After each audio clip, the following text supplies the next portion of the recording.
if you have to masturbate, it is permitted. It is not a sin.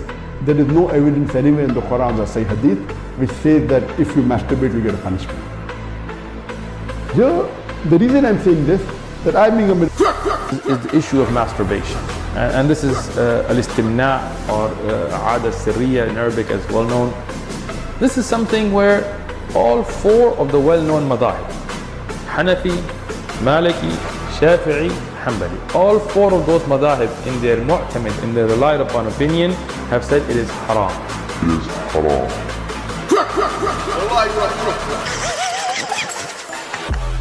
It is permitted. It is haram. It is permitted. It is haram. Permitted. Haram. Permitted. Haram. Permitted. Haram. On the manhaj, off the manhaj. On the manhaj, off the manhaj. What is the Islamic perspective on masturbation? Is it permissible or not? So on the whole, we should establish a general principle based on which people can make their own decision about this. So if there is no such compelling evidence either from the scripture or from reason, then the thing is permissible. So now those who have said that masturbation is prohibited, they might cite something from a reason. They may say, well, okay, masturbation causes blindness, which is ridiculous today. So we don't have any such medical or reasonable reason. The thing is permissible. Is permissible. Permissible. Haram. Permissible. Haram. Permitted. Haram. Permissible. Islamic ruling of masturbation, stimulating oneself in order to satisfy the sexual desire or stimulate themselves to, which would lead to a sexual discharge. So this indicates that any other means, such as self-stimulation or whatever, is not permissible. Is permissible. Is not permissible. Is permissible. Not permissible. Permitted. Haram. So what's the ruling on masturbation? Akhi, masturbation is prohibited. Of self-stimulation or masturbation, is it permissible in Islam or is this act sinful? It's not from the nobility of deeds, but just because it's not noble doesn't mean it is haram, right? So that's the point we have to mention here, that things might not be noble, that doesn't mean it is haram. So there is no sin at all in this act. Prohibited. Permitted. Is not permissible. Is permissible. Haram. Permitted. Prohibited. Is permissible. Is not permissible. Doesn't mean it is haram. Haram. Yaar, don't do it, yaar. Don't do it, man. And you are a fraudster. And we will call up each and every single one of you out. Wallahi, we will call you out. What a brainwash ummah we are today. Okay. Peace of Christ to all of you. Thank you for Sheikh Umad for this video. He is the one who made it. It's his channel. You can go and visit his channel. And don't forget to subscribe. He has very nice videos. You can watch them there. First, before we start, please, if you are a person who is sensitive for such a topic, you don't like to hear it, so then give us headache, take your stuff and leave. So, as you see, the title does not give you excuse to say, I don't know, I'm surprised. I mean, the title says masturbation, so what do you expect? So don't tell us later, that's really not nice. You see the title? It's about masturbation. So this is not about video making salad, not about how to make a pizza, because some people, they play dumb and they are like, oh, what is that? This is rude. This is bad. You, yeah, okay. You know, just leave. Come now, before we start. Now, this potato Sheikh Uthman, he made a videos. He is saying that Zakir Naik is he's not a qualified. Zakir Naik is not a qualified, but he is a qualified. Anyway, if you speak Arabic, by the way, go and see Sheikh Uthman reading Arabic, and you will die laughing. He put this verse in the screen, and then he start reading what it says. Oh, sorry, the hadith, what it says in the hadith. And I was dying laughing from his stupid Arabic. And hey, Sheikh Uthman, I have an offer for you. This is just a special for you. You like to have a debate, me and you, just in Arabic? I am sure you will not understand a word. Yeah, potato, ketchup boy. By the way, how the ketchup doing? So this potato, he says that people, they are asking, Zakir Naik, and Zakir Naik simply is not a qualified. Simply, Zakir Naik really is not, he's an idiot. But Sheikh Uthman is the one who knows. This is the guy who said there's many Messiah. If we ask the Muslims in Islam how many Messiah there is only two. There's false Messiah and real Messiah. That's why his prophet, he called the false Messiah the Masih ad-Dajjal. This is how stupid this dummy is. And then he have to make 10 videos to explain his stupidity to the Muslim, not to us. Because Muslim, they are all over him. And now he is claiming that Zakir Naik, brother, is not a qualified. Comparative religion, work that he's done with the Virdas and Bible number, chapter number, verse number, amazing work. But people take him fiqh questions that he's really not qualified to answer. He's not qualified. Zakir Naik isn't a qualified. Sheikh Uthman is a qualified.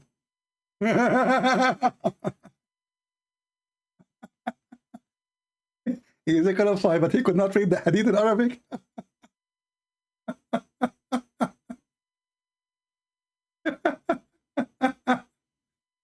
He put this Hadith in front of us on the screen, and he start reading. She said, not about zina. Zina? Read. Where? I don't know what moment he start reading. Where he read the sea. Imam al-Hakim, he says, هذا حديث صحيح على شرط صحيحين. What? هذا حديث صحيح على شرط صحيحين? What is that? This is Arabic? هذا حديث صحيح. You idiot. على شرط الصحيحين. Potato. Go and learn some Arabic. Join our classroom. We will teach you. Now let us show you how stupid this religion. When Muslims they raise such a topic, this is telling you how low this cult is. Masturbation. I mean, those people, they have no problem to have sex with a child. But suddenly they have an ethic about masturbation. And this guy, he mentioned many times the name of Ibn al-Qayyim. Actually, I can see, I think there's the books there. Ibn al-Qayyim is there. Let us see what Ibn al-Qayyim said, and let us laugh together at the ethical, Islamic, special teaching of Allah.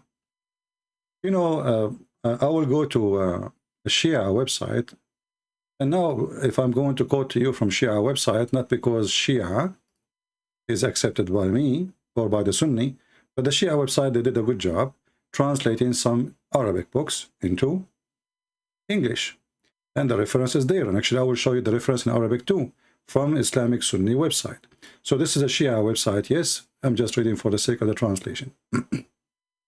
So remember, the topic is masturbation is haram, or it is not haram. Haram means it's like allowed or not allowed. It's against Allah teaching or not. First of all, isn't it your God? He is the one who created shaitan. And there was only one shaitan. And then Allah, he created for him a penis in the right leg and a vagina in the left leg. What is a masturbation? Masturbation is self-practice of something sexual. When Allah himself, he created for shaitan a penis in the right leg or right thigh and a vagina in the left thigh. This is a form of masturbation? Doing it yourself? Read me carefully here. First example of the Sunni morality. And this is again from the Shia website. I will actually, the admin can post the link for you. They knew it already. Ibn Aqil. This is Ibn Aqil, not Ibn Farouk, the stupid idiot who who do not know how to read two words in Arabic.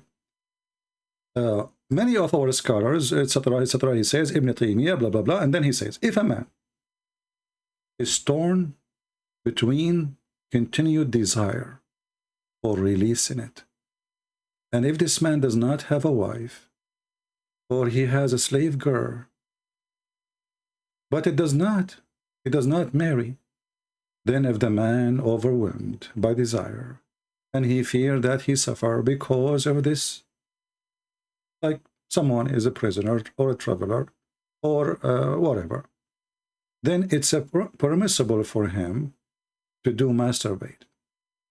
And Ahmad ibn Hanbal, he explained this more and says, and furthermore, it's narrated by the companion of the Prophet, they used to do masturbate while they were in the military expeditions or traveling. Now, this Abdul, he might say to you, this is a lie. It's not true. Nowhere it says that. So let us go and see some reference. Shall we? Let us move here, or give me a second. Because he would say to you, this is the Shia, the brother, those are Shia, brother. Those are Shia, brother. This is the book of Bada'i al-Fawaid, Ibn al-Qayyim al-Jawziyah. And this is the reference here according to this website. 4/906. It says here, actually, let me see if I can find a better website, like we can zoom better. Give me a second.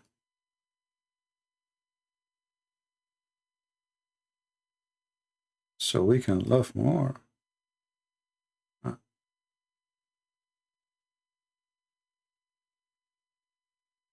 Okay, let's see.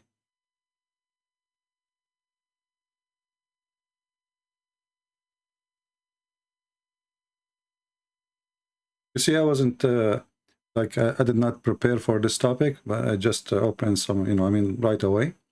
I do not need to prepare for it. This way will take us a little bit of time just to find the exact. I have the reference in front of me, but I don't like the page. The way it's made when you translate is not going to show the whole thing if I zoom out. So let us do this.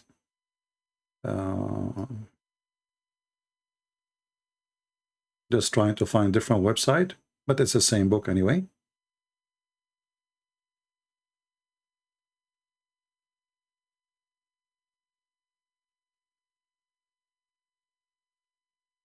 Okay. I found the same website again. Let's see this one.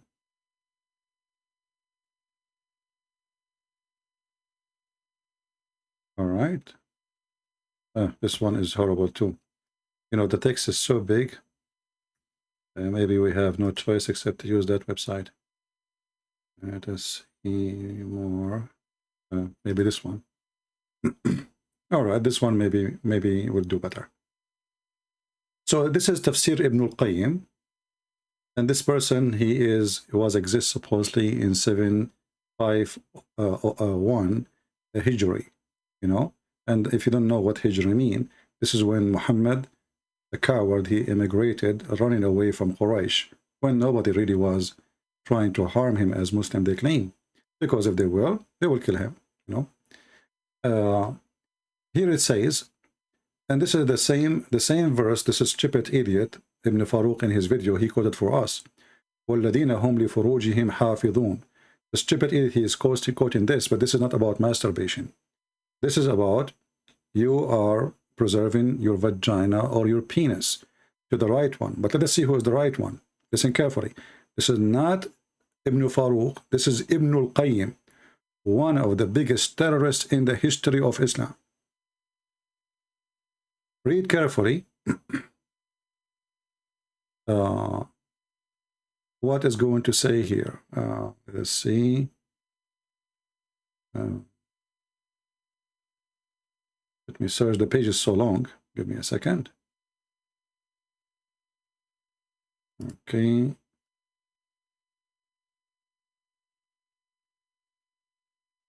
Some website, they post the whole book in one page, and that make it hard to find the thing you are looking for. Let us see here. Oh man, if you click outside, you go outside of the page.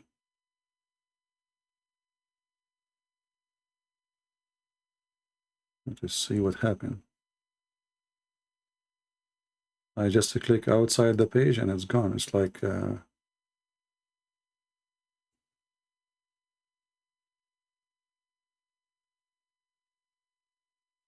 it will look like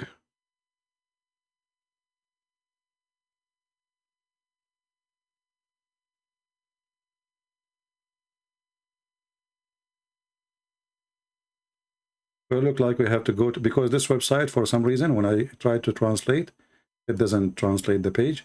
So we will go to the previous website. We have no choice.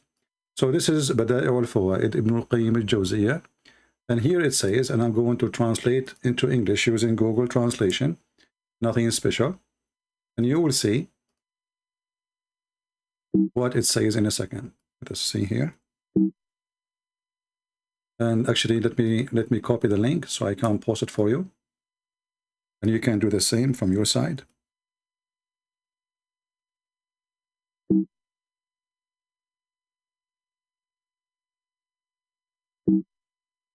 What's happening? I cannot even copy and paste. For some reason, it's not allowing me. What is that? I'm not sure. Okay, maybe now. All right. So let us use Google Translation.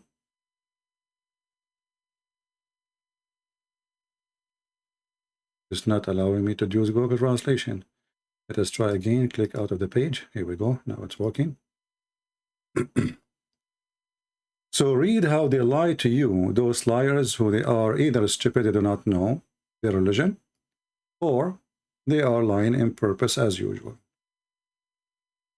Here it says that a person, he can even have he can use the hand of little child in order to masturbate. Read carefully. In this chapter was narrated by the authority of Ahmad about a man who feared that his bladder would rupture from sexual, like, you know, his testicles is full of water, his watermelon, and that and he don't have you know, like he have no choice. So what he will do, you know, he's horny. And according to my knowledge, Ibn al-Qayyim, he said, if you do that during Ramadan, that will not destroy his fasting. And if you do not have a wife, or actually, if you don't want to have sex with his wife, which means even if you have a wife, he can use the hand of his wife or a young child slave. A young child slave to masturbate with her hand. Let me zoom in so you can see.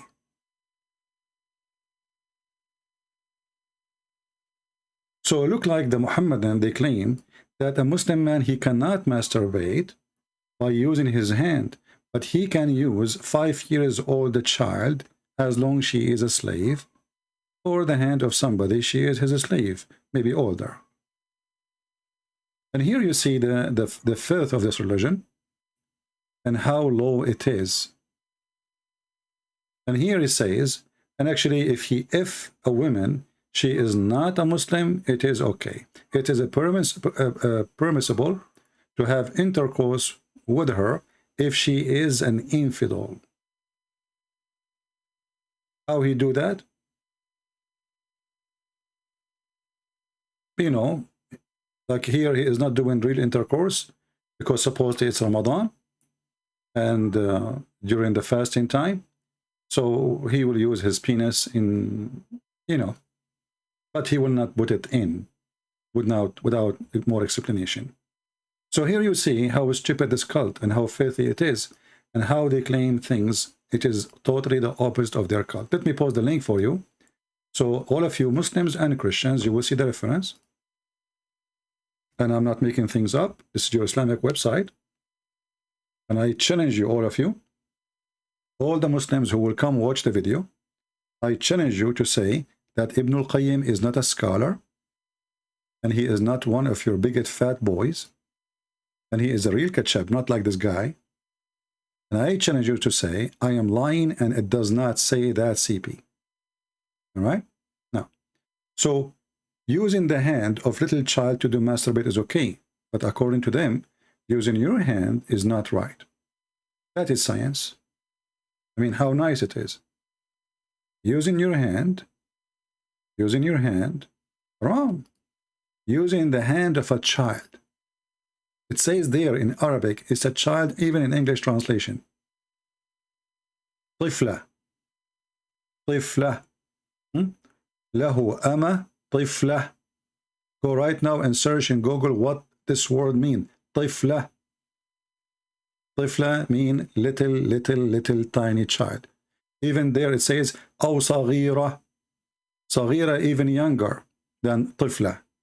Maybe she is 2 years old. Now we know from the books of the Shia, this is now the Sunni. Let us go to the Shia, because the Shia, they might say the Sunni have that. As you see, we show you a Muslim Shia website making fun of the Sunni. What about the Shia? This is the Shia.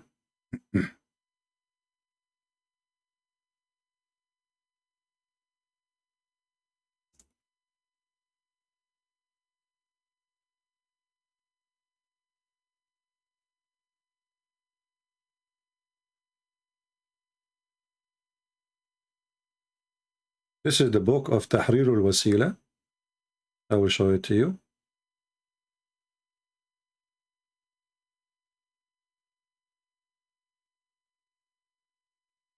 By Al-Imam al-Khomeini. All of you maybe heard of him. He is the founder of the Islamic Republic of Iran, and he is their highest authority in the world during his lifetime. And now, until now, actually, he is considered the highest. Here, this is his book. It says, problem number 12, or issue number 12, it's not allowed to have intercourse with the wife. So you can marry her now under the age of 9, but you can do all kind of sexual enjoyment, like hugging or putting your penis between her legs, even if she is an infant. And I challenge the Shia to say I am lying. Even if she is radiyah. Actually, I have a video, debate in PalTalk, you can search it, having sex with the infant. The Muslim doctor, he was saying, so what? Allah, he allowed me, but I did not do it. Allah, he allowed him, but he himself, he did not do it. So here we notice that in Islam, the Muslims are arguing about masturbation, but their ethic is beyond Satan. This is satanic. And as you see, this is Shia and Sunni. Now they agree that you can use the hand of a child. In this case here in the Shia book, you can put your penis between her legs even if she's an infant. And this is a form of masturbation, because simply he is not really having, intercourse. But remember, masturbation is haram. But as long as you are using someone is lawful, it's okay. So what is lawful for them? A child, she is your wife. Or a child, as here in the Sunni book, she is your slave. Or even adult slave. Or even your wife. Here it says, even if she is your wife.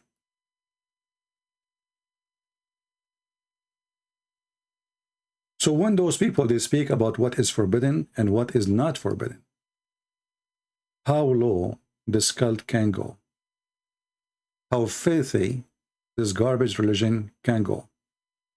And this religion, they say to you, like I saw once an interview by what his name, apostate prophet, with a woman. She is covering herself with the burqa and suppose she convert to Islam. And she said Islam, like Christianity and Judaism, they fail with the what the word she will use? Modesty. So what kind of a woman she accept such a kind of modesty unless she is, I don't want to use the word, you choose the one. Do you see how filthy this cult is? Modesty?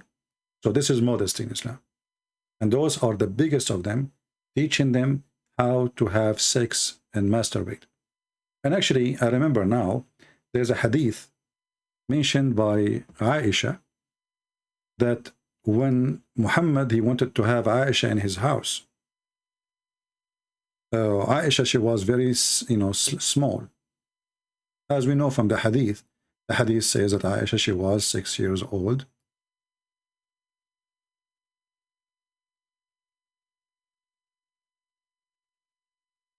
And the Muslim, they claim that at that time, Aisha, she was just molested. But isn't this is more ugly than masturbation? So the Prophet, he did not have intercourse with her, but he did molest her.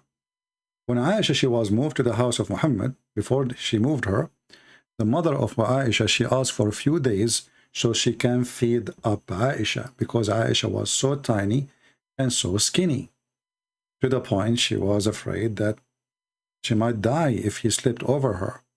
So what the mother of Aisha, she did, let me try to find the hadith, because I don't remember exactly the exact details. You know, I did not, I mean, this hadith is something I just remember from like maybe 20 years ago. Let me try to find it. Give me a second.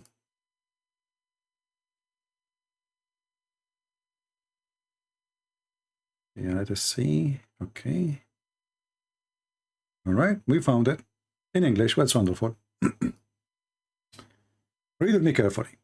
My mother intended to make me gain weight, to send me to the house of the Messenger of Allah. SAWS, which mean shawarma. I don't know what, you know, those people, they worship Muhammad. They can't even say his name without saying tons of words around his name. Remember, we are the one who worship Christ, but we don't say SAOWC, Christ. You know, this is how filthy this cult. They worship a man, but they claim they worship God, and they kiss a black stone, and they claim that they are not pagan, and they have sex with the children, and they claim that they have ethic, and they force little child to do masturbation for them, and they claim that they are the highest ethic, modestic religion ever. Read with me carefully. So Aisha, she need to gain weight. Why? She is so small, she is so tiny, she is 6 years old. So the mother of Aisha, she forced her to eat all kind of food in order to gain weight, and nothing worked. And then at the end, till she gave me, she said, nothing benefit her, you know, Aisha, nothing benefit her to gain weight. Until she gave her cucumber with a fresh date to eat. Then I gained as much weight as she desired. What is the purpose of this? What is the purpose of this? Why the mother of Aisha is doing that? So Aisha, she can gain some weight, and she should have some meat. I mean, she is so little. Do you see how satanic it is? Why? And you can tell here she is just a kid, because my mom, you see, when you are a person who is adult, it's you who decide how to eat, what not to eat. My mom, my mother intended to make me gain weight, to send me to the house of the Messenger of Allah. So what the purpose is? Before shipping, we have to make her gain weight. She is so little. They want her to grow faster. Do you see it? This is Muhammad. And this is the faith of such a man. And as you see, this hadith is sahih, because you know those garbage, they will say to you, oh, doesn't say that, CP. This hadith is da'if. This hadith is reported by Susu, and Susu told Mumu, and Mumu told Fufu, and Fufu told Juju, and everybody knows that Juju is a liar. This is how they refute us. But in front of us, it says Sahih al-Albani. And by the way, the donkey, Ibn Farouk, he just mentioned that he accepted al-Albani. So as you see, al-Albani. Do you remember the guy when he said that the hadith is mentioned by David Wood is not Sahih? It was approved by al-Albani. He told him this is not Sahih. Anyway, so let us continue and learn about the ethic of this religion. There is many ethical teaching in Islam, a lot of ethical teaching, and I'm afraid if I teach you more, you will become so corrupt. So let us see what we will teach you here. I will try, you know, actually I don't want to keep it long. And by the way, tomorrow I might come live on air, and the reason I came now, there is somebody we asked to come and repair something in the house. And suddenly he says, tomorrow I have time. I was waiting for him for long. And suddenly he says, tomorrow I have time in the, you know, in the morning. So I don't know if he will come. Usually he lied too, like Muhammad. You know? So we might come in the morning, but I decided to go now in case I could not make it tomorrow. So just to let you know. All right. So let us go and see the more morality of the Muhammadan. If women she have, let us go here.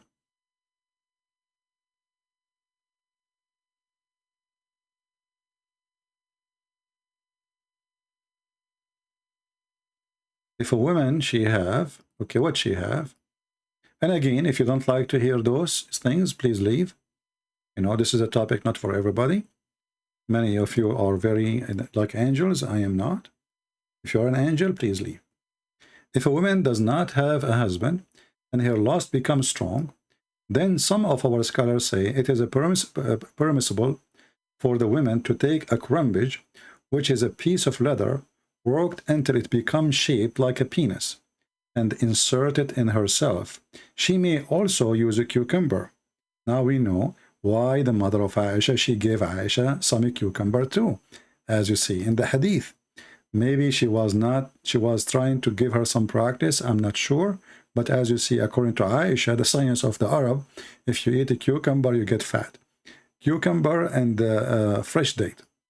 So if the woman, she have a desire and she need to do, you know, whatever she need to do, then she can use a crumbage, which is a piece of leather worked until become shaped like a penis, and insert it in herself. And she also may use a cucumber. Now here you see, this is again Ibn al-Qayyim. Now let us go to Ibn al-Qayyim in Arabic and try to find the exact hadith in Arabic, because this is here a translation, and I don't see this guy giving us the page number. And I don't like that, you know. I like to see numbers. Numbers is important.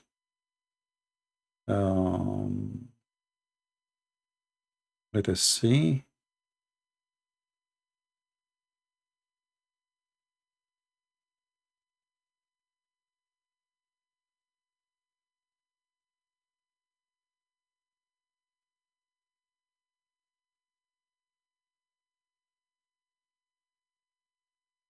Because remember, you know, we need to give reference. The Muhammadan, they give them reference and they say it's a lie. So imagine.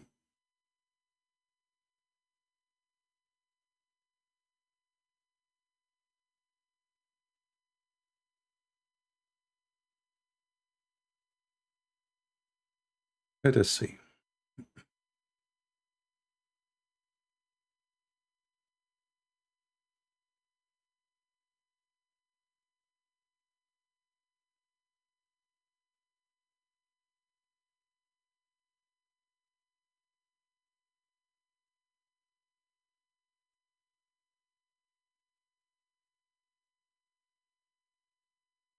Here we go. This is the book of Ibn al-Qayyim. It says, وَرُوِيَ عَنِ الصَّحَابَةِ كَانُوا يَفْعَلُونَهُ, which is what? Which is masturbation. And if a woman, she don't have husband, and she became so horny, some of our companions, they said, she is allowed to enter into her vagina a crumbage, which is something made from leather, sex toy, as made in the image or the look of a penis, and she inserted on it. Or she can use cucumber or qara. I don't know what qara. I don't know what translate the qara. The qara is the same as a cucumber, but it's yellow. You know what I mean? I'm sure you know what I'm talking about. It's like a cucumber, but it's have a yellow or white look from outside.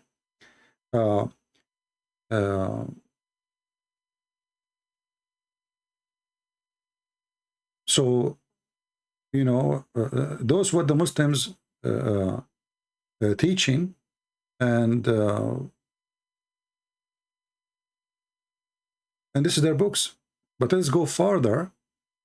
But here I don't see the page number. Let's see here. It doesn't give us page number. We wanted the page number. Let us see.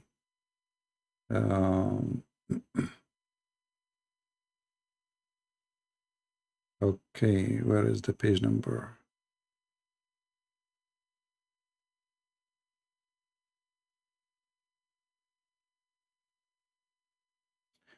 Okay, here we go. We found the page number. So it is the volume number 4, page number 905. Take a note. Volume number 4, page number 905. Now, in the same page here in front of me, it says, if a woman, Ibn Qudama al-Maqdisi al-Hanbali, في كتابه المغني, he said in volume number 9, page number 54, Actually, I was searching for this, you know, I found many references here, which is good. That will save us from doing research by one. If a woman, she inserted the penis of little boy, he is under the age of 10, there is no penalty for her. Let us find this reference too.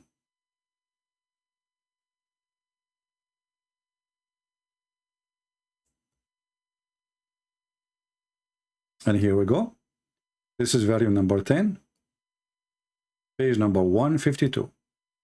Al-Mughni, Abdullah ibn Qudama, and this is the book.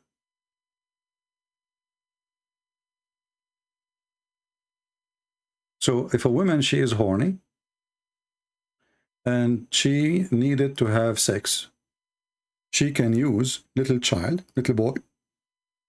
For sure, he can't be the husband, you know. Mostly is maybe, I don't know, any boy. She got a boy from the street. And she can use his penis to do that with him. But here I see actually things is more ugly. Here in the top it says, and doing intercourse in the anus is fahisha, which means very bad, you know, which is like against Allah teaching, all right? But this is doing that in the anus of men. And then here it says, and if a Muslim man, he do have intercourse with a dead person, there's two opinions about it. One, it says he should be punished, and the other one says if he do that to a toy, that will be similar to having sex with the real person, or it is having sex with the dead one, but still there is no penalty for that person. And this is the, you know, the agreement or the statement of Al-Hasan. And then he continued there, it says, according to us, there is no penalty for the one who have sex with the dead one, because the dead one is obviously already used, like, you know, like expired. And usually nobody desires such a thing, and usually like the soul does not desire such a thing. So there is no need for a penalty for such a thing, and there is no punishment for it. And then if you have sexual relationship with a child, if she was from the one, usually you can, if her, doing that to her is adultery, because now this is adultery, she is not his wife. And here he says, and if she was not alive, which means she is dead, there is two opinions. One, it says Al-Qadi, he said that having sex with a child under the age of 9, it's a woman or a child or someone don't desire by entering his fingers into her vagina, or if a woman, she enter the penis of a child under the age of 10 into her vagina. And then, according to him, he says, the penalty only happened if that person is in the age of intercourse, which means if there is no age of intercourse, then there is no penalty. So imagine here what the Muslims are talking about. And again, this is Al-Mughni, volume number 10, page number 152. And I'm going to use Google translation. And actually, even the Arabic is stupid to, you know, they are using very old Arabic. It's hard to translate, but maybe Google translation would do a good job. We hope so. So here it says, there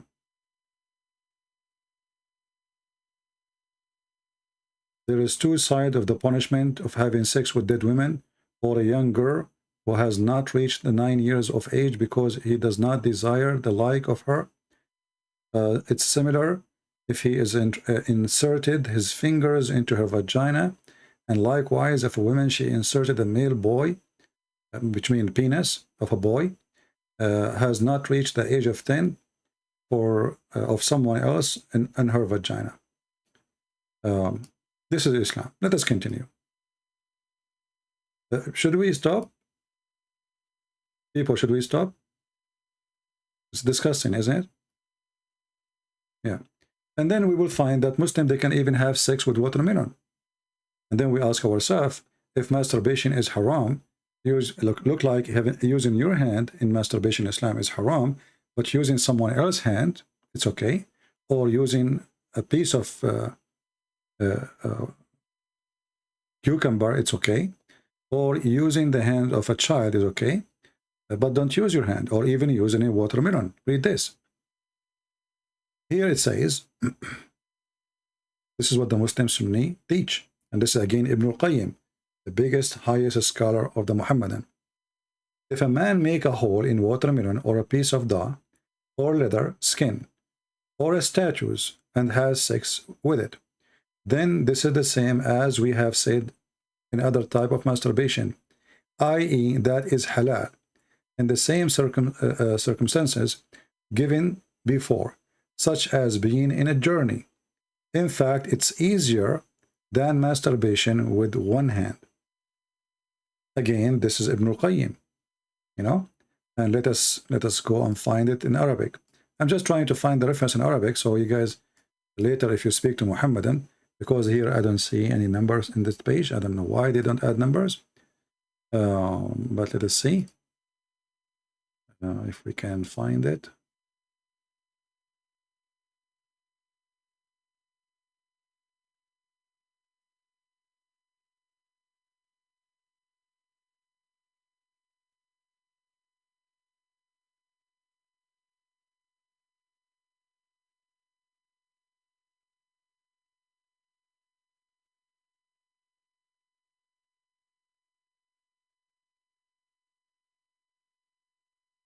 I don't like to mention something without giving reference.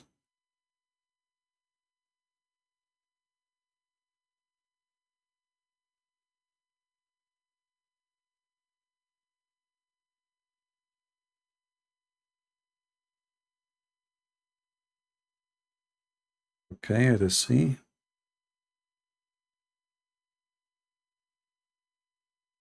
Actually, I think this is the same page we mentioned before. The very number 4, page number 09, 904, no, 905. Yeah. Let us see.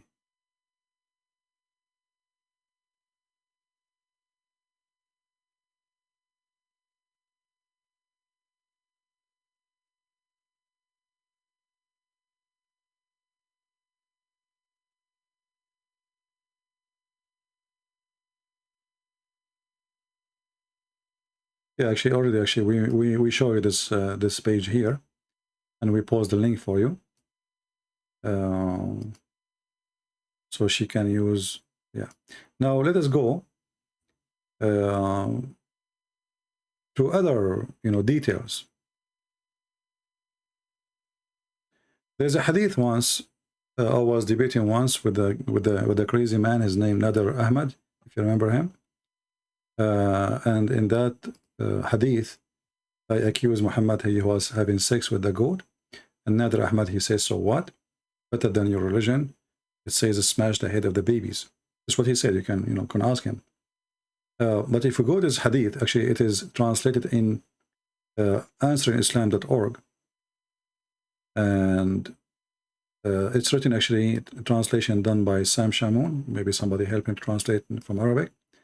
But if you go read here, this hadith from is an explanation of Al-Bukhari by Imam An-Nawawi, very big name in the history of Islam as a scholar. Here it says, just to make it short, I will post the link for you so you can read the whole thing. Our companion have said, if the penal has a head has penetrated a woman anus or a man anus, or an animal vagina or its anus, it is necessary to wash whether the one is being penetrated is a dead or alive or dead, young or old. All right? And here we continue down. This is about masturbation.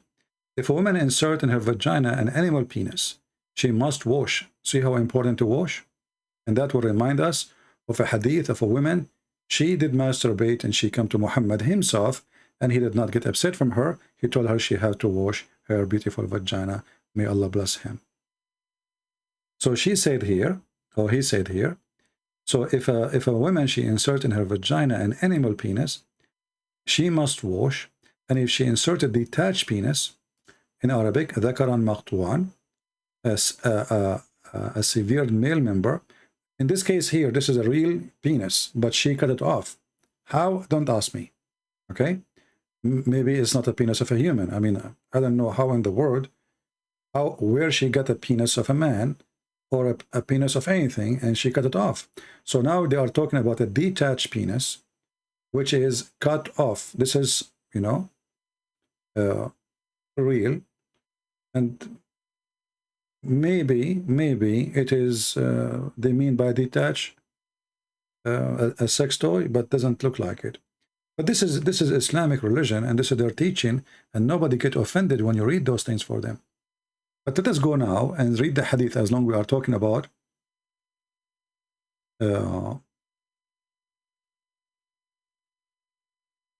masturbating. This is the hadith about a woman. She came to Muhammad. Her name is Salim, sorry. She came to Muhammad, and she have a discharge by touching herself.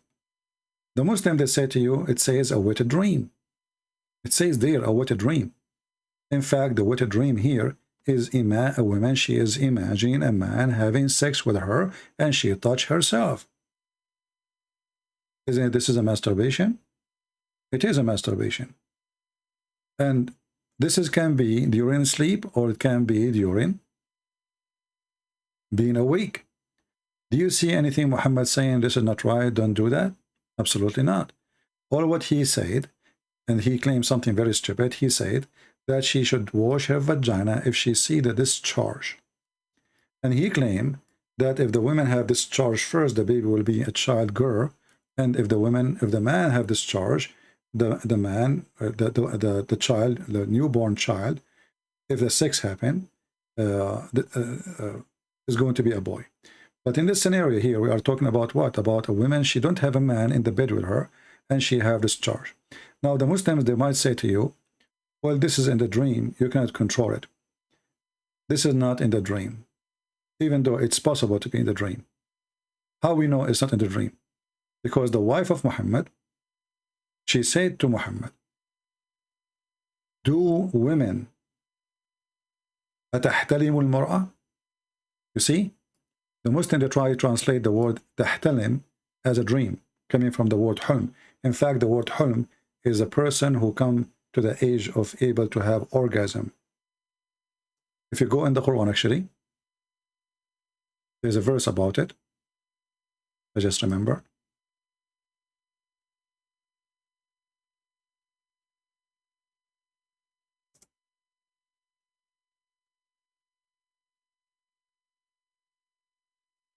See it?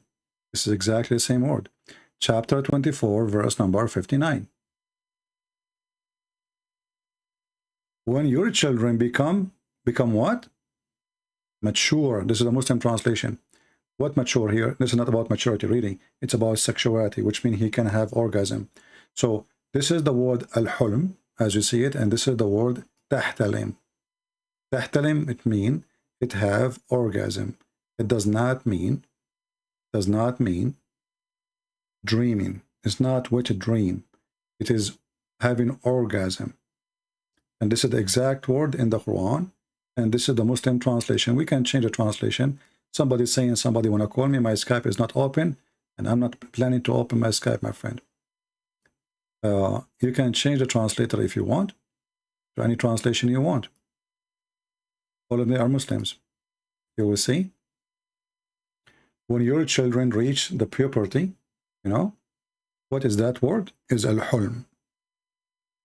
So this woman, she is doing hulm. So what hulm is? She is masturbating, right? Now here we have Dr. Tashkil saying the following.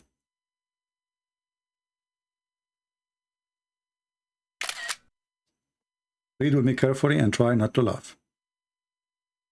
This Muslim, he is being upset and he is giving us a refutation. He says Allah is not ashamed.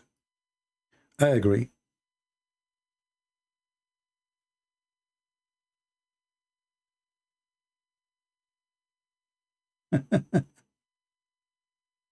Christian Prince cannot understand that Allah SAWT is not ashamed.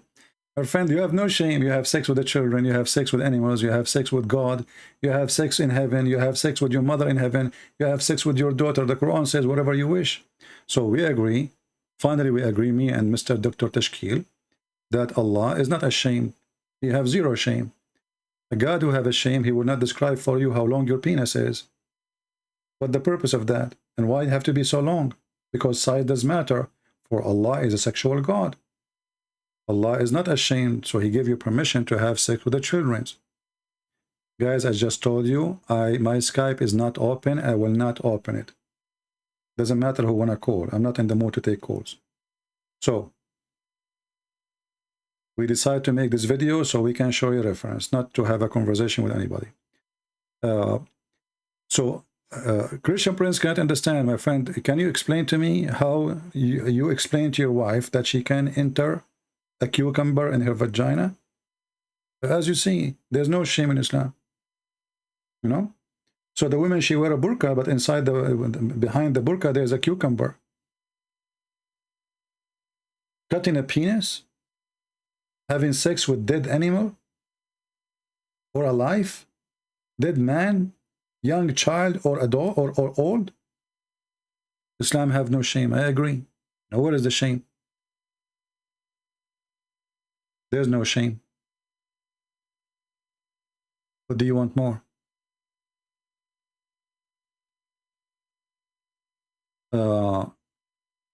My friend, hold on. I challenge you first of all to mention to me if your God Allah ever mentioned the word rape. While you Muslims are so busy talking about masturbation, didn't you ask yourself what kind of God he never have a rule for rape? What is the penalty of rape in Islam? I challenge you, I will give you 10,000 years to find me a verse in the Quran speaking about rape. Nowhere. Why? Because Muhammad was a rapist. Most of the wives he have, actually, they are raped. They are kidnapped. To the point the Muhammadan, they became pimps in the time of Muhammad. This is why we have a verse in the Quran speaking about women being forced into prostitution, and there's no penalty in Islam for prostitution. In fact, it is permitted. And there's a videos in Suku film, you can watch it. 3 Muslims, and the title of the video, I think it looked like we have a permission to work as a pimp or to be a pimp in Islam. 3 Muslims, very well known. One of them is Fifi. Go watch it. If I am the one who say this, they will say, it doesn't say that, CP, but the 3 are talking to themselves alone. So they mention it's okay to look like it's, yeah, the Quran give us permission to work as a pimp. So they are so worried about masturbation, but they are not worried about having their slaves forced into prostitution. And if you force them, there's no penalty. Not only that, in Islam, do you know that if you have sex with your mother, there's no penalty? What is the sect of this Ibn Farouk? Somebody knows? What is the sect of Ibn Farouk? Anyone know what his sect? He said there is 4 Islamic sects, right? So you have to be one of them. Read with me.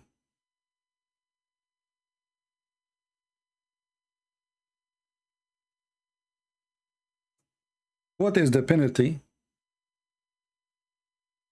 What is the penalty of having sex with your mother in Islam? Nothing. And this is Abu Hanifa and Nu'man. Let us read together so people can die laughing.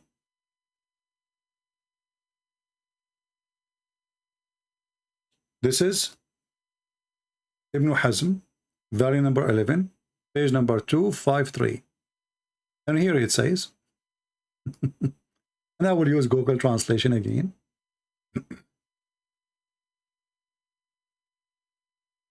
And let us highlight the words so people can laugh. That's such a garbage.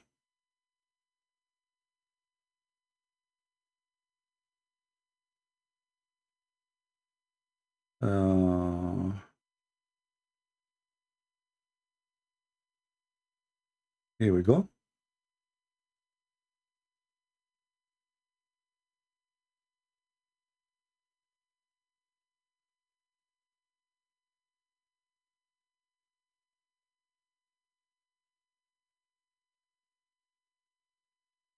ولا حد على من تزوج أمه التي ولدته وابنته وأخته وجدته وعمته وخالته وبنت أخيه وبنت أخته عالما بقراباتهن منه عالما بتحريمهن. What does that mean? There is no penalty if a Muslim man, he have sex with his mother. He married his mother. تزوج. Not if her, he married her. The mother, she gave birth to him, or his daughter, or his sister, or his grandmother, or his auntie from the other, like from his father's side, or from his mother's side, or the daughter of his brother, or the daughter of his sister, which means his niece. And he knew that they are relative to him. Let us use Google translation and see. Maybe I'm lying.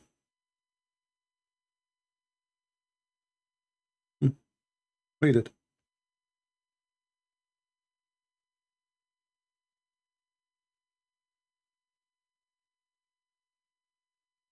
There is no punishment for him.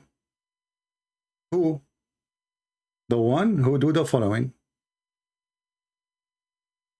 The translation is not really good, you know. The one who marry his mother, who gave birth to him, and the one who marry his daughter or his sister or her niece. I mean, translation is horrible.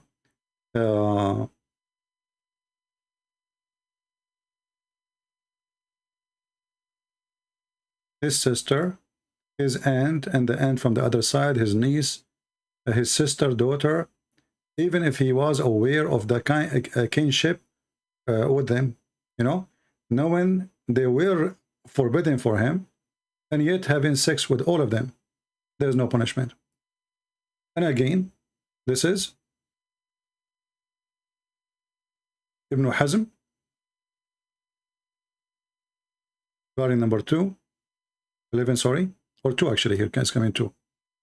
And it says here 11, let us see in the Arabic translation.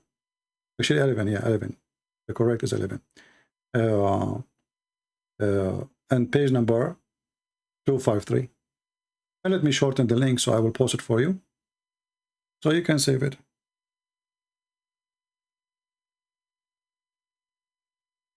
What about having sex during Hajj with an animal? No penalty. And it does not even disturb your Hajj.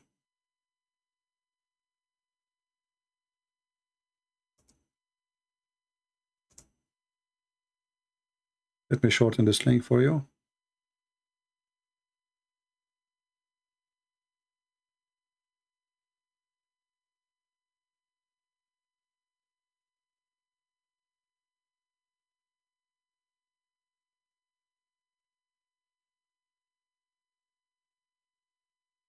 And I will post it. Here we go. I don't know if that will work. I don't know. It look weird, this link. I don't know if it work. It work?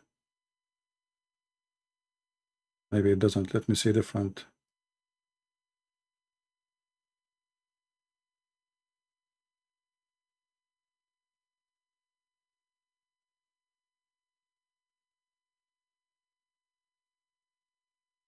I will use different one. Give me a second.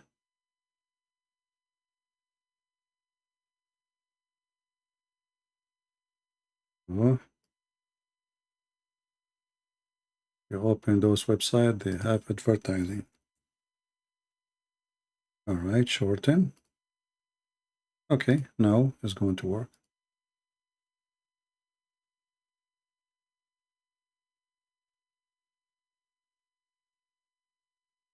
All right. So as you see, I mean, this is a very, very silly, stupid cult, very low class, very savage, very trashy, and there is no shame in it. And when the Muslims, they say there is no shame in religion, well, your religion, all of it is a shameful religion. As you see, your prophet, his wife, she have to be fed up by cucumber so she can be sent to him. Now, how many of you save the reference? Because those, maybe I don't, you know, not always like come to my head, so I hope you did save them in your reference. My mother intended to make me gain weight so she can send me. So how small Aisha she was. She is little child. Not only she confirmed she was 6, she confirmed that she is so little, so tiny. They have sex with watermelon. They have sex with the goat. The Muslim, they will say to you that the Prophet, he forbid. What is the verse in the Quran? Those hadith written long after Muhammad's death. Muhammad trying to copy the Bible. Allah forgot to mention it in the Quran. How come Allah, he forbid something very silly compared to having sex with an animal? Like eating pork. But Allah never mentioned that it's forbidden for you to have sexual relationship with something is not a human. Do you know that there is Muslim, they have fatwas that a Muslim, it's okay for him to have sex with his dead wife because she is halal? His dead wife. So if the woman, she died and they did not bury her yet and she is at home and the guy, he is horny, he can still have sex with her.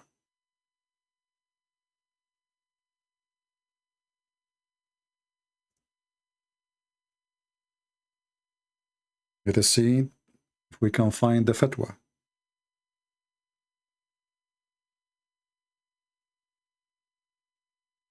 And again, the Muslim, they will say to you, well, there's no shame in Islam, and we agree.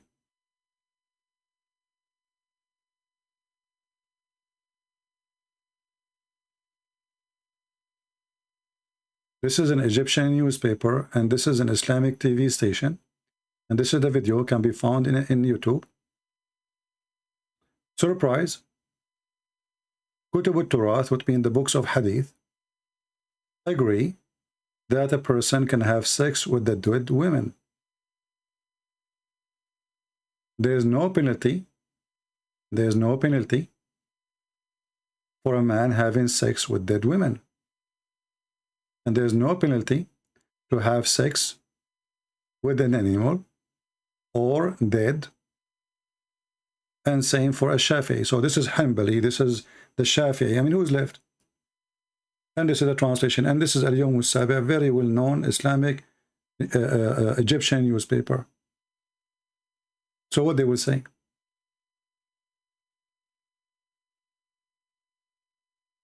We can use Google Translation.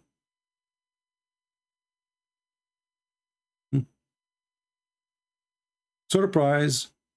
The heritage books. Surprise. Fatwa of the marriage of the dead. This is not marriage. Nukah is not marriage to F.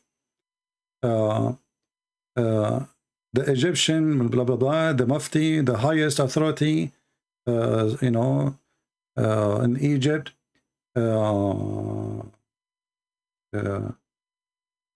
translation is very funny. It says here, no one is allowed. But in fact, in Arabic, it says, there's no penalty for doing such a thing. Let me switch to Arabic. And actually here it says, in the front of you, you know, if you see here, the book of Hanabils, there's no punishment for having sex with the dead or animals. The Shafi'i, same. If you have intercourse with the women, if she is dead or alive. Here the translation is coming wrong, where it says it's not allowed, it says allowed. Like, we can switch to Arabic.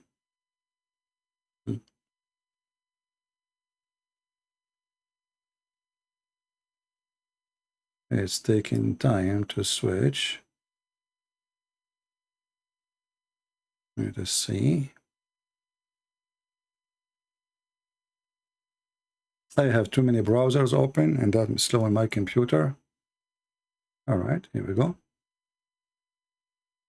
And this is again the Arabic title.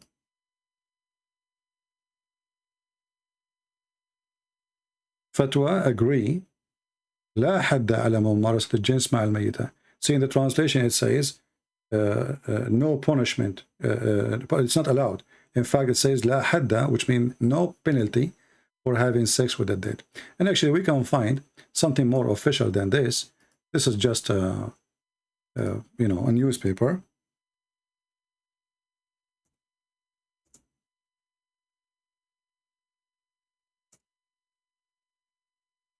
I mean, how low this cult, this, you know, with Christ, we gain back our humanity. With Muhammad, you go down to the animal field, you know. Muhammad will make you an animal.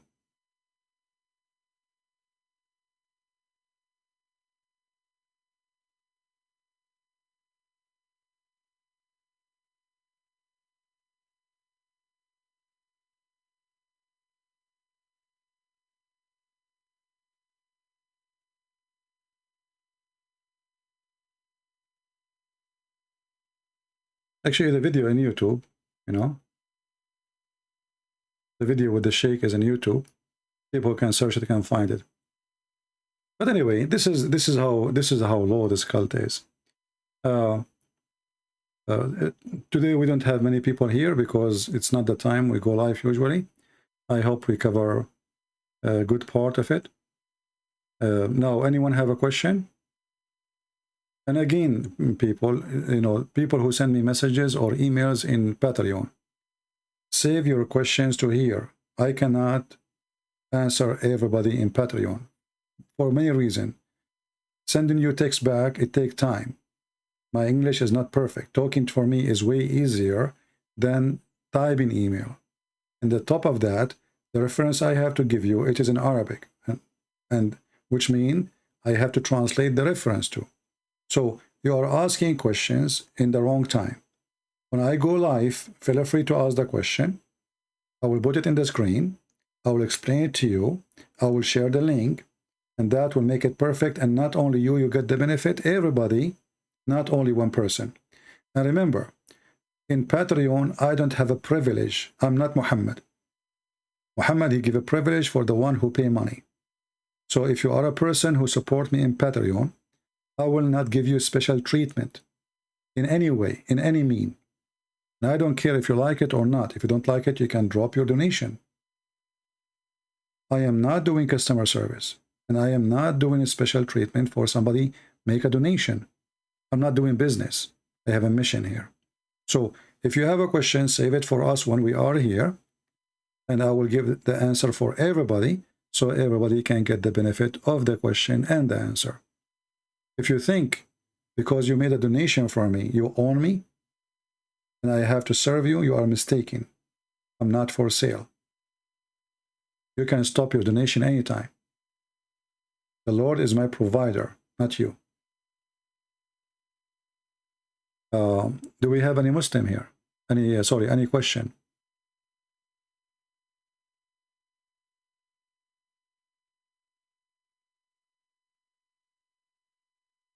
Yusuf saying, Islam is beautiful. It make your kids practice before they become immoral. My friend, your kids practice what? Your son will say to his brother, F your mother. Why? Because the other person, he have different mother. I remember when I was a child, I went to a house of a Muslim boy, and we were playing together. And then the kid, he said to his brother, F your mother. I look at him and I say, but isn't he your brother? He said, yeah, but from other women.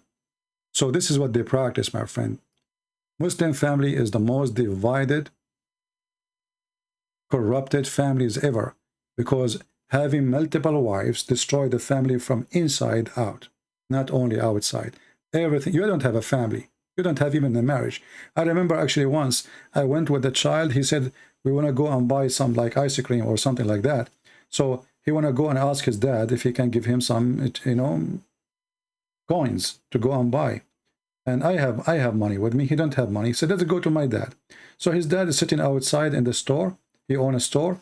And he came to his dad and he said to him, I want to buy ice cream. He said, you are the son of who? I could not believe it that he is asking his son, you are the son of who? He knew that he is his son, but he do not remember he is a son from which wife. So when you tell me your kids practice what? What you practice exactly? Can you tell me what you practice? Islam teach you how to cheat. Islam teach you how to lie. Isn't it your prophet, he says a Muslim, he can lie to his wife and the wife, she can lie to her husband? So is your son practicing? Are you, Mr. Yusuf, practicing? And you will notice Yusuf, he is ignoring everything I said, and he focused on something else right now. He's talking about Aisha. Yeah, Aisha, she was fed by cucumber, so she can gain weight, Mr. Yusuf. Are you telling your daughter to eat cucumber so she can get a little bit fat, so you can ship her out of the house at the age of 6? Is your children practicing that already? Are you going to give your daughter to the neighbor at the age of 6? Are you sick, Yusuf? Islam make our kids practice. Practice what? Practice sickness. This is your religion. And now we understand why cucumber is expensive in the Middle East.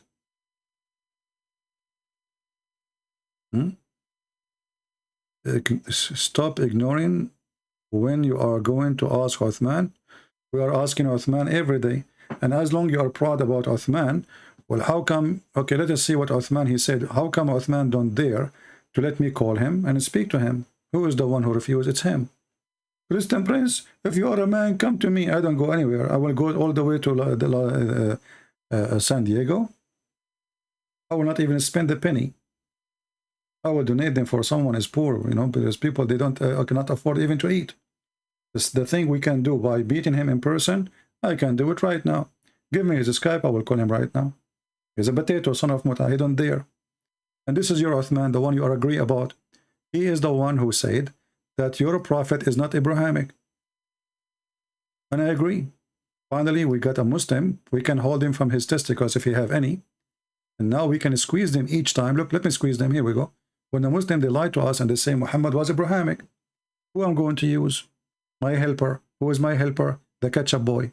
Here we go. Again, he doesn't know who Gabriel is, right? Because he didn't come from an Abrahamic faith.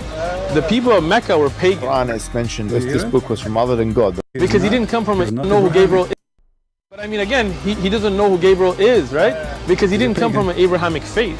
The people of Mecca were pagan. So this is the guy you want me to talk to? We love. You don't even know how to read the... Go and see the video here. How he read the hadith. Go and laugh. This is a guy who called himself sheikh. He do not know how to read Arabic. A sheikh who do not know Arabic. And he claimed that Zakir Naik is not a qualified and he is the one who is a qualified.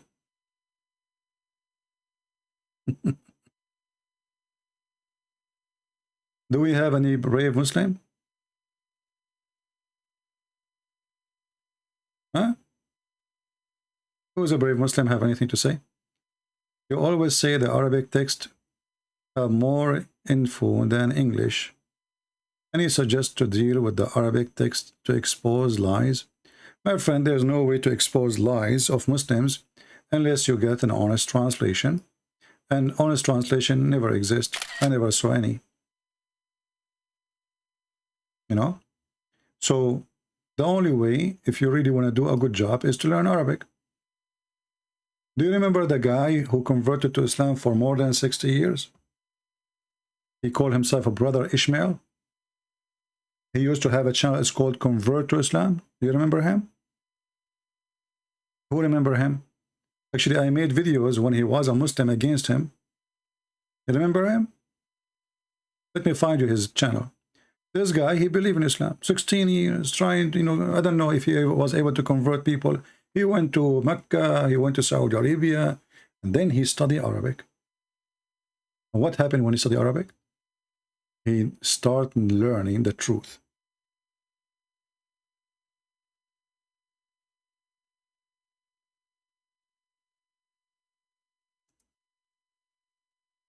His channel name, it used to be Convert to Islam. Then this person, he changed his channel from Convert to Islam to Don't Convert to Islam.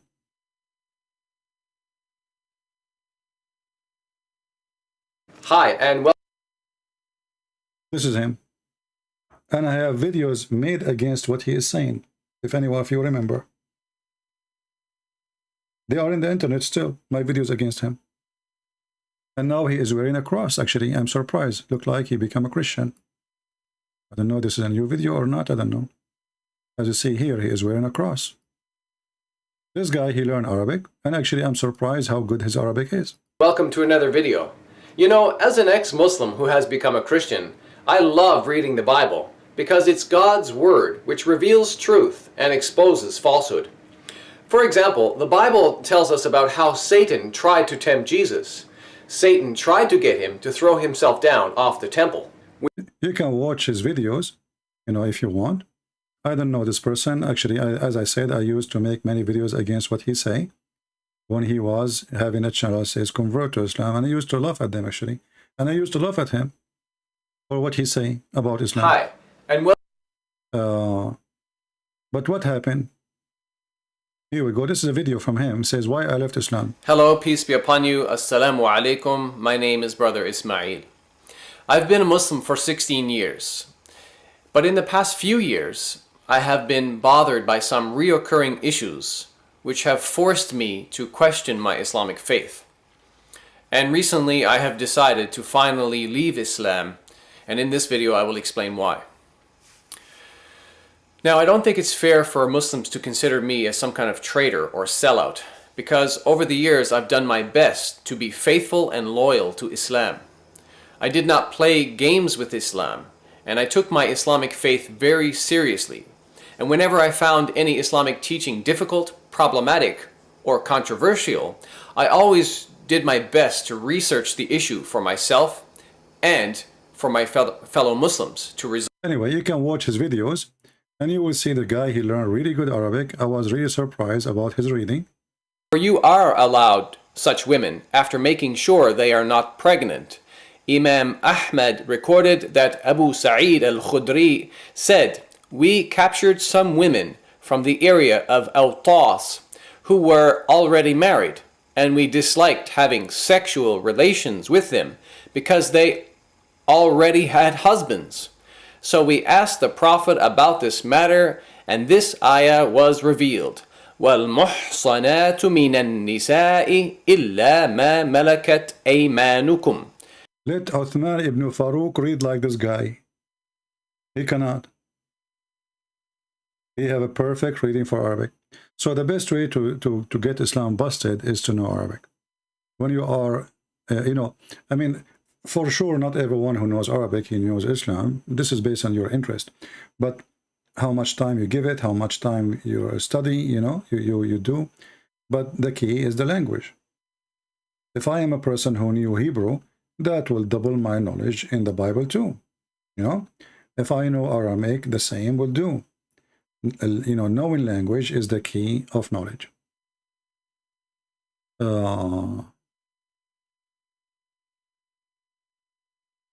What is your thought of Robert Spencer's critical Quran is the best translation?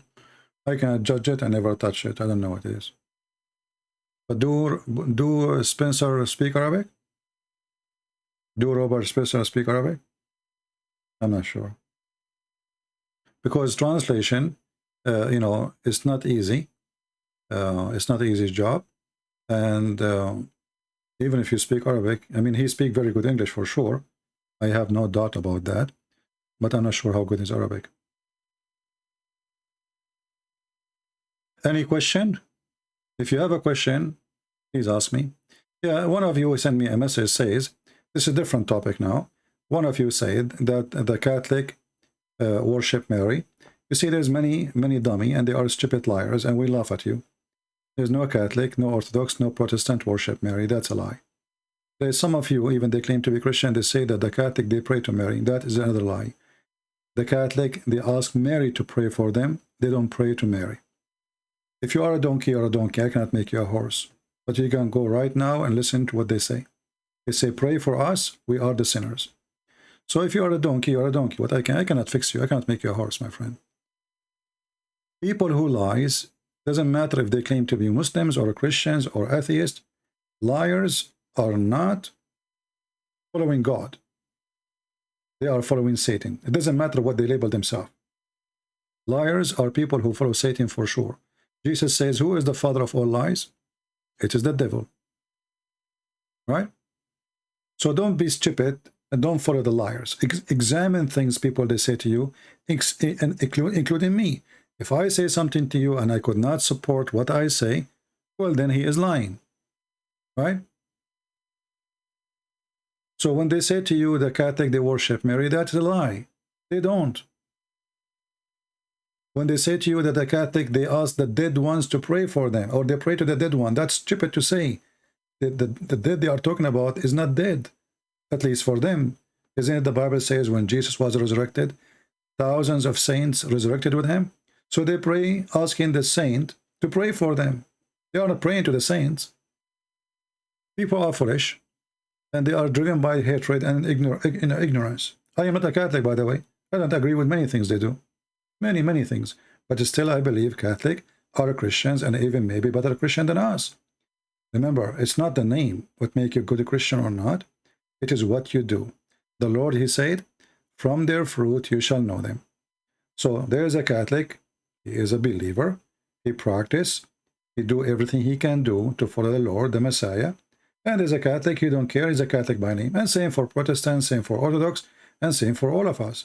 There's people, they are by name, and there's people, they are really believers.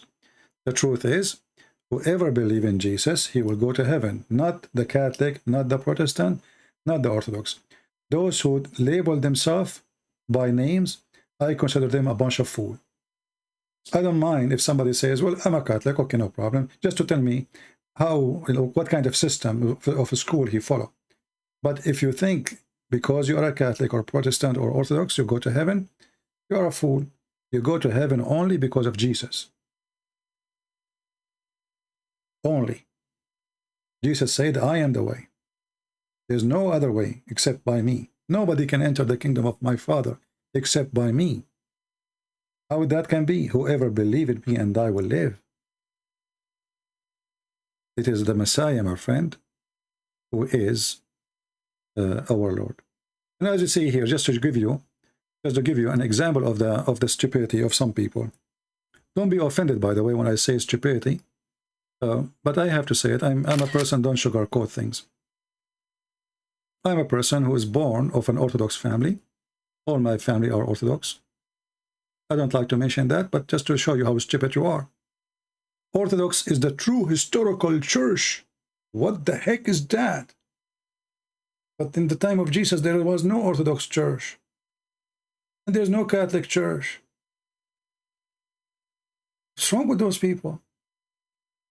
Mental illness, my friend. Ignorance, stupidity. Muhammadan, those are Muhammadan. Those are not Christians. They are like Shia and Sunni. You know, you go to hell, I go to heaven. It doesn't matter if you are Orthodox or not. Who cares? And what Orthodox mean? I will shave my beard if you know what does that mean. How many times I said I will shave my beard? People are really stupid. People are really silly. And people are really following Satan. Because Shaitan, Allah, he said in the Quran, Allah will spread division between the Christians. And he will spread enmity. We are the only true Christians, and you are not a Christian. Paul was not Orthodox, neither Peter, neither John, none of them was Orthodox or Catholic or Protestant. Stop being stupid.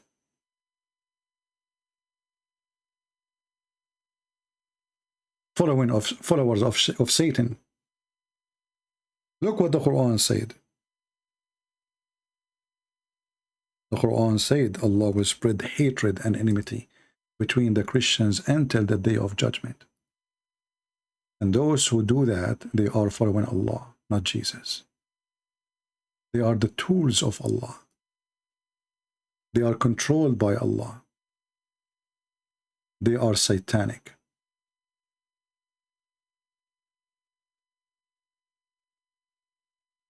Anyway, if you are a person who thinks that there is a church better than other church, I say to you, it's better to go and become a Muslim. And may Allah make your penis long. Penis people. His penis is better than your penis. We have, you know, I mean, I don't know what to say.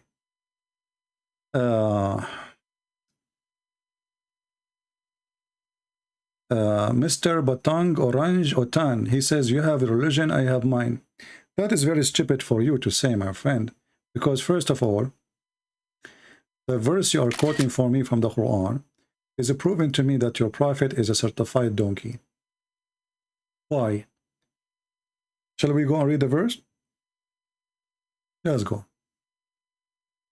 In that verse, or that chapter, if we can quote a chapter, Al-Kafirun, your prophet, he claimed that the people of Quraysh, they will never worship what he worshiped. But later, all of them, they convert to Islam.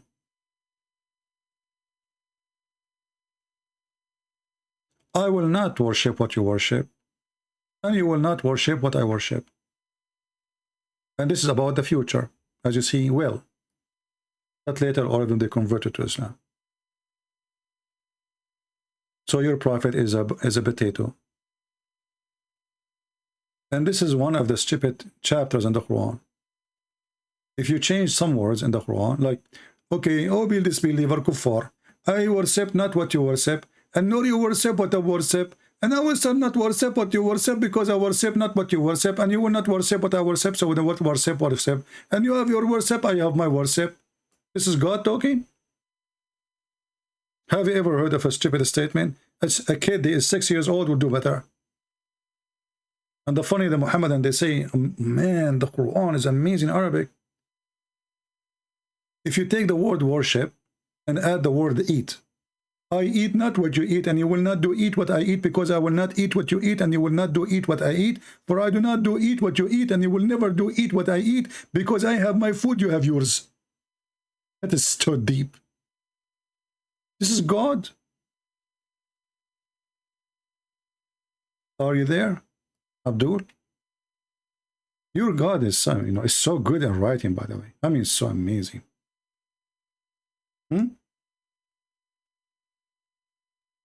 That's so deep. Look at this verse as an example, just to show you how deep the Islam is. No blame is there upon the blind, nor blame upon the lame, nor blame upon the sick, nor on yourself if you eat in your houses. Like, what the heck? That's deep. That is philosophy. Finally, we have a God, he agreed that it's okay if we eat in our houses. Because look like in the time of Muhammad, people used to eat only in McDonald's. This is God, he sat in his office, and now he is thinking deeply. Let me tell them something new today. No blame, brother. If you are blind, you eat at home. Okay, well, the blind, before he used to eat where? Huh? I mean, before Islam, the blind, he used where he was allowed to eat. I mean, the guy is blind. And if you are lame, like if you have a broken leg or you cannot walk, or if you are sick, okay, or yourself, so nobody left. The blind, the sick, the one who cannot walk, and yourself. If you eat in your, what the point? What the heck? Or the house of your father. Oh, that's some. I'm so glad that Allah finally told us and guide us that we can eat in the house of our father. That's deep. I thought I cannot. Or the house of your mother. Wow. Hey, good news, brother. Finally, you can eat in your mother home. No problem. No problem, no problem. Or the house of your brothers. Wow, it's getting bigger. Or the house of your sister. Oh man. Or the house of your father brothers. What the heck? Or the house of your father sister. Like what the heck? This guy, he have time. This God, he have time. He have all the time you want. Or the house of your mother brother. Or the house of your brother sister, mother sister. Or look here. Things is getting even more bigger. Or the house you hold the keys for it. Never make a Muslim a real estate agent for your house. He will eat the food in your refrigerator.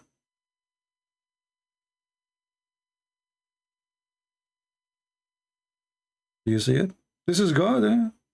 This is a verse coming from God.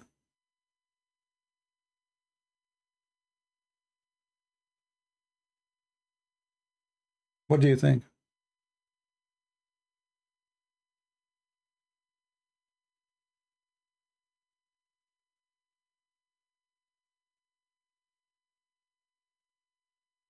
Can I do?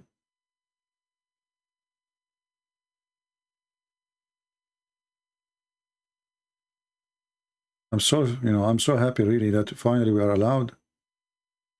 Yeah, look at this.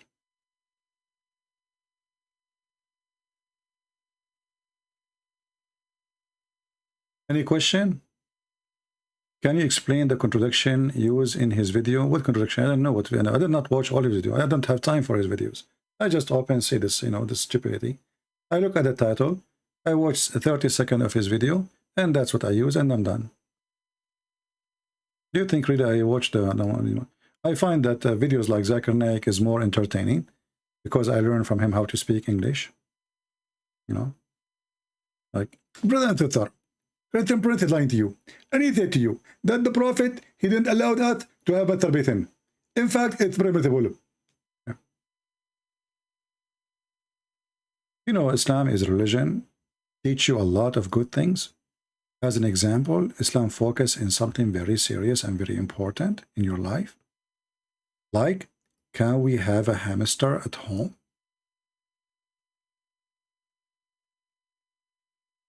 This is a serious question.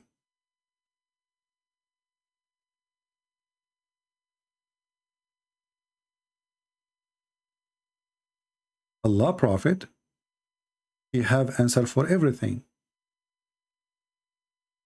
Can we have a hamster? We as a Muhammadan, we need to learn if having a hamster at home is okay or not. Because we don't want to go to hell because of a hamster. Brother, we don't want to go to hell because of a hamster. Can we keep hamsters as pets? The Prophet ﷺ instructed us to kill 5 types of animals, whether we find them in the hill area, which is out of the haram, or inside the haram. And he also ordered us in different hadith. Before we continue, somebody is saying here, all religion today is sect. That's not true. Christianity is not a religion first. Secondly, Christianity have 0 sect because we follow Jesus only, and those who follow sect, they are not Christians. If they think of sect as salvation, they are no Christian. Christianity is not a sect. Christianity is a Christ. That's why it's called a Christianity. We belong to Christ. So stop being stupid and don't come to me. Otherwise, I will send you free shipping and hand it to Allah. So let us see now the answer about the hamster. It's very important. I want you to focus with me. I know many men, they lost their marriage because of a hamster. I know a person, he lost his presidency. He was going to be elected. His name is Trump. The hamster, he ate a lot of vote. So this is a very dangerous creature. True story, by the way. Animals, whether we find them in the hill area, which is out of the haram, or inside the haram. And he also ordered us in different hadith to kill mice, because a mouse is a type of an animal that is evil by nature. And it carries a lot of diseases, and the plague is one of them, among others. and it's known to be destructive and with evil intent. Even it may take a piece of thread. You see the evil intent? This is in the case of law. If you study law, this is a premeditated murder. You see, did you hear what he said? Intent. You have an intent to do evil. Like the mice, he said he put his tail in his lips, in his mouth. He's thinking, you know, let me burn the house. Okay. Evil intent. The mice, you have an evil intent.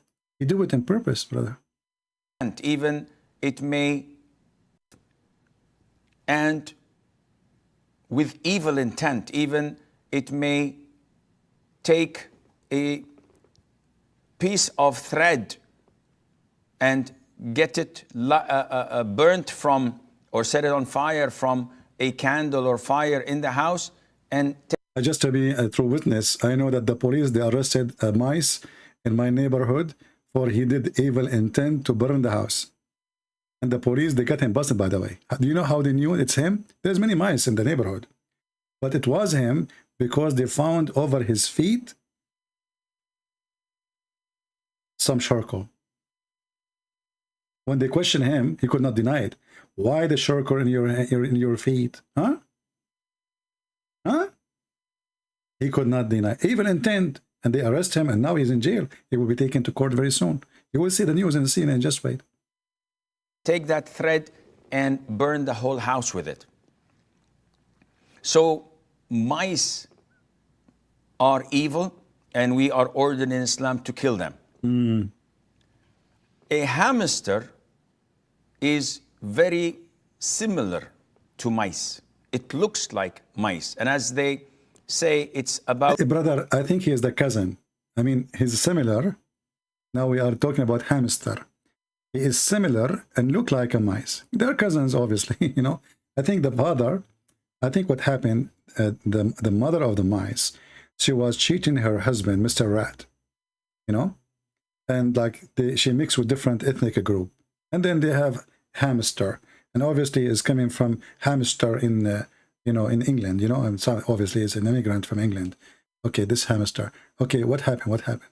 It looks like mice. And as they say, it's about 86 to 90 species of mice that are found there. Expert. So a hamster is a rodent, and it falls under the same category of mice, and hence it is not permissible to keep them as pets because of the instruction of the Prophet ﷺ to kill them wherever we find them and to destroy. Jihad against hamster. Kill them, brother, wherever you find them. Kill them wherever you find them. You bring Abdul to your house and you have a hamster, kill them wherever you find them. Dispose of them. Oh, this is not the whole video. Where is the whole video?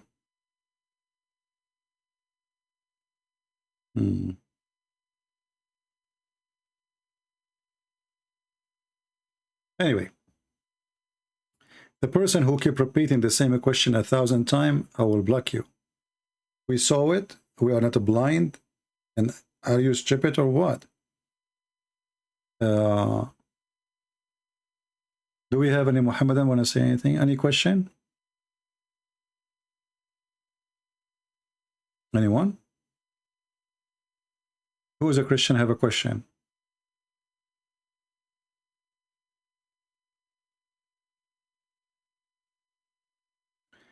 And actually, a hamster in Islam is an insect, according to this guy. According to Muslims, hamster is an insect. True story.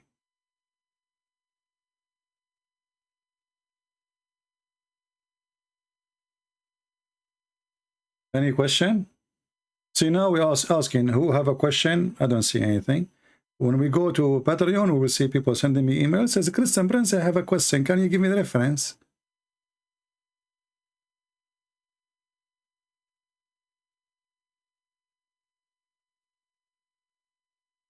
Can you explain the Muslims celebrate Eid al-Fitr? Muslims, they don't celebrate something is called Eid al-Fitr. You see, this Fitr, what Fitr mean? Fitr mean break fasting, right? But Muslim break fasting every day. So how they call it Fitr? Even the name is stupid. Fitr is somebody don't eat, but the Muslim, they eat more in the month of Ramadan. And what the Muslim, they do when the month of Ramadan is over, they slaughter millions of animals. So this is Adha. They have two Adha. One is the biggest occasion and the one is the smallest occasion. Ramadan is nothing but Adha, is not really Fitr. Because you ask them, do you slaughter at the end of Ramadan? What they do when Ramadan is almost over? They start slaughtering animals.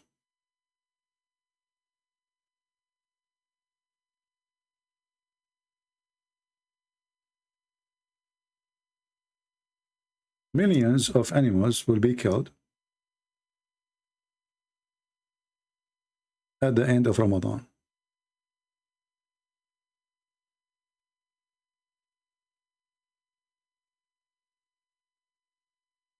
Why? And the funny, the Muslim, they say to you, Christianity is based on a blood sacrifice. When the first one who asked to do blood sacrifice, it was Allah in according to Islam. He asked even the children of Adam to do that. And the one who did the blood sacrifice, Allah accepted his qurban, which is proving that Muhammad is a fraud again, because he is using a word is not Arabic, qurban. What qurban means? Blood sacrifice.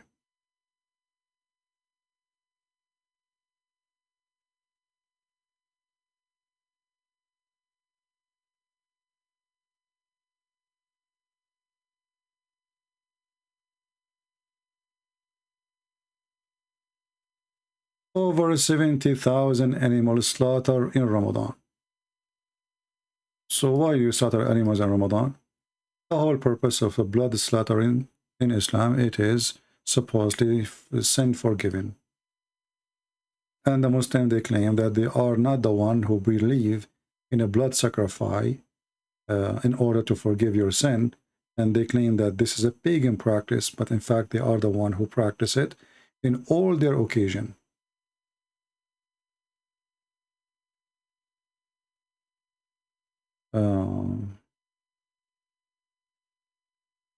I have a question about Antichrist. Well, instead of saying I have a question about the Antichrist, tell me what the question. Okay, sacrifice, sorry. I'm reading the word wrong, I agree. I know that, by the way, I'm reading it wrong, but sometimes like it's like coming natural way. So I think all of you are used to my English by now. Right? Sacrifice. Okay. Are we happy now? Sacrifice. What the Bible says about masturbation? Well, what the Bible says is don't waste your seed, which mean, you know, your seed should be, a man's seed should be given in the right place, right? Like to have a children's, the purpose of you having a male private part or the woman, she have a female private part, is to have a family. But in the same time, you know, we don't discuss those issues, or this is something very private, and all of us, we knew that all humans are sinners anyway. And it's a form of hypocrisy when people, they speak about how noble they are, that they don't do masturbation. When, you know, the one who is telling you, don't do masturbation, I assure you he did maybe 1,000,000 times. So they are hypocrite people, you know.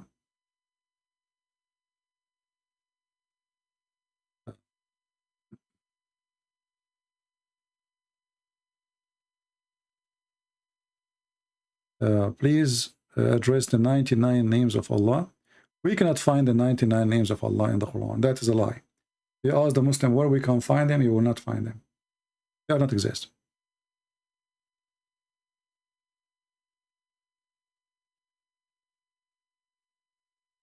What is the two east and the two west?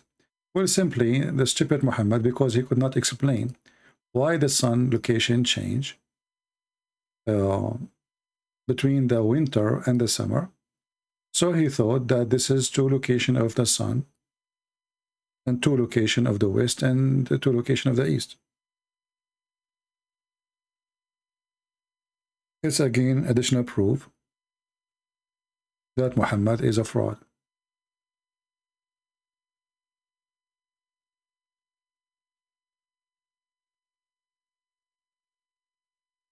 As you see, the Lord of the two East and the two West. And the Muslim, they try to explain to you in the translation here, they put between two brackets, places of sunrise during early summer and early winter. But that will not make it to East and to West. Anything else?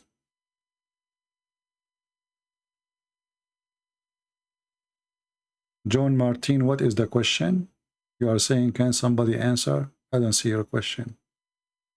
Do you think Islam will be destroyed before the judgment day? Well, you know, I believe all evil ideas will stay. And this is the point of judgment day. You know, judgment day is not the day where everything is right. It's the opposite. Judgment day will happen when everything is wrong.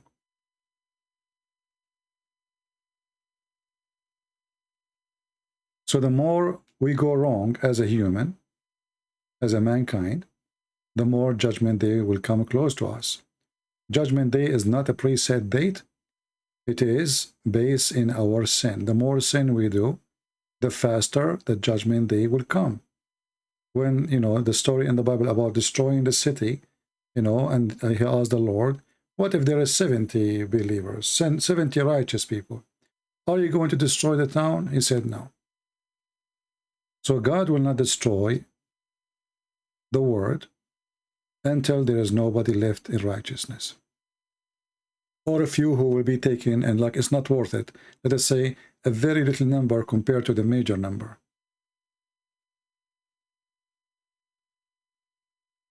Because the judgment day is like a day of a cleaning. You know what I mean? Like this place becomes so filthy. That's it. No more. It cannot be taken no more, you know? That is the judgment day. It's not just because there is some dirt. Any question? Your question, Carolina, what is your question?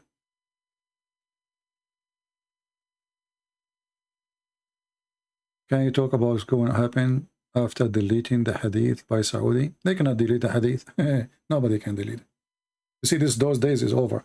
Actually, in case you do not know, the CIA, they have the biggest Islamic library ever. All the hadith is there. All the Islamic books. I was surprised myself to see that the CIA, they have all the Islamic books. So as you see, everybody have the books. It's on the internet. The second you put something in the internet, nobody can take it. Is it haram to use a golden ring? Well, Muhammad, he have a stolen golden ring from a Jew. And after he killed the man, he took his ring.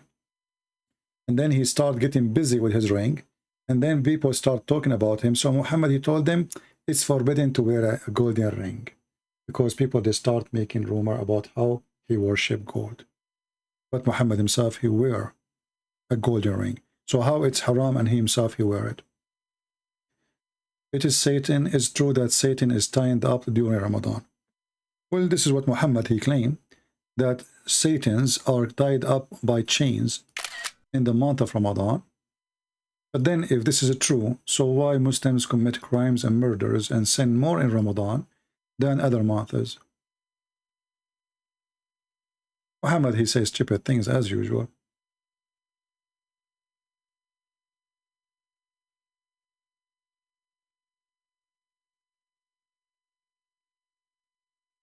If Satans are the reason for murders, let us find the hadith, and killing, etc., then why the Muslim countries in the month of Ramadan, all the police go home? That's it.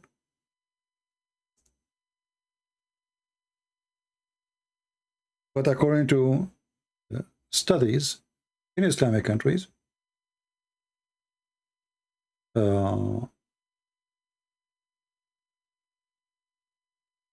violence increased so crazy, and murder and rape and theft in the month of Ramadan.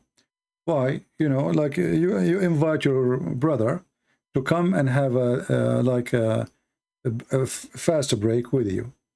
And you tell your friends that I'm going to go and I will eat in my house, brother. What the thieves will do in Muslim countries, they will come to the house. Then you know nobody is there. And they will spend the night eating there. You see, Ramadan is the month of eating, not the month of fasting. When they say to you, this is a month of fasting, it's a lie. They eat more. So theft will increase, killing will increase, and you name it. And let us see the hadith. Let us find the hadith.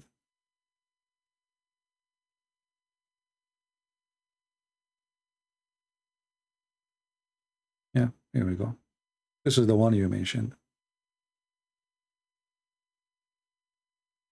Any other question?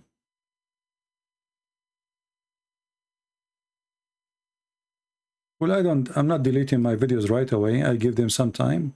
But please save my videos and reference. No?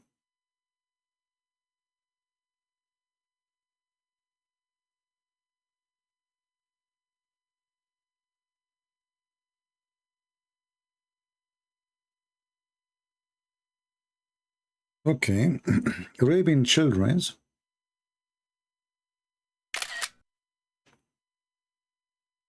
Well, you know, if you are convinced that this is not rape, that will affect you too. So if you grow in a society and, you know, there is a person who he been taught that he's a victim, and there's a person who been taught that she is a wife. So if Aisha, she live in the West, she will be taught she is a victim, and then she will grow with this feeling as a victim for the rest of her life. In case you do not know, there's many men, they kidnap children or even women. And after some time, the one who is raping, even though she is mature adult, if you open the door for her, she don't even run. Do you know that? She don't run. Why? Because her brain is captured. She don't know where to go. She don't know what to do. She believed that this is where she belonged, even though she knew he kidnapped her. So first a few months, she will suffer.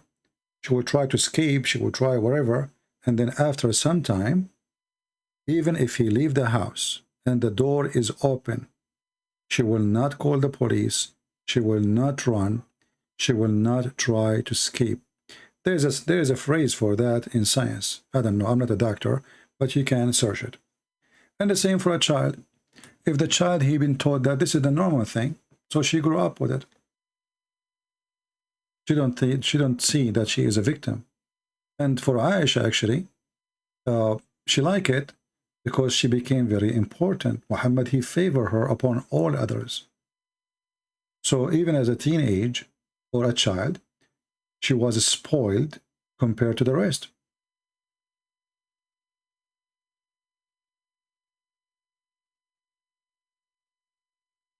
Well, I don't know. I mean, I'm not saying that that can be inside her brain, her personality. I never met her.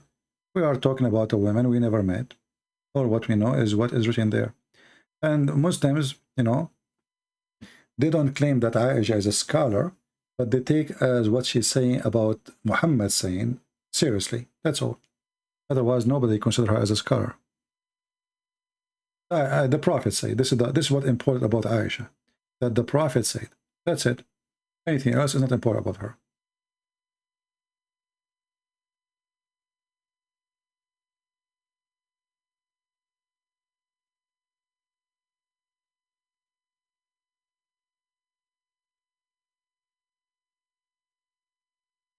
I posted link in April 28 just to clarify something to you.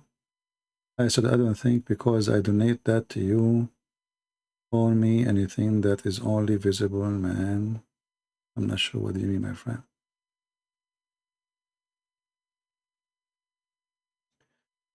Any question? Can you show us the hadith where the dog died under the bed and Muhammad did not notice? Yeah, we can look for it.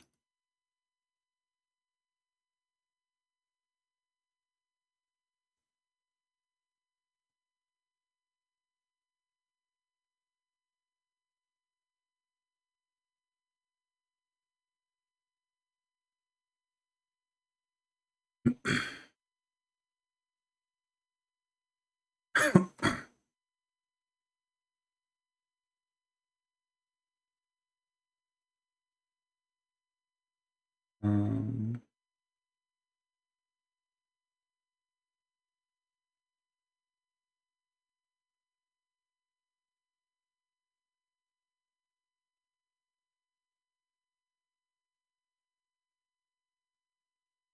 let us see where we can find it.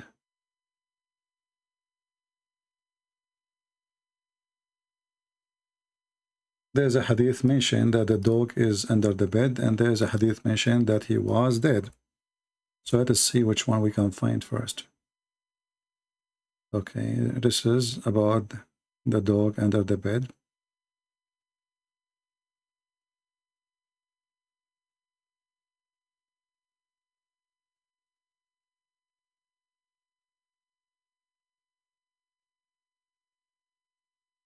Okay.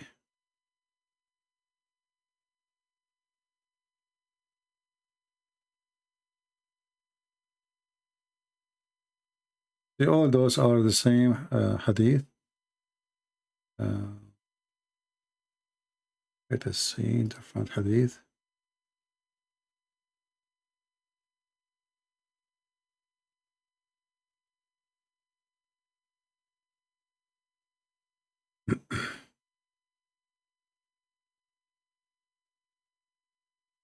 Okay, and now we find the hadith which is the dog was dead.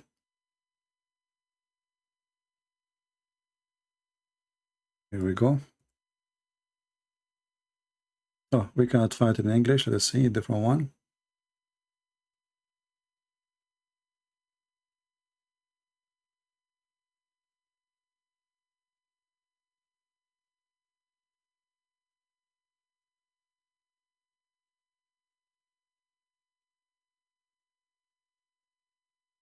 Let us see this one.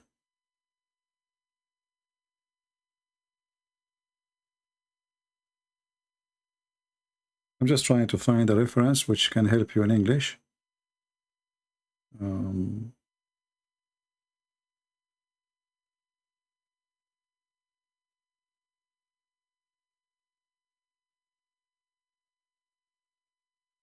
No.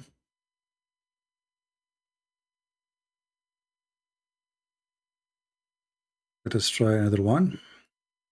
See, I'm trying one after one. I have all the hadith, but I'm just trying to find the one is really translated in English. Until now, we fail. But maybe now we can find it in Arabic, and then, because if we could not find it in English, what we can do?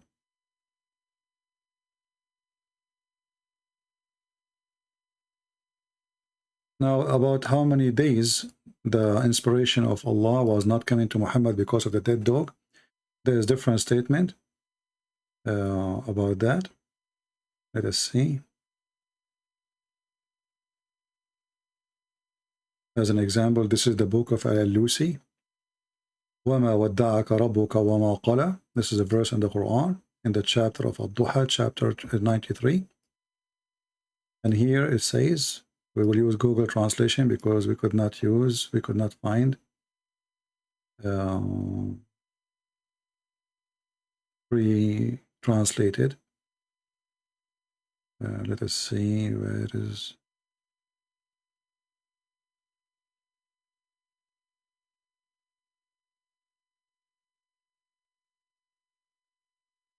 Here we go. It says here, etc. blah blah blah blah. Here it says there was a puppy. He entered under the bed of Muhammad and he died. And we did not know about him. And here they continue saying, and the Prophet, he was not receiving any inspiration for 4 days. Not receiving any inspiration. So the dog is dead for 4 days. And while they were cleaning under the bed with the broom, they hit something heavy and they found a dead dog. So I took him with my hand and I threw him behind the house. And then the Prophet, he came and his beard was shaking. And he was like terrified. And then Allah, He sent him this verse, وَالضُّحَى وَاللَّيْلُ, etc. And this is the reason. And then here it says, and this is statement here, tells us that he did not receive inspiration for 4 days. However, according to Ibn Jurayj, it was 12 days. According to Al-Kalbi, it was 15 days. And some they say more than 20 days. From Ibn Abbas, it was 25 days. From As-Suddi or Muqatil, it was 40 days. Now we can use a translation. I'm going to share the link with you. But let us use Google Translation to see if it's going to work.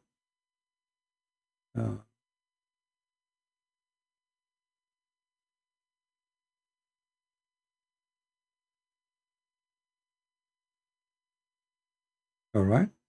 Now you see the translation. And here they are telling you how many days. Ibn Jurayj, he says 12. Kalbi says 15. Some they say, more 20 something, 25. Some they say As-Suddi and others, blah, blah, blah. They said until we see Ibn Abbas, which is the most important opinion. He says 40 days. Okay. Let me give you the link. And for sure, there's many books and many references. I'm just giving you one. One will do anyway.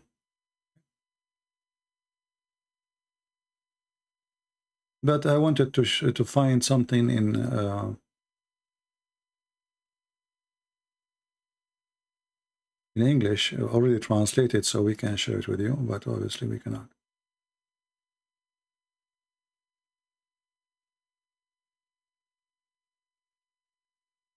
Let us see Google link shortage.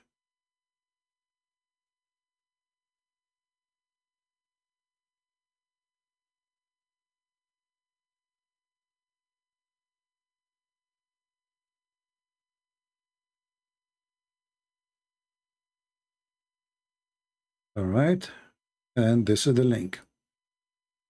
Now, if you were asking me during this time, I was not looking at the screen. As you see, I was looking for reference. What is Hadith science? And why every time we find something terrible turn weak when, this is just an excuse. The Muslim try to hide behind it. They say, you do not know the science of Hadith. But remember, all those books here is written by those who know the science of the Hadith. So why they write it down and they preserve it if it's not approved anyway? Let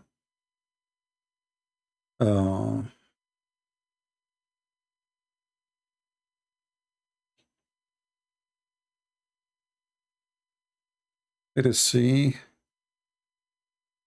Again, tomorrow, I might be able to come live on air in the morning, even though it's not, we did not have a 20,000 here to see. But I have some, some business to do. If I could not, then we have it for today, But usually we have a fixed day, which is a Friday and Sunday, as you know. All right.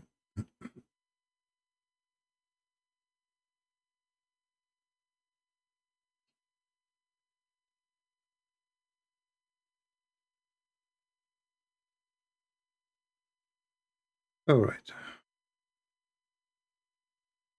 Somebody saying, does Allah have loin? According to Al-Bukhari 65, 4879. Well, no, this hadith is speaking about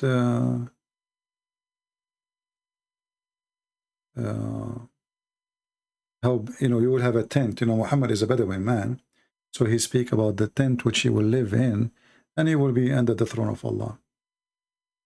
I don't see there anything about. Any question?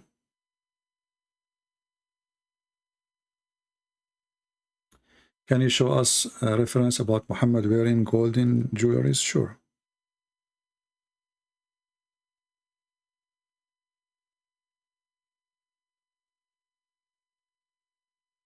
And because Muhammad, he got busy with the gold, because, you know, he's obviously, he's a savage person.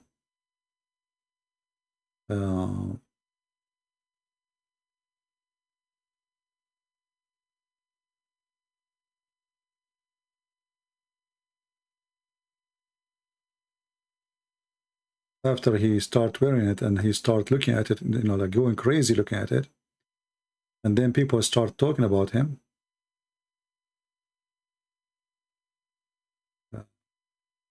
then he forbid it.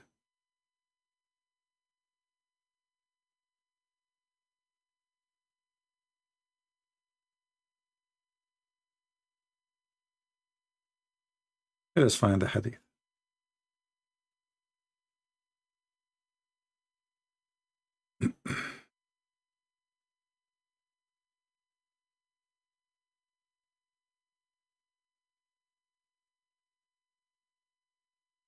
And you know, if gold is forbidden, why in the heaven of Allah, Allah will give you a bracelet of gold? Very stupid, silly religion. And why Muhammad, he take gold as a currency anyway? He worship gold.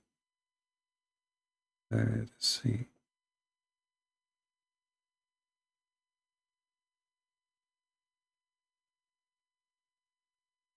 And Muhammad, actually, he was so worried about his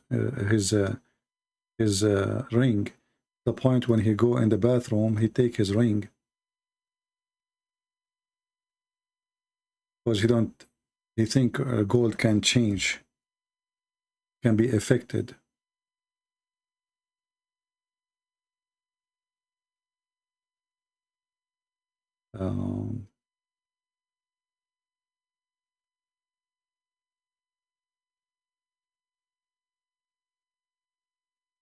Let us see the other hadith.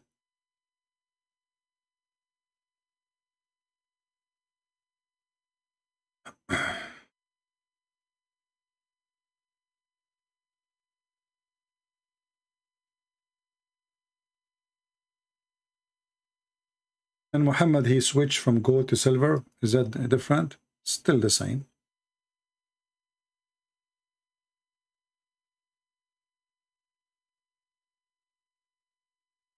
This is different hadith here. Let us see this hadith.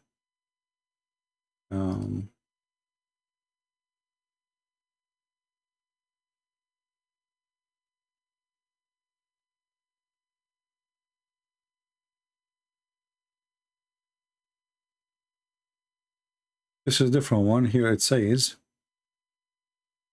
Abdullah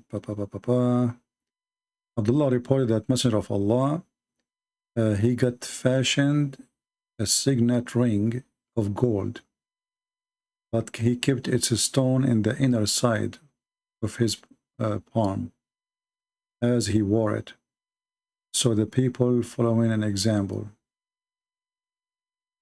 Okay. And this is Sahih al-Bukhari. Allah Apostle had a gold ring made for himself, and he used to wear it with the stone toward the inner of the part of his hand. And this is the same hadith again. And I see all of them, they are Sahih. There's many hadith about rings, you know. But as you see, Islam focus in silly, stupid things. And the Muslim, the purpose, Muslim, they will say to you that Muhammad is not a person who is interested in gold. But Muhammad, he killed people to take their gold. Actually, there's a Jew. He tortured him so he can find out where his gold is. And he take the fifth of the booty. Thank you, princess. Anything else?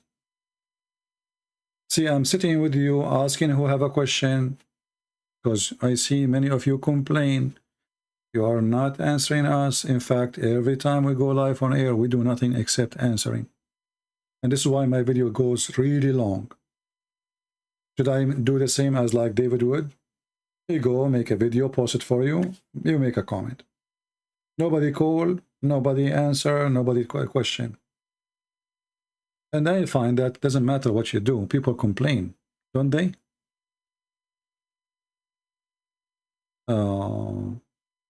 What happened if Islam, the majority religion of the earth? My friend, Islam does not exist anymore. Because as you see, the one who is fighting Islam is Muslims. I'm not really worried about it. You see what we do, not because I'm worried of Islam, I'm worried about salvation. We want people to be saved. Otherwise, Islam is dead long time ago. You know, do you know why the Muslims are not killing each other now? Because of America. Just a few years ago, because of the stupid Trump, stupid guy, you know, I mean, this guy, he have a big nose. He have to put his nose everywhere. He is the one who forced Saudi Arabia not to attack Qatar. Saudi Arabia and Emirat and Bahrain, they were planning to launch an attack on Qatar. Who is the one who stopped the war between Muslims? George Bush. Saddam Hussein attacked Kuwait, and he was going to attack Syria, and he was going to attack Saudi Arabia, and he was going to attack Jordan. Who is the one who put his nose there? The American, as usual. You know? As usual. Right now, the Iranian, they want to attack Saudi Arabia. Who is the one who's stopping that war from happening? The American. It's very simple. I mean, just take the American away, you will see the Middle East and the Muslim, they will kill each other.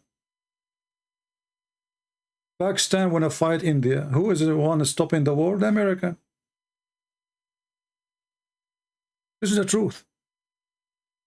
You know? Just take America away, and then you will find all those Muslim countries are killing each other. Does Allah really exist? Well, Satan is exist, therefore Allah is exist, because Allah is a satanic idea anyway.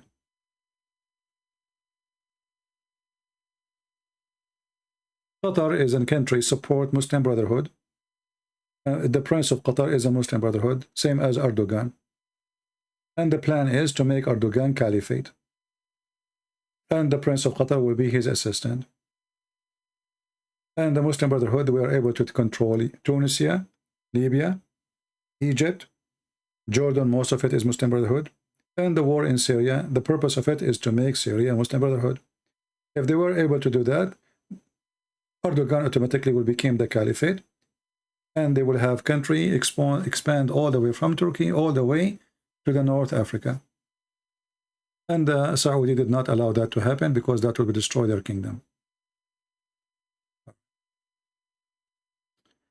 Rosbeck question or Salman the Persian is one of the help Muhammad with his tremendous knowledge of Christianity. No, Salman al-Farisi, he do not know much about Christianity. Salman al-Farisi, he have zero knowledge of Christianity actually. Muhammad, he do not need Salman al-Farisi to teach him about Christianity, but Salman al-Farisi, he taught him about other religions. He taught him about Iran, the Persian. Muhammad, he lived, there is around him, there is a Christian, so who need Salman al-Farisi? Waraq ibn Nawfal is the real father of Muhammad.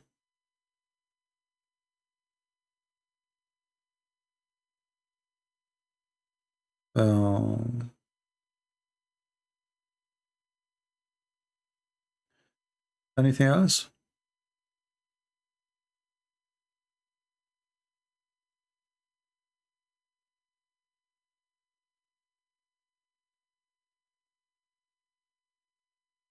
The fifth of the booty mean the fifth of the stolen money and product taken from people from their houses.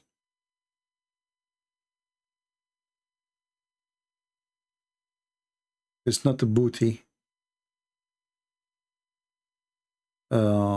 What do you think of the new owner of Twitter? I don't know. And why I want to care? You see, those things are important. Twitter is important for you. If it is important, for me it's not. I don't have account in Twitter, I don't have account in Instagram, I don't have account of any of them. And even YouTube, you know, if YouTube does not have the ability to share videos, I will not care for it. It's just a way, it's a tool. But for me, I don't care about Twitter. Twitter actually is a dead area for me. They allow you to post few words. You know, that's it. You can't even make a video. So Twitter is useless for me. I don't care for it. And I find that somebody is so rich, he bought a Twitter. I think this guy do not know what to do with his money. I think it's a very bad investment. even like in like he's smart supposedly, right? But I think this guy, he have too much money, he do not know what to do with it. You know, good for me, good for him. But I believe this is a wrong investment, because all those websites, they are going to die. And I believe they agreed to say it to him because they knew the future. The future is not for Twitter. It's not for Facebook. All those websites, they are going to die. You see, every era have an era. As an example, there's a certain time where videotape was #1. So if somebody opened a store to rent videotape, right? He thought he was going to have a business forever. Then CDs come. Videotape is not working. We switched to CD. Then the internet came. Then who needs CDs? We have internet. Then Netflix came. Then Amazon came. Then YouTube killed all of them. And something else will kill YouTube. Just think about it. Have the Quran they have in the museum, how many chapter total is it? I don't know which one you are talking about, because there's many Qurans and they are different. As an example, there's a Quran of Samarkand. The name is telling you it's found in Samarkand. It's different from the Quran found in Yemen, different from the Quran found in Baghdad, you know. And all of them, they are not really that old anyway.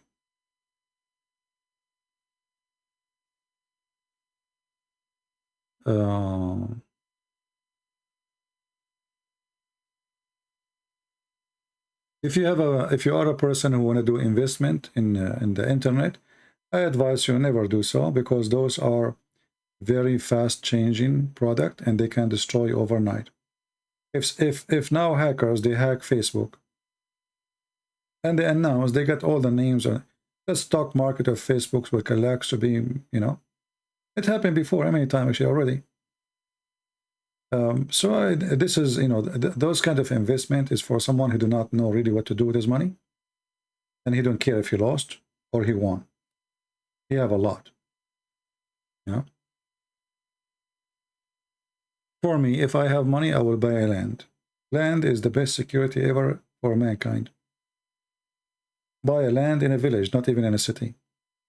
War happen, people kill each other, you go to your little tiny land, you do farming with your wife, your children, grow some chickens, you live.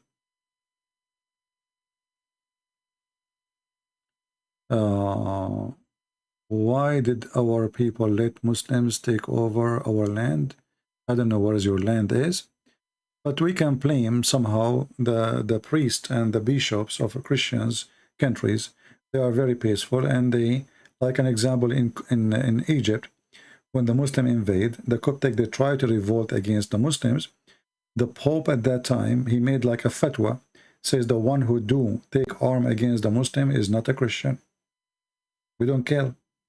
We are going to kill them. So we can blame churches.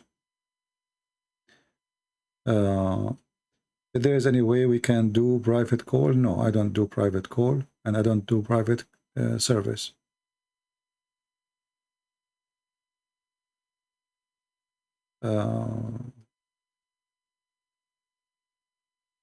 This Aisha masturbate Muhammad, I don't know what does that mean.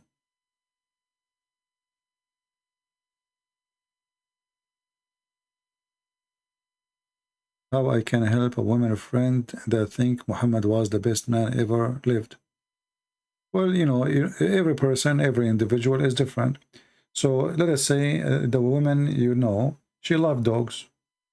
You know, do you love dogs? You have dog? Yeah, I have dog. Do you know that Muhammad hated dogs? That will make her think twice. Do you hate child molesters? Show her that Muhammad's child molester. Do you like a husband who lied to you? Muhammad taught Muslims they can lie. I mean, when you speak to a person, you have to study first the person.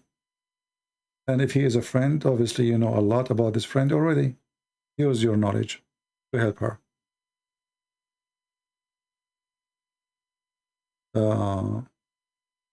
We just answered that judgment. You know, that actually answer Muhammad he gave When Muhammad, he was weak, he cannot kill them. But later these verses are abrogated by chapter of At-Tawbah, kill them wherever you find them. So you have your religion, I have mine, is abrogated.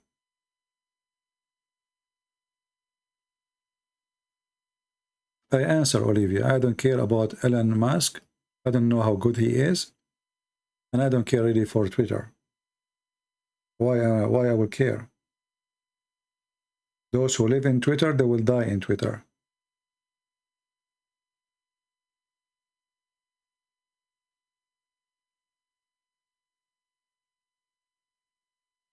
I don't care for Twitter. I don't care even for YouTube. If not YouTube giving us a free opportunity that we can show you in the screen, we can teach you.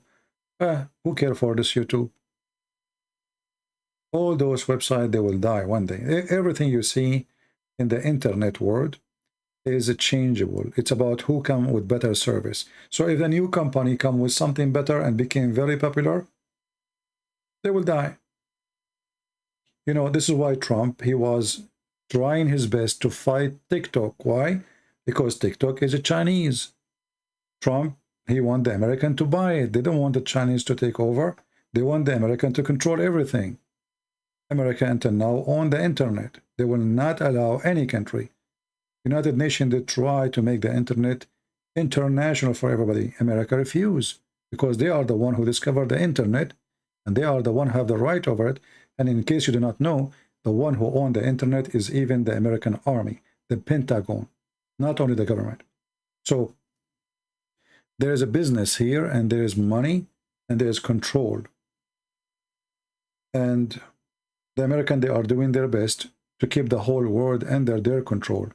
Twitter is American and have to stay American as long as it's important. Same as Google, same as YouTube, same as Facebook. And if somebody try to compete with them, they will destroy it. Like what they try to do with TikTok. But I believe all of them, they are, you know, they are stupid. I mean, this TikTok, if I have a children's, I will never let them use it. Do you know what this TikTok is? Go. I downloaded it once. I got disgusted. I got disgusted. I saw a child in TikTok wearing a makeup and there's adult asking him to dance for them. There's no parents. There's nobody is watching. And this child, you know what's happening. This is what TikTok is. Prostitution, sex trafficking, children trafficking. You know, I mean, it's a very disgusting place. But people love it.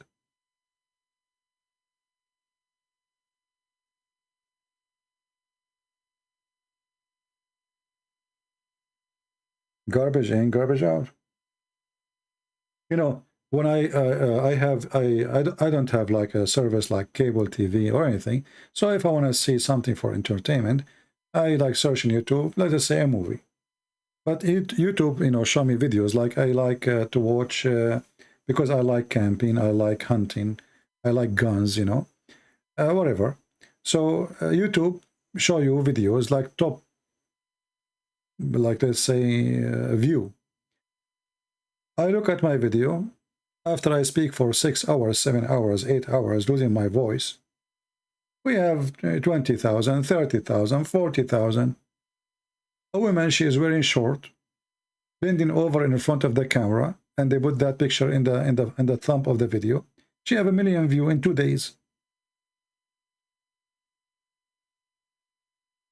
This is the truth.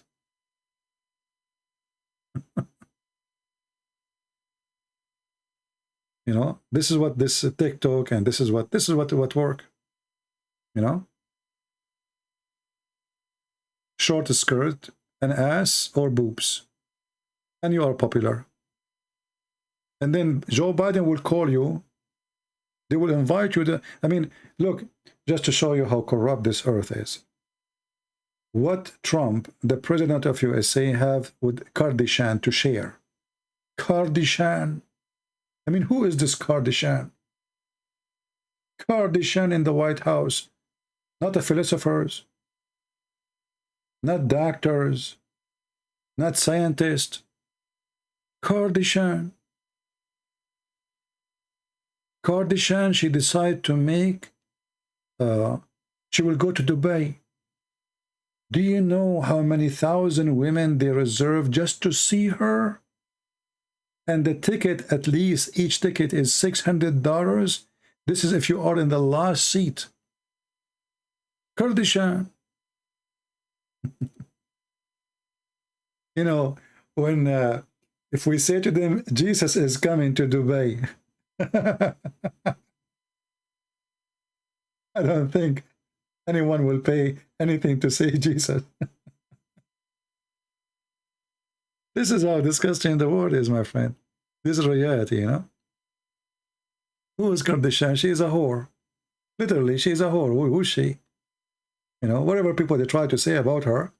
Who are those people? Bring a Muslim woman dancer, belly dancer from the Middle East. People, they fight over the ticket. You know, they literally, they shoot each other over a ticket, and there's a black market for them. You know, I mean, the whole is preserved even before the 2 months before the party. All right.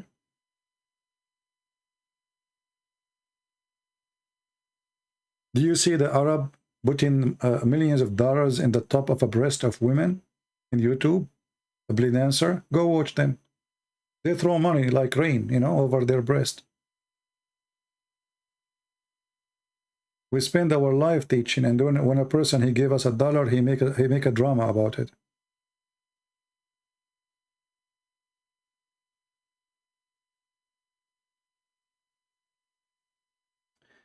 Anyway, any question? What debate you enjoy most? I don't enjoy debates because I don't debate. I don't debate. You see, debate is have to be done between two qualified people who have knowledge. All the Muslims, there's one very important condition for a debate, is to speak to somebody he is honest. At least he tell you what he believes. Muslims, they don't practice honesty, so there's no debate. So I didn't enjoy debating them, but I enjoy busting them. So I don't call it a debate. We don't debate Muslim, we get them busted, just to make it simple for you.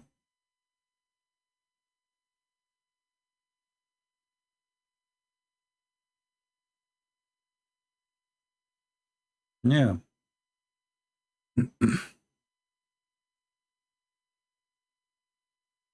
Is Antichrist coming from Islam? No. Antichrist, I believe it must be from a Jewish background.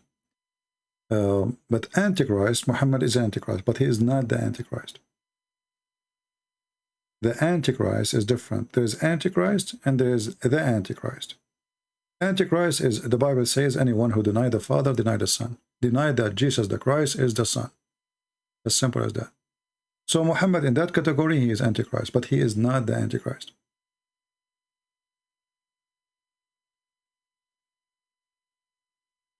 Is Kalamullah the same as Allah? Muslims, they say no, because the word of Allah is not the same, is not Allah. But the word of Allah isn't created, and that make it that they have two divine, and that is a problem for them. For us, the word of God is God.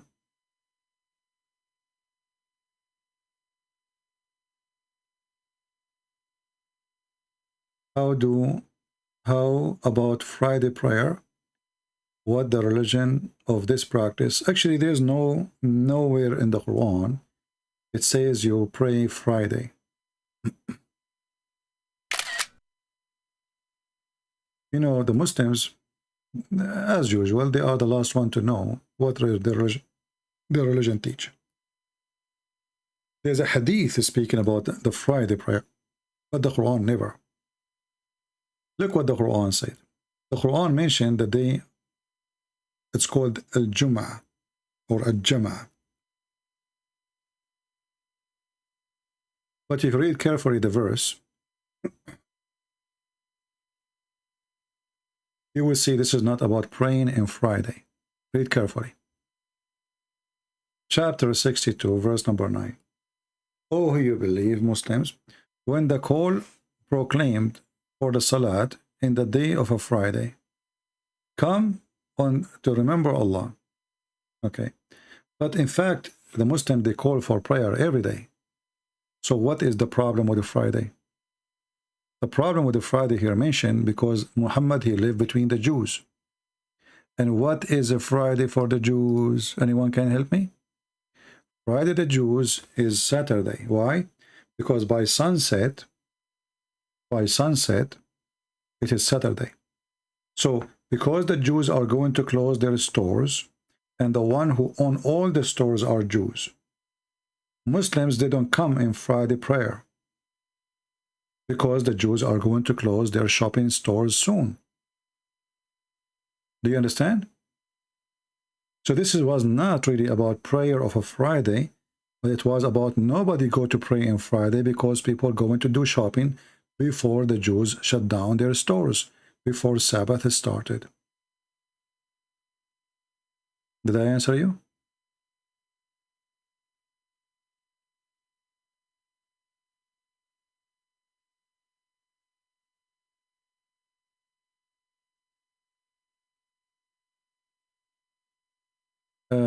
Big man, he's saying, no, it's not. You are just being emotional and not responding. Marriage is not by age in Islam. Why you don't want to deal with the fact that Aisha was praising an abuser? My friend Aisha, she was not praising an abuser, but she have no choice to praise or not. In fact, Aisha, she was giving finger to Muhammad as soon as she can. Isn't it Aisha the one who said to Muhammad, أنت الذي تدعي أنك رسول الله? You are the one who claimed to be the messenger of Allah? Which means she just said to him, you are not.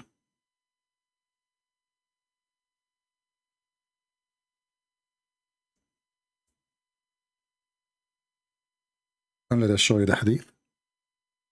So Aisha, she lived in a society where if she complained to her father will beat her. And if she complained to her husband will beat her. And you are wondering who prays who?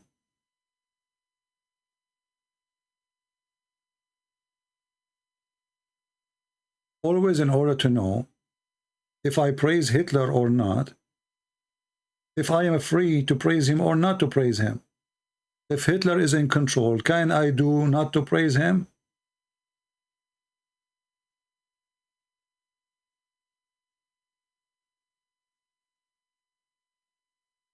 People, they have a low IQ. I feel sorry for them. They are very shallow in their thinking. Look what Aisha, she said to the filthy Muhammad.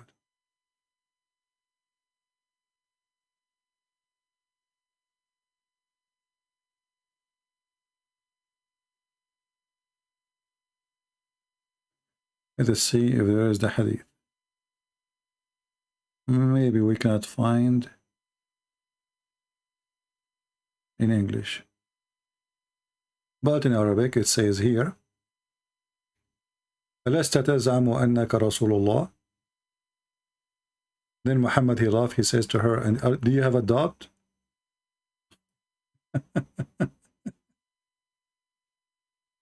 Isn't it Abu Bakr, he did beat Aisha for that reason?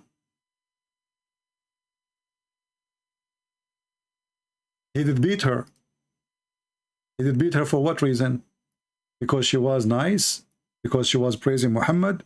So here we go. The second she said something is negative, she got a box in her face.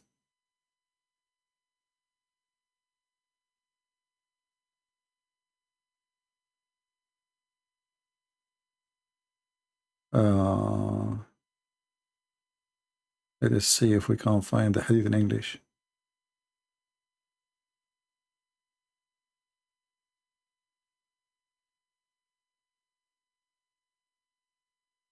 I cannot find.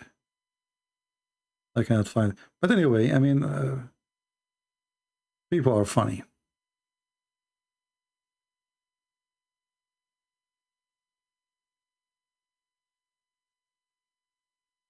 That's not true. Let us see if this is true or not. She was jealous. Okay. Let us see if this is true or not.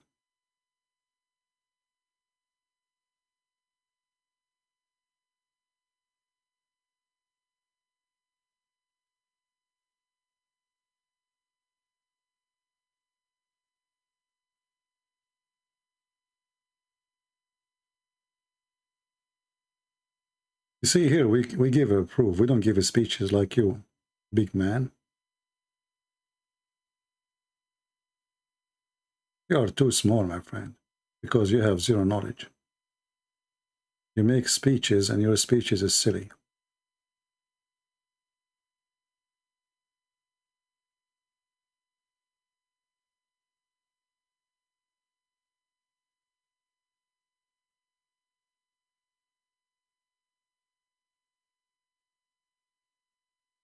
All right, here we go.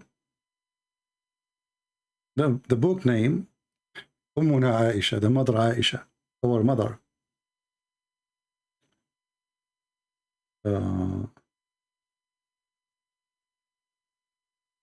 Aisha, she said, أَلَسْتَ تَزْعَمُ أَنَّكَ رَسُولُ اللَّهِ? Aren't you the one who claimed to be a prophet of Allah, which means you are not?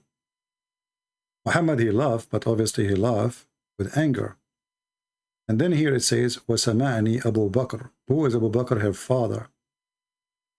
فَاللَّطَمَ فَأَقْبَلَ عَلَى وَجْهِ وَاللَّطَمَ وَجْهِ. And this is the Google translation for your majesty.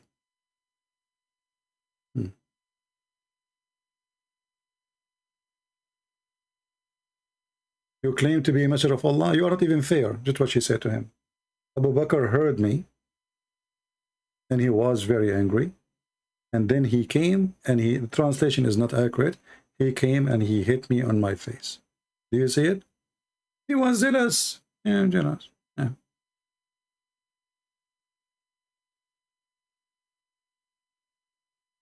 And remember, that took time for Aisha to become more mature so she can see who is Muhammad. A child is a child. You know, Muhammad, he said that if you marry a child, you can amuse her and you can sport with her. Why are you saying that? Because a child, you give him a candy, he's happy or she's happy. So was she praising Muhammad when she was a child, big man? A child. You know, people, they try, obviously big man is a child molester too. He keeps saying that she was jealous of Khadija. You stupid. Khadija, she was dead already. How she can be jealous from her?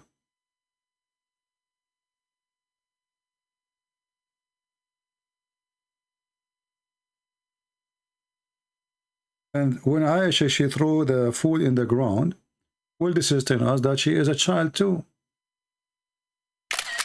You must be a child molester, big man. Like your prophet.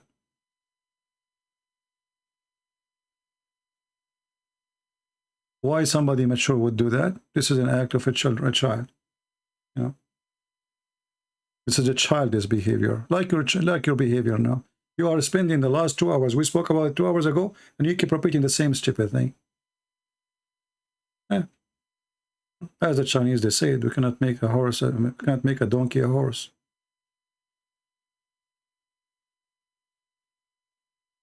The woman, she said something, right away they did beat her. Right away. And I show you the reference. And she did not do anything. She just said to him, you claim to be a messenger of Allah. How come you are not fair?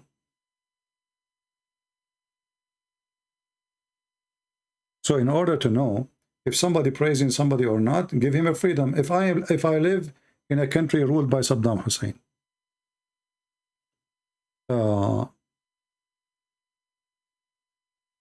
yeah, but this is a stupid hadith. You know, Aisha, she is jealous of Khadija when Khadija, she was not there. Isn't it Muhammad, he says, I favor Aisha the same as I favor a tharid, which is a kind of a food. Muhammad, he considers Aisha a dish. He has many dishes, and she is his favorite dish. So stop being stupid, because he's a child molester. And all those hadith is trying to explain why she is jealous. Well, this is telling you that Muhammad was not fair with everything he do. Let me get you, big man, I'm willing to open Skype for you. Do you like to call me?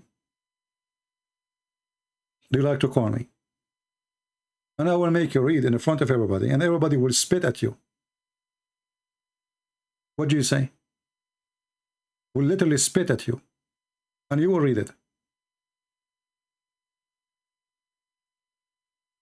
Here we go. This is Aisha.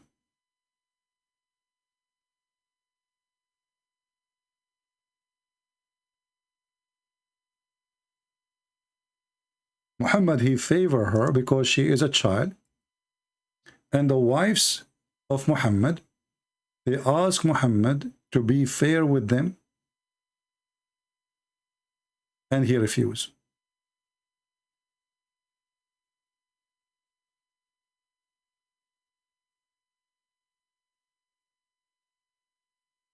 Do you dare, big man, to read it? Chapter when a man loves one of his wives more than the others. Guys, do you see it? Do you see the name of the chapter? So who was, he was saying she was jealous, right? Well, if she is jealous, she is mentally ill anyway. Maybe because she was abused and she lost her mind. If the man, he favor her, and this is your hadith, right? I will call you when I get more knowledge, or in meantime. Okay, then until you go there and get lost. We thought you are a man, it turned to be you are a home, or, you are a potato. When a man, he loves one of his wives more than the others. Okay, he loves more, he don't love her, he favor her. Read carefully. The wives of Muhammad, they were asking Muhammad to be fair, to be just.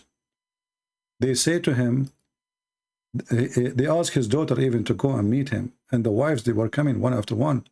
We are asking you, they are urging you to be equitable with regard the matter of the daughter of Abu Quhafa, which is Abu Bakr. She said, so she entered upon the Prophet when he was with Aisha. And he was under her, he was wearing the clothes of Aisha. This guy is mentally ill. He wear her clothes, not under her cover. And then she said to him, your wife sent me to you, urging you to be equitable regarding the matter of the daughter of Abu Quhafa. The Prophet said to her, do you love me? Speaking to his daughter, supposedly. This is his daughter, stepdaughter. She said, yes. He said, then love her. For so she went back to them and told them what he said. They said to her, you did not do anything. Go back, ask him. She said, by Allah, I never go back. And the same story, and then we will find that Aisha and the other wives, they start fighting. Here we see Zainab bint Jahsh. She came to Muhammad, and this is the wife of his own son, the one he took her from his son, the one who was sleeping with her when she was married. She was somewhat my equal among the wives of the Prophet. Who? Zainab bint Jahsh. So he have the guy, he favor women. Why? Because she is big and fat and beautiful. Excuse me for using the word fat, but the Arab, they have their own taste.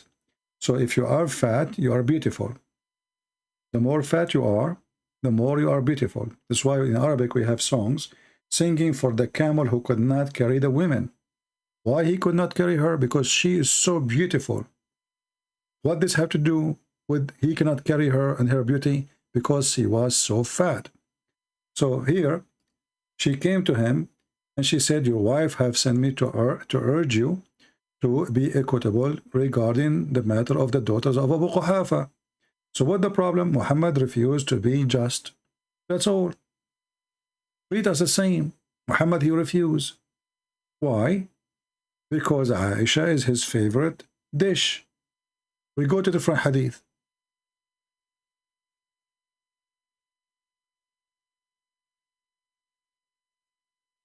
Aisha, she is like rice for Muhammad.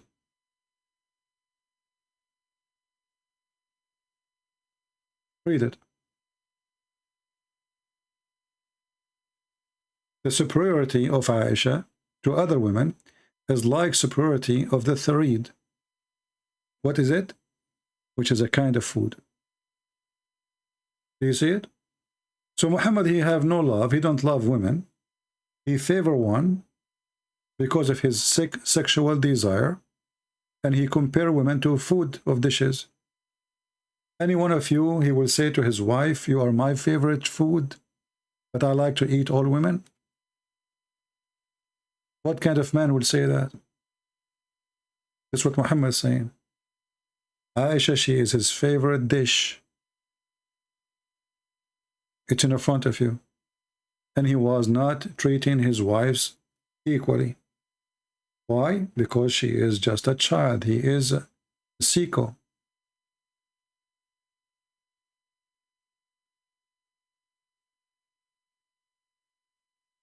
Anyone else?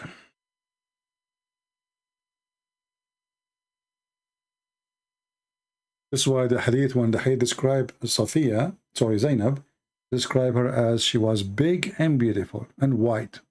So she have the major things of a beauty for the Arab. She is big, she is white, and that make her super beautiful.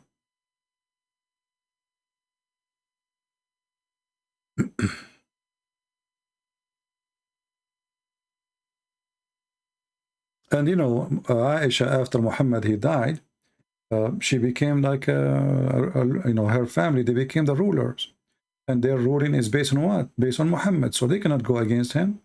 Everything they have is based on Muhammad. Her father became a caliphate because of Muhammad. She became superior because of Muhammad. So how she will go against him anyway? She loved it actually, especially after his death. This is why the hadith says that Aisha, she used to send beautiful slaves so she can hunt young youth from Quraysh, so she can F them. And this is the hadith from the Sunni Sahih Hadith.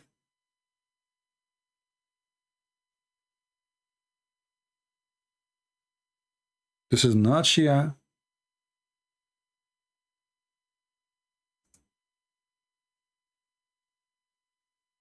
So Aisha, after Muhammad died, she became like an untouchable person. Her father became caliphate later. She is the wife of the Prophet, and she is his favorite. So she lived a very nice life.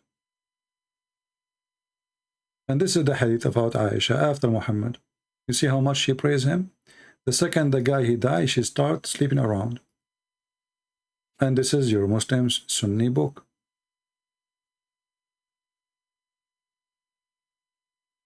This is the book of Effin. What's the name of the book? Effin, Kitab al-Nikah. ما قالوا في الجارية تشوف ويطاف بها. What they said about showing a slave girl and going around with her. Or what does that mean? Chapter 3, verse number, page number 461. Here it says that Aisha, she decorated, which means she put the makeup on a girl. She's a slave, and she made her go around so young men, they will follow her so she can hunt some men of Quraysh. Translate to English. And this is the hadith number. What's said about a slave girl who when taken to be shown around? Hadith number 2591697, whatever it's called. And this is the page number, and this is the volume, and this is the name of the book. Abu Bakr told us, blah, blah, blah, blah, blah, blah, blah, blah, blah, blah, okay.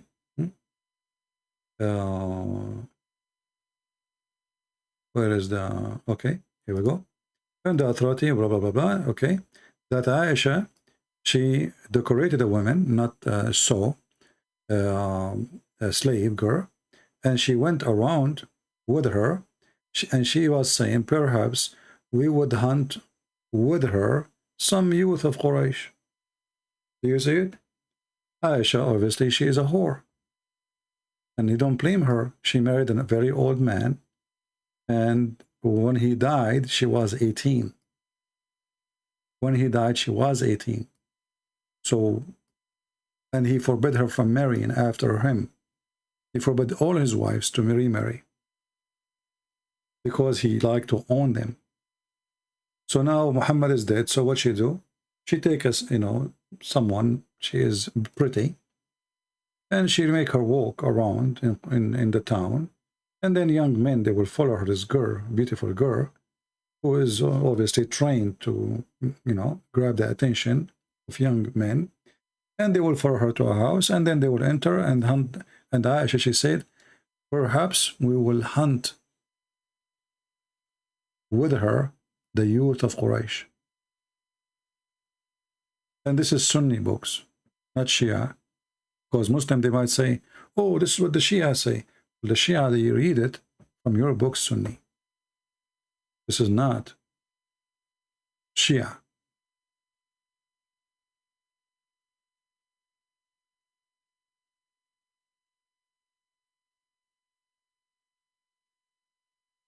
And you know, like this guy, a big man, who claimed that Aisha, she was praising Muhammad. Well, the victim still is a victim, and the victim always, who have no choice, will praise. All of them, they are victims. Safiya, she is a victim. Do she dare to say anything about Muhammad? She will be killed. She will be killed immediately.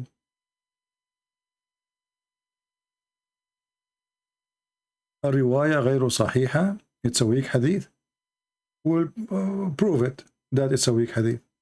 Guys, it's a weak hadith. He came back, it's a weak hadith. You know, actually, this will make it more horrible. If the hadith is weak, and then you Muslim, you write it down, that means you Muslims are mentally ill. Because while you are writing, preserving a story, you're trying to claim it is not true.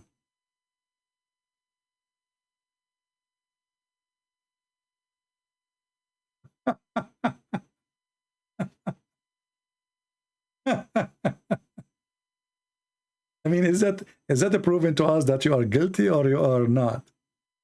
Just to show you how stupid this religion is.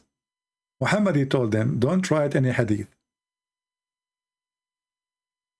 The Muslim, they wrote, the Prophet said, don't write any hadith. But he just told you, don't write any hadith, you donkey. Do you see how low IQ this religion is? There is stupid prophet, he knew that this will be used against him. He is a fraud. He don't want people to remember what he said.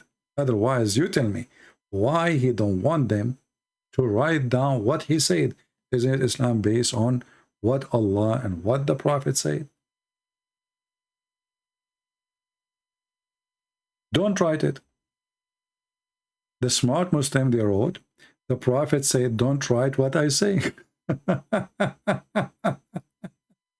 He just told you, don't write what I say. Get out of here, big man. You are just little.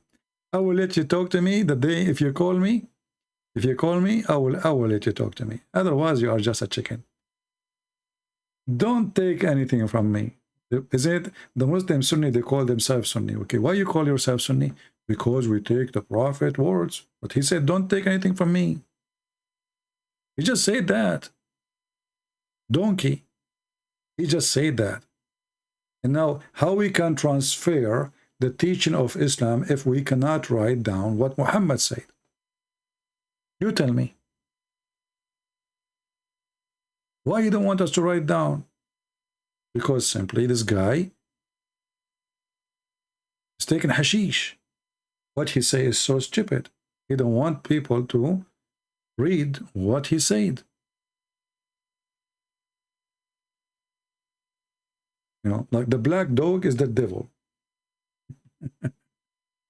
So the Muslim today, they regret that their stupid ancestors, they wrote everything Muhammad he said and everything Aisha they said, and now they try to defend it by saying it is a lie. Who wrote the lie? We wrote the lie. Who? We, the Muslims. So you just actually shooting yourself in the foot, because now we cannot trust what Muslim they say. We cannot trust what Muslim religion is, because as you say, they claim that this is a lie. What they say about their prophet is a lie. The Muslim, they say that to you. What the Muslim they say about their prophet, it is a lie.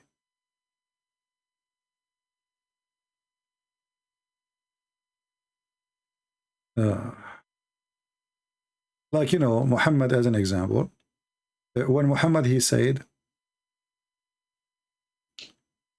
the sun set in a murky water. How the Muslim they can refute this one? The Quran says that, and the Hadith is in total agreement, and here it says Sahih in chain. Do you see anyone saying Da'if? The Muslim right away they will say to you, this is Da'if, or this is stupid, this is Da'if. It doesn't say that. Why? Even in your website doesn't say Da'if. It says Sahih in chain. Everything is perfect. Sahihul Isnad. Sahih. But we have to get rid of it, because this is proof that Muhammad is a stupid. The sun set in a muddy, hot, boiling water.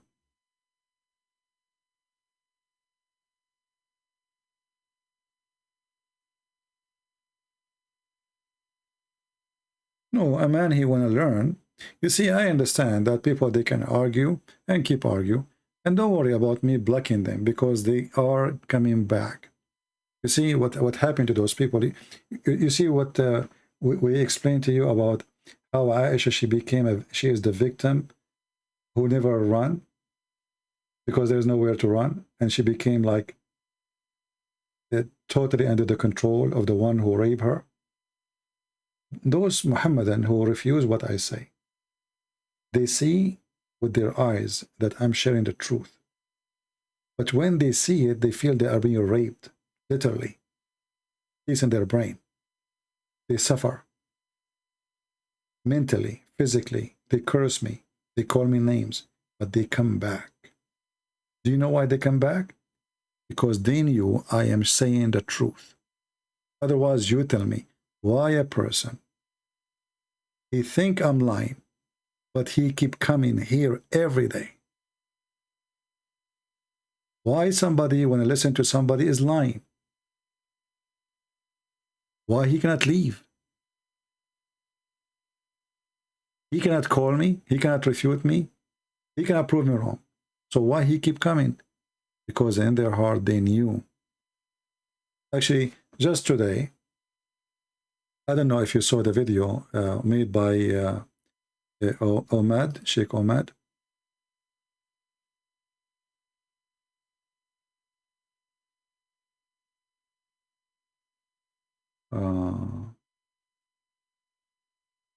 Let us see this one here.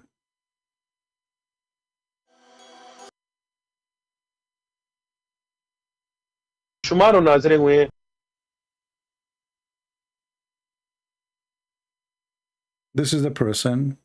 I don't know if you saw this video. You can go or watch it.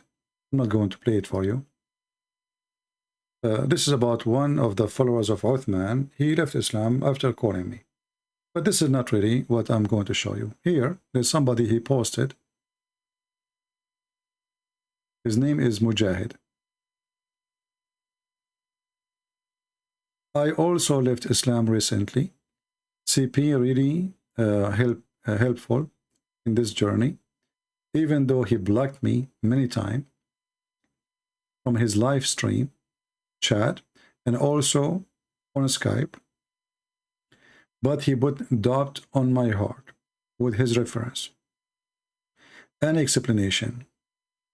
He cleared all those doubts which led me to leave Islam.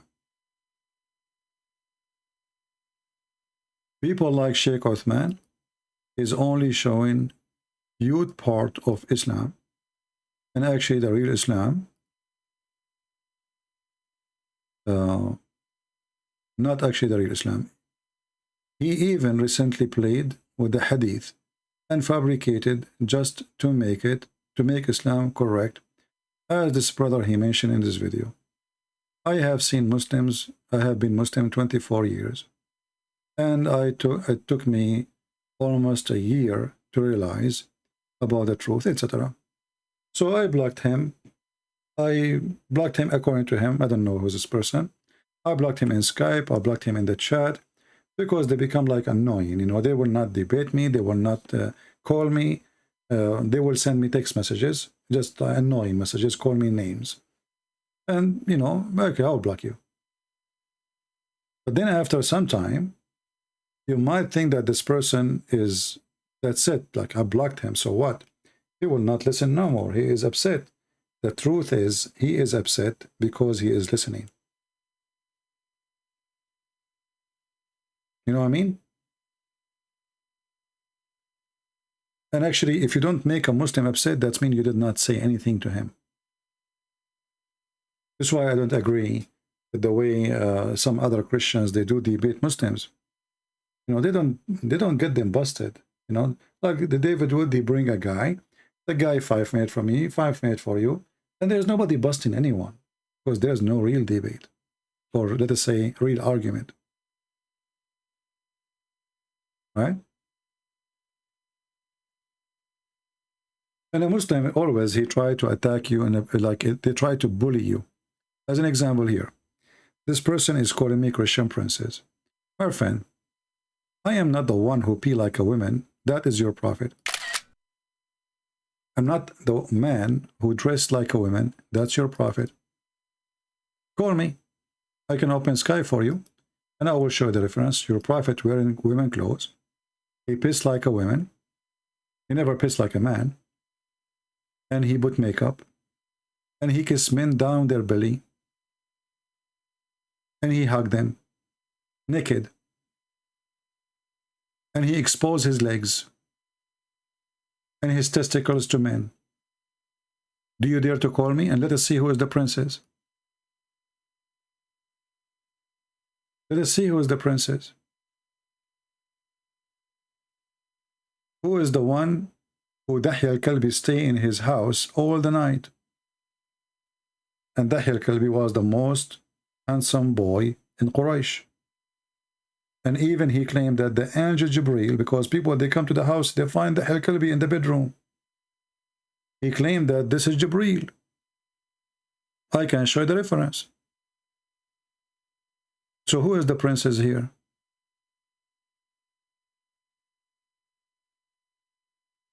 Do you like to call us and tell us why he is wearing women clothing?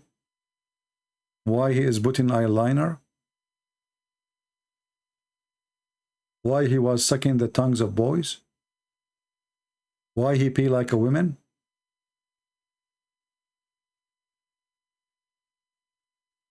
Everything your prophet he do is weird. Who is the princess? So you try to insult, we love. Okay, no problem. Calling me princess does not make me princess, but your prophet, obviously, everything wrong about him. Even he promised you to have sex with boys and men in heaven. Isn't it your prophet? He says there is a market in heaven. There's no buying nor selling except images of men and women. Who is the princess? The prophet who a man insulted him and he told him he wanted to F Aisha. And then when Muhammad, when the man he left, Aisha, she said to him, who is this? He said, Ahmaqun muta'. He is a fool we have to obey. Which means if he insists to F you, he will go with him. Who is the princess? A guy, he found his wife sleeping with the guy, and he have 3 witnesses, and still he don't dare to divorce her. Why? Because she is his favorite child to sleep with? 3 witnesses. Who is the princess? I mean, you have 3 decent Muslims, they come to you and they told you, we saw your wife with the guy, his name is Safwan.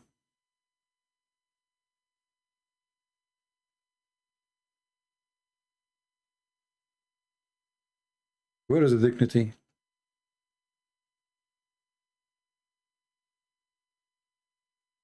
Even Muhammad, when he married Khadija, he married her by making the father of Khadija drunk. Who is the princess? The man he don't dare even to stand up against his father-in-law. So what they do? They make him drunk.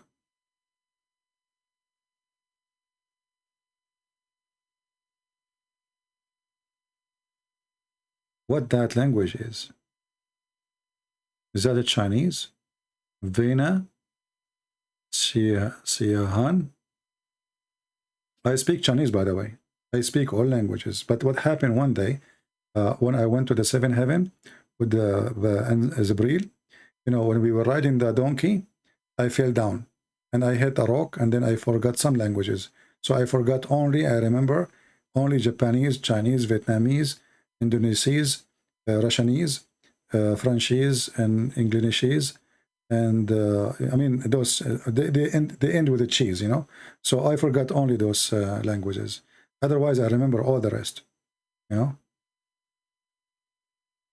But what you can do, I mean, this donkey, the flying donkey, was so fast, and you know, like, he did not even give me time to hold him from his neck. You know, his neck is so wide.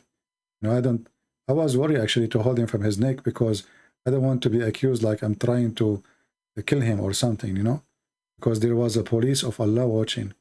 And I was like, you know what you can say, I was naive at that time. First time became prophet, first time. And first time I ran the donkey to heaven.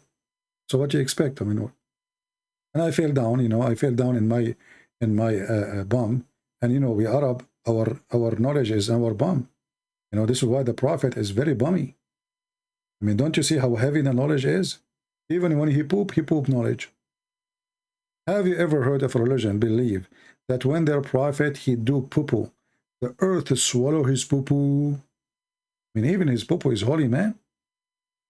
And his piss is like musk. Challenge me, I will show you the reference. And by the way, how the Muslim they notice that the earth is swallowing his poo-poo? They are watching, huh? Like the Dalai Lama. The Dalai Lama, he could not do poo-poo. So all the monks, they surrounded around him. And the guy, they were praying to whatever god they worship, that the poo-poo will come out.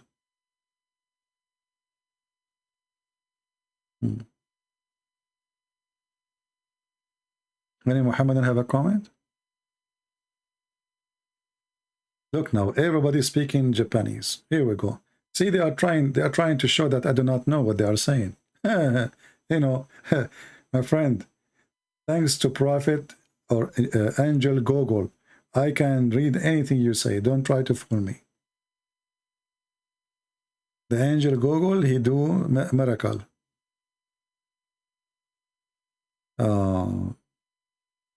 Talk about Islam make me stupid. Islam does not make you stupid. Islam is a stupid thing. So if you believe in stupidity, you are stupid automatically. Don't worry.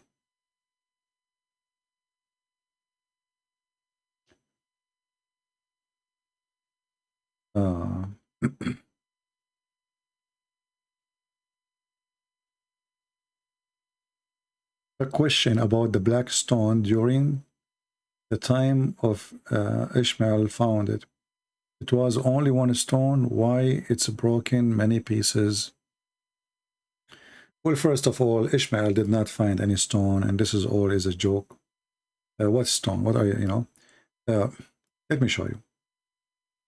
If the Arab used to have stones, then why this hadith exist? If it exists since the time of Ishmael, I want you to focus with me. This is Al-Bukhari, which means it's very authentic. The Muslim, they cannot say it's not true. We used to worship the stones, and when we found a better stone, then the first one, we would throw the first one. Do you understand now what I'm trying to say to you? If the black stone exists, and the Arab of Mecca, they used to worship it from the time of Ishmael. So what this guy is saying here?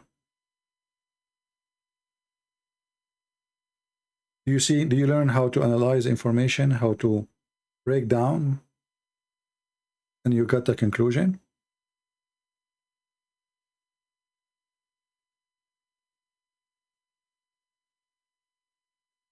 You understand me?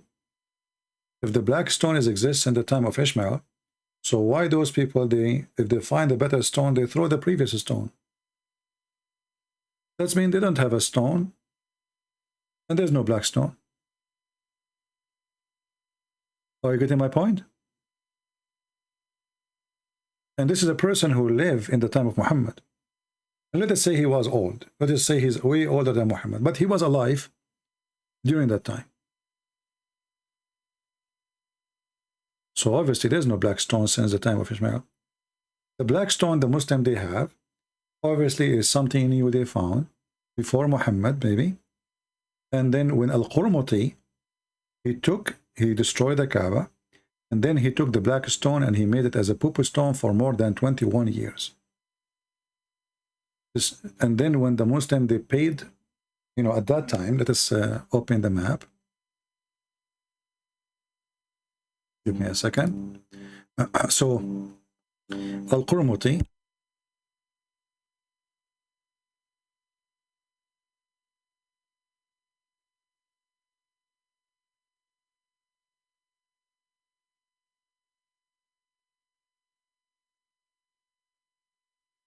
let us see here. I'm trying to find a map just to explain to you the situation and at that time.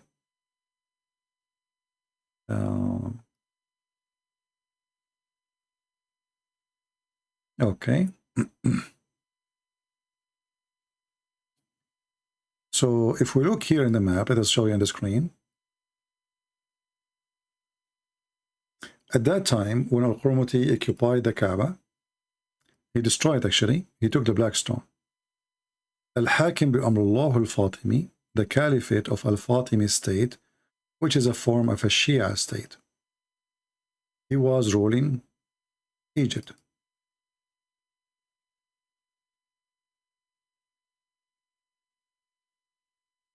Then we go all the way to Al-Bahrain.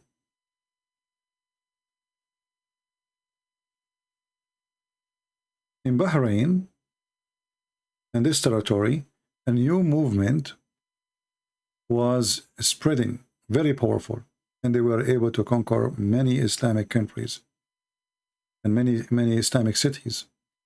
A person, his name is Al-Qurmuti, who obviously don't believe all the garbage of Muhammad.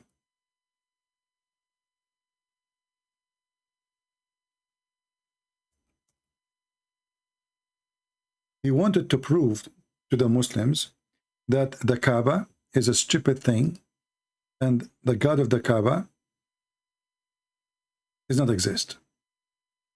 So he went all the way to Mecca. He occupied all the land in his way, all the way to Mecca. And then he destroyed the Kaaba.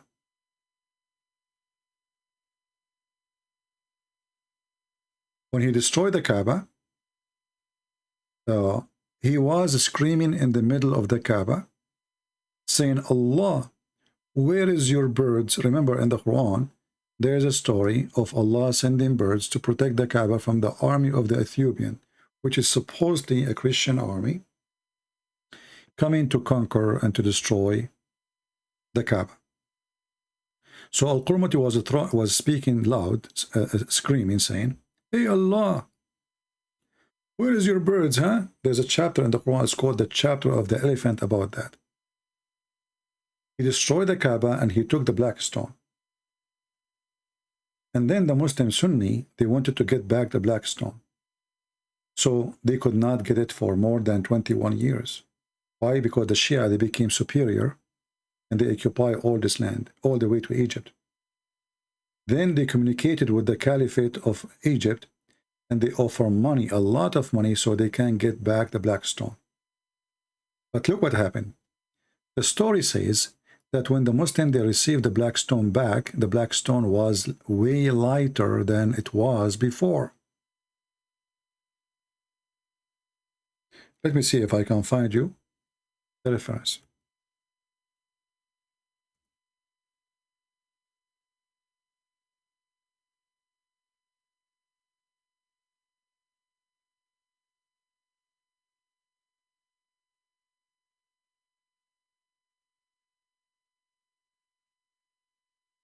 Why the black stone was or become way lighter? The Muslim, they say, well, because the black stone was happy to come back home. That's why it was way lighter.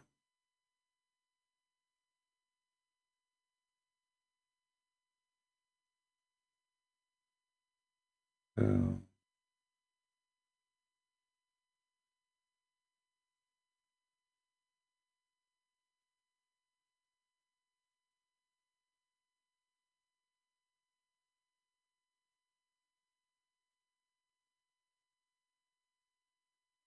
just trying to find some reference. Let's see if we can find something in English.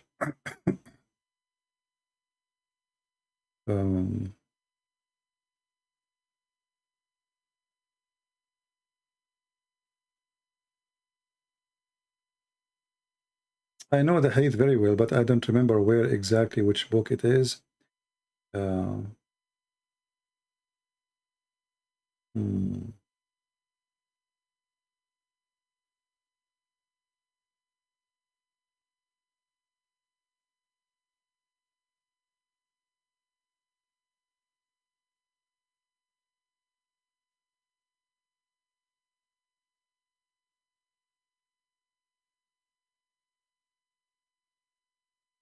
Let's see.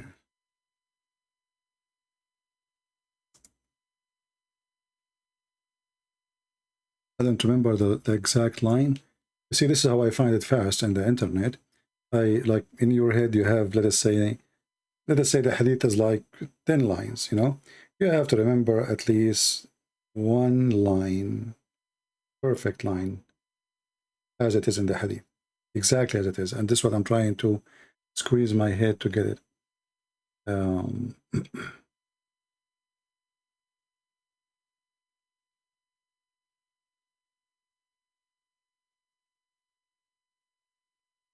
Let us see.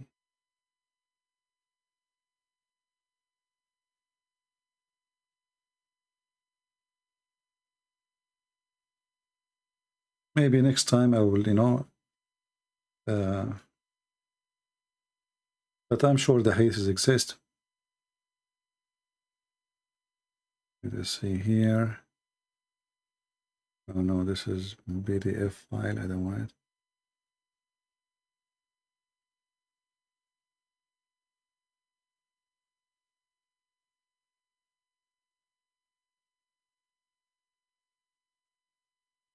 This is why it's important if, you know, when I mention something, if people save the reference. So next time we do not need to look for it, especially if it's a real reference.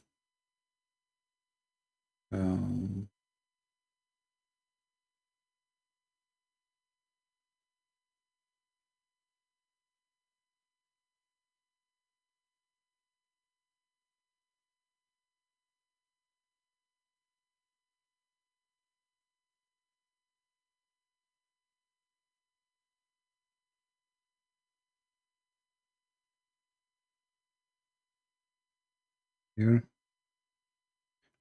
I know it's boring for you to wait to, but we can skip it for now. But I hate to mention something without showing the reference.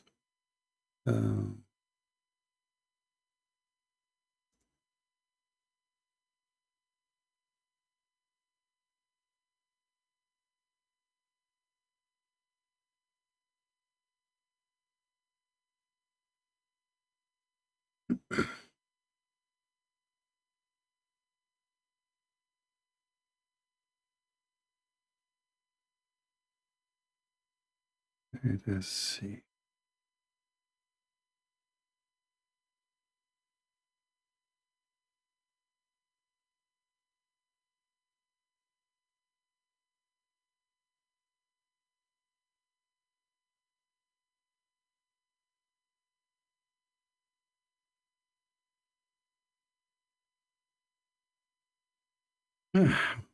We open a big book and I'm trying to find the hate in it. Oh boy, my eyes hurt. Let us see.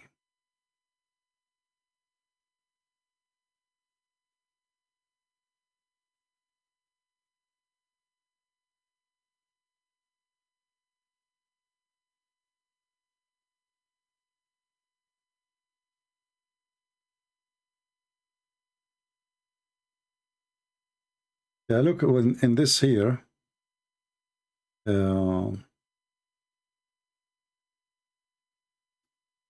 And this is from Ibn Ishaq,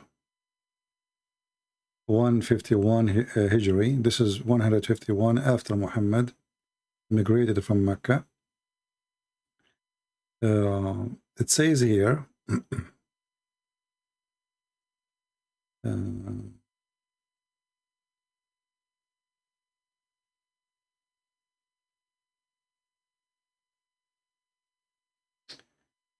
we used to have 15 pieces of the black stone, and this is around 50 years ago.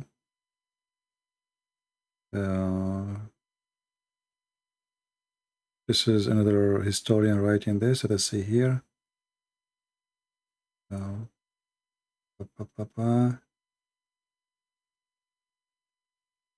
And the Kaaba destroyed many times, and there was many fire many times, and this is why the black stone became pieces.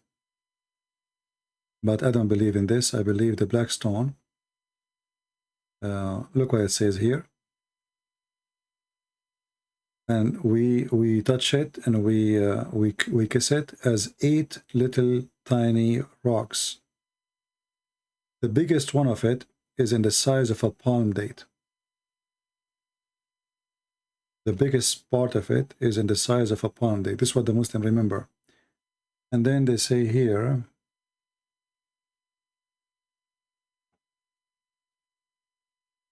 they claim that the Kaaba was destroyed in 1039, and this is even in the time of the Sultan of the Ottoman Sultan.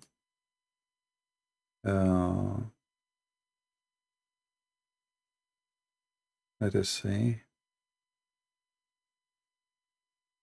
And here they say that the black stone was an arm and a half long, and it was 3 arms wide.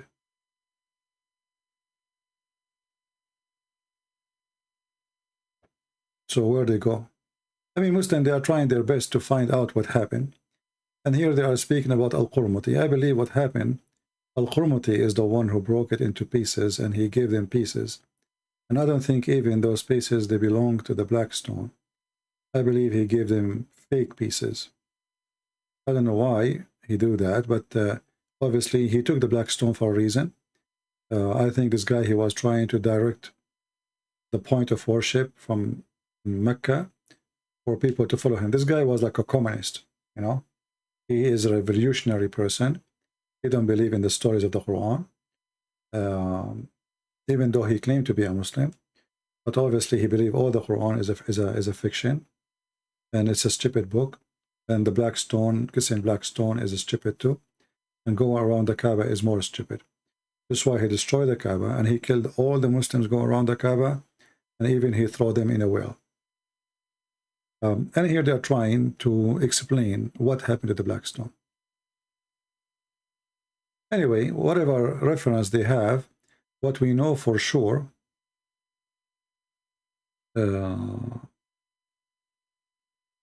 is pieces, you know, it is so small pieces. And here actually they are mentioning other incident of the black stone being stolen, not only by Al-Qurtubi, by other, Al-Qurmuti.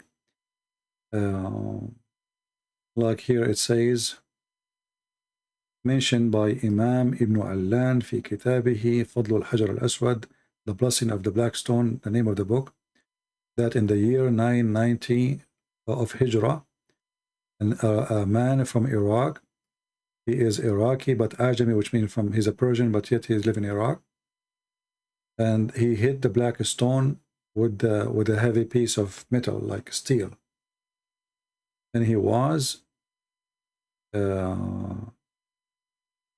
when he did that, there was a person there, and he killed him. So they are trying to explain why the black stone became small, you know. But I believe this is all is, you know, they are trying to explain. But anyway, what we understand from this, that when Muhammad, he claimed that the black stone is going to be witness in the day of judgment, that is a proving that Muhammad is a fraud, because as you see, nothing left of the black stone. It's not a stone no more, it's little stones. And as you see here in their book saying that the biggest rock, there's 8 rocks exist right now, and the biggest one of them is in the size of a palm date. This is how tiny it is. And this is the reference for the link I was reading from, with the names of the books.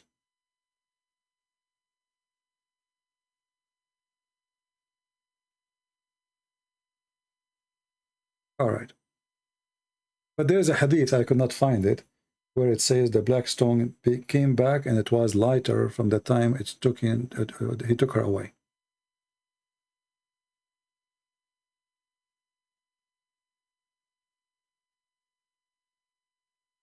Prince of Peace, this is reference for what?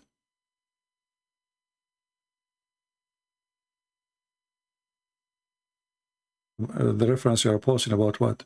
Is it about a black stone?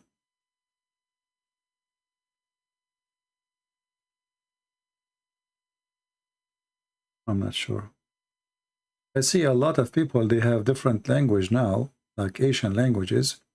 Do they understand what we are saying?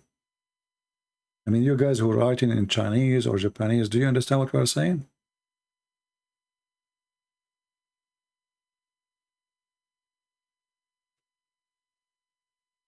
Actually, I'm very grateful that the black stone became small pieces, because that proved to us again that Islam is false. Or if the black stone is sent by Allah for a purpose, and now Allah could not protect and preserve his black stone. So what does God can do?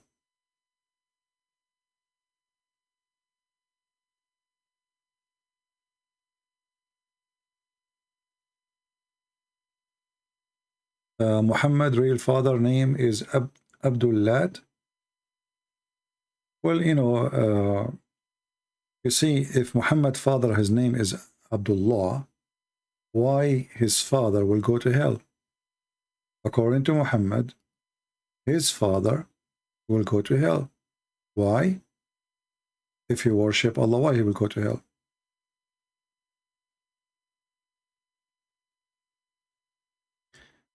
Abdullah, when a person in the Middle East, he is son of unknown, or let us say his name is unknown, they will say Abdullah, and a slave of Allah did that.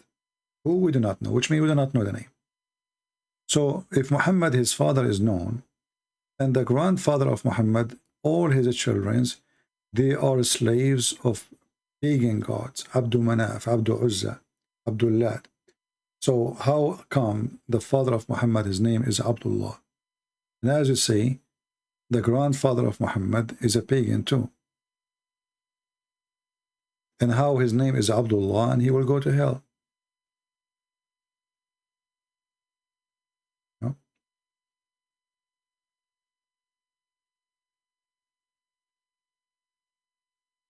Looks like today we have an invasion of Chinese language.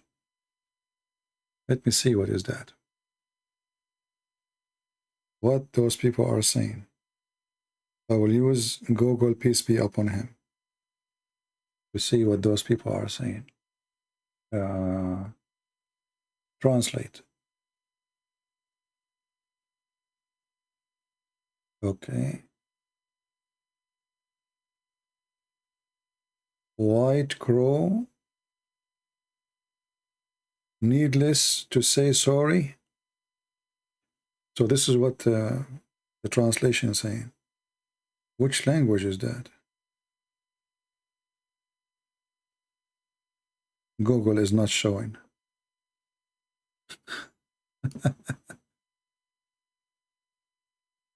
All right. Anything else?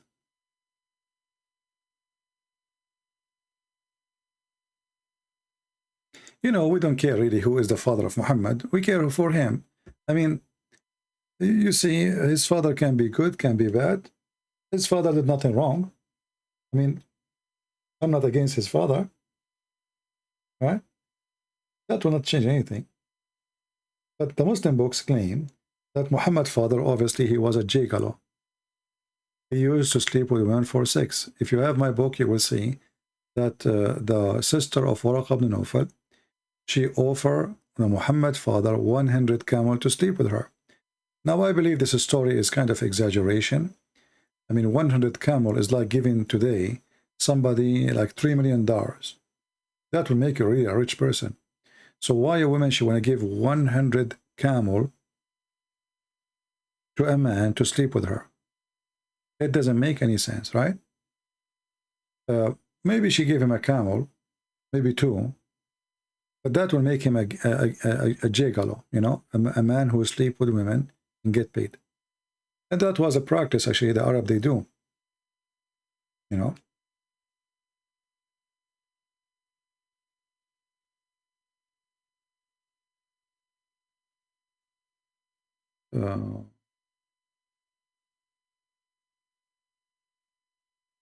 Yeah, if you have my book, you will see the reference there. And I believe that the one who sent his sister, Waraq ibn Nawfal, he sent his sister to Muhammad's father because he was going to sleep with the mother of Muhammad. So he, you know, she don't. I don't think she cared for Muhammad's father, but it was her brother who is obviously sleeping with Muhammad's mother. He don't want this man to sleep with the mother of Muhammad. And this is why we find out that when Muhammad's father, supposed father, died, that Muhammad, he grew up with Waraqa. Anytime you look for Muhammad, you find him with Waraqa when he was a child. And even when the first time Muhammad, he received inspiration as he claimed, they took him to Waraqa. And even Muhammad, he tried to commit suicide when Waraqa died. Ask yourself, how much love between them? I mean, why the guy want to kill himself? If the guy is just a guy, you know, a guy from the town, he died. Why Muhammad want to kill himself?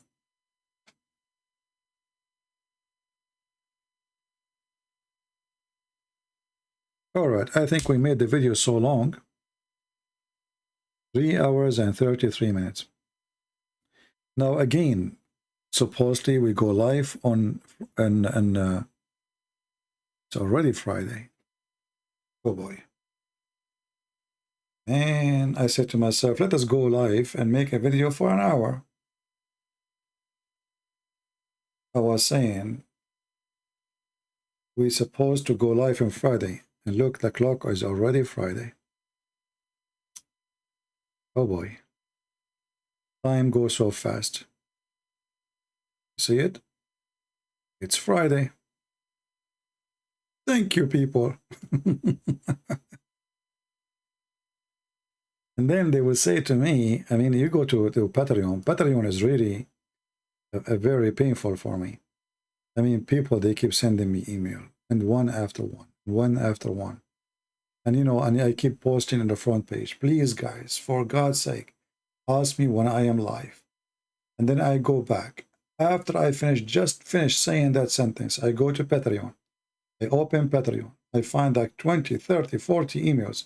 Can you show us the reference? Please, can you speak about this? Can you tell us about that? Where we can find the reference you mentioned in that video? I mean, what I was doing in the video then. And then if you don't answer them, or if you say something, if you post in the front page saying, please don't send me email, they will say to you, you are not being kind. Christian Prince, we are not being lonely, okay? And we have friends, okay? And you are not being nice when you say that. You know, but what happened? And I don't live in Patreon. I don't live in the internet. I'm not a machine. I'm not a computer. So I stayed with you for 2 hours, 3 hours, 4 hours. I mean, nobody do that. Actually, go and check all those people who make videos about Islam. The video is 15 minutes, 20 minutes. And you don't take call and you don't answer anyone. And that's it. Support me. I take calls from Muslims. I take threat from Muslims. I am the one who have to refute the Muslims. I am the one who have to deal with the Christians. I am the one who have to deal with the drama of some Christians. Because some people, they have problems and they think I am the consultant of everything. You know? Some people, they think I'm like a shrink, or like a doctor who want to solve their problem. And if you don't answer those people, they get upset. And if you answer them, they get upset. Because whatever I say, they will get upset. You know me, I don't sugarcoat things. I give them the answer, they get upset. I don't give them the answer, they get upset. What I will do, I don't know.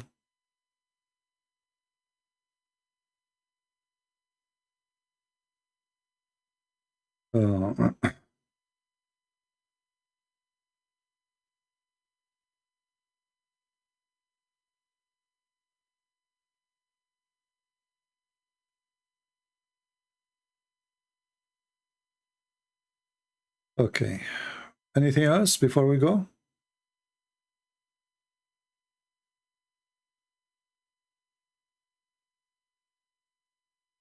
Anything else?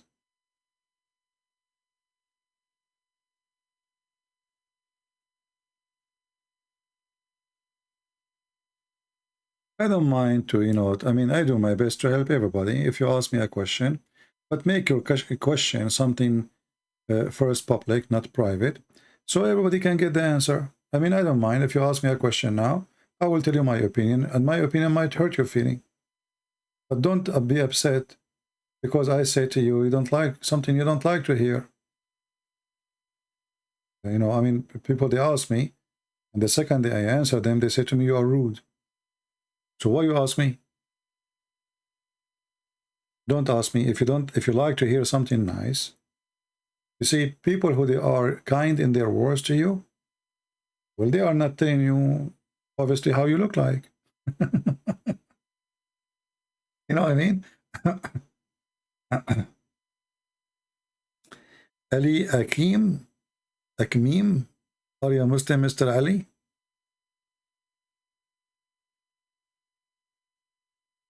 Are you a Muslim, my friend?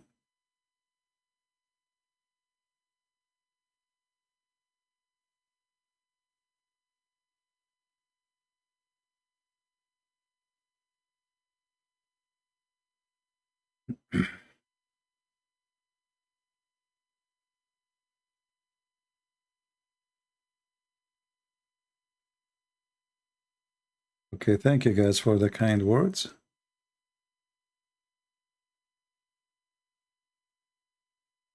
Okay, and you see, I'm trying to find if there's anything. Why Shia hate a Sunni? Because there's wars between them, because they are two different religions. And Sunni, they hate Sunni too. Who said that Sunni is one religion? I mean, Sunni is many religions. They kill each other.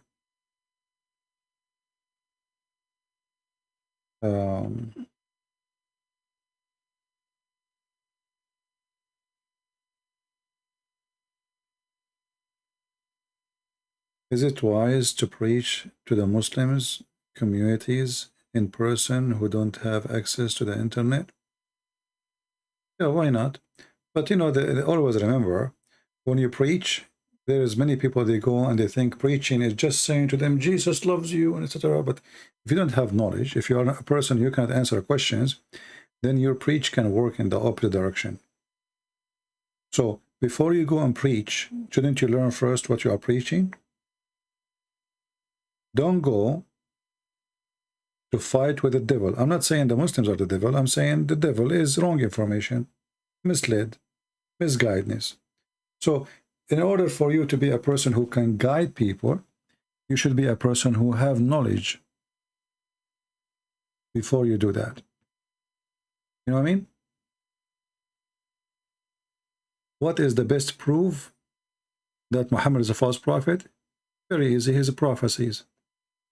All his prophecies are false. What is Muhammad is called prophet, right? Prophecies. All the prophecies of Muhammad, and they claim it happened, it turned to be false. As an example, Muhammad, he claimed that the Arab, they will conquer the Roman, but the one who conquered the Roman was the Turkish, or Constantinople. Muhammad, he told the Arab, never, the Muslims, who they are the Arab, never fight the Turkish. Muhammad, he thought the Turkish are Gog and Magog. And then the Turkish became Muslims. etc. You know.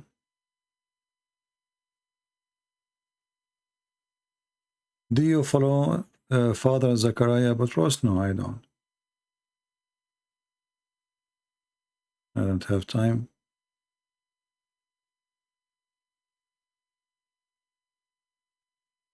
Okay, anything else? We go fishing in the morning. You want to go fishing? Shouldn't you have a water next to you first? Okay.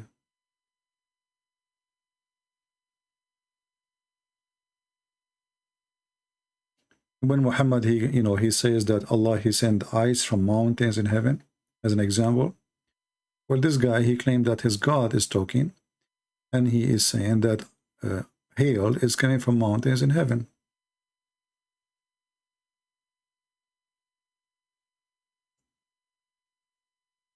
How that can be from God?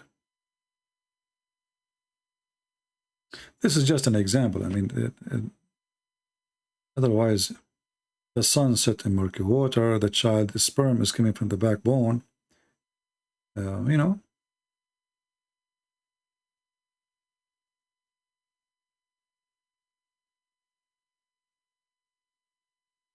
Well, I don't like TikTok because, first of all, TikTok, you have to use your phone, right? I don't think you can use your computer. And TikTok is like something is messed up, and there's no control of it. I don't favor this. I download this app actually. I think for a day or two, and then I delete it immediately. And I believe it's a very dangerous application too. A lot of filth, a lot of garbage. You see, at least in YouTube, you control what you are seeing in the screen. I do not like this TikTok thing. But maybe you like to use it. You can use computer. I know. What I saw, it was disgusting. I opened the app. I saw suddenly in front of me a video. I was flipping. You know, you flip your phone, and I saw a child. He was putting makeup, and like 2,000 people, they are asking him to dance for them. He was like maybe 8 years old. He have eyeliner in his eyes. He have lipstick in his lips. And I'm not going to describe the rest. So such a program is disgusting, and obviously there's nobody monitoring this program. And if you have a children's, you should not allow them to have such an app in their phone. You should not even let them have a phone.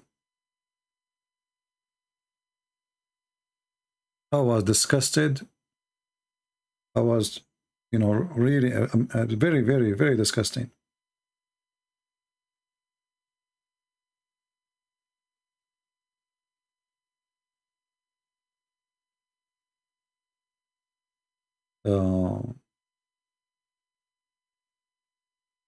How come the Muslim remove unholy spirit from people?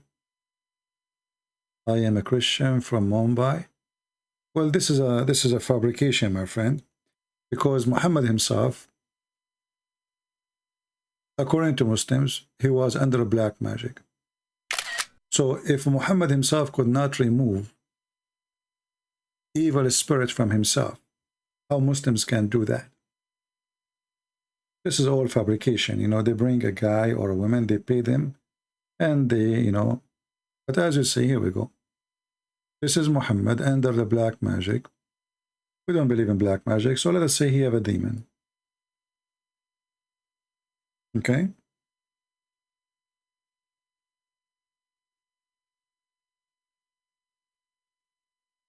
If Muhammad himself could not help himself, how the Muslims can help, help anyone?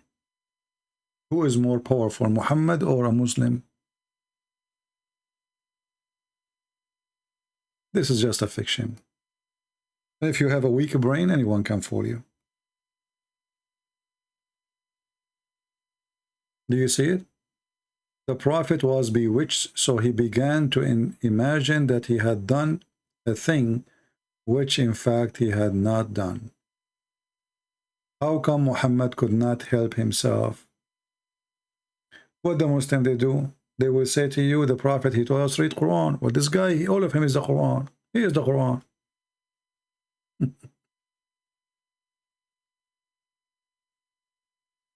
Well, you can help and post my videos on YouTube if you have TikTok, but for me, I don't like the application. I'm an old-fashioned, maybe, I don't know. Did I answer your question? So don't make them fool you about Muslims. First of all, Muslim, by the way, don't believe in demon. Muslim believe in genie. How genie can go inside you? Genie is a physical being. Genie can have sex with women. Genie can have sex with men. How genie can go inside you? So Muslims, they are very confused. They don't believe in evil spirit.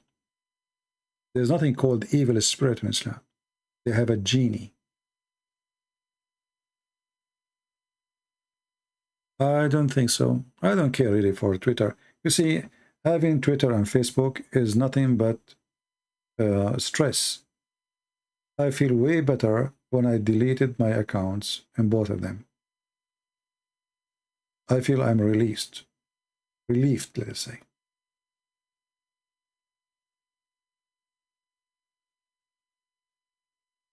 So Muslims, they don't believe in evil spirit, and they believe in genie, and they claim that they can take somebody. They have tons of videos on YouTube about genie, and all of them, they are fraud. Even in Saudi Arabia, they have a department in the police to chase those who claim that they are kicking genie out of the body of somebody. Because every Muslim, he knew it's a fraud.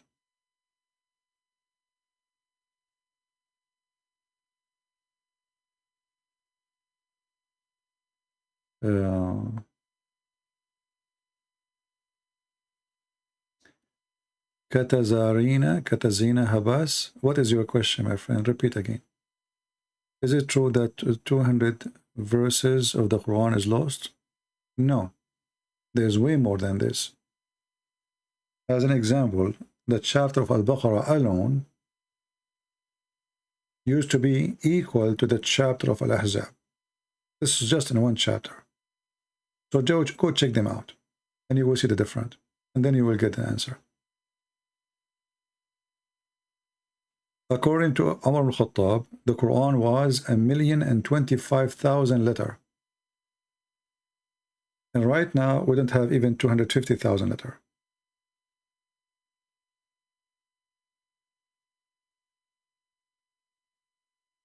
Okay. Where is the question of the person who says, read my question, please?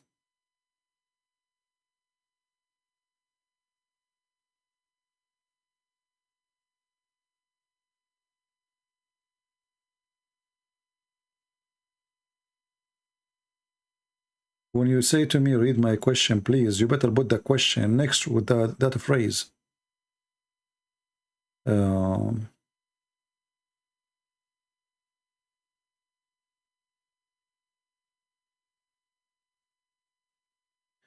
Was Muhammad called date palm? Yes, this is a hadith about Muhammad. Like he's like a palm dated tree in a hell, which means he don't belong to anyone. Nobody knows who his father. That's what is meant.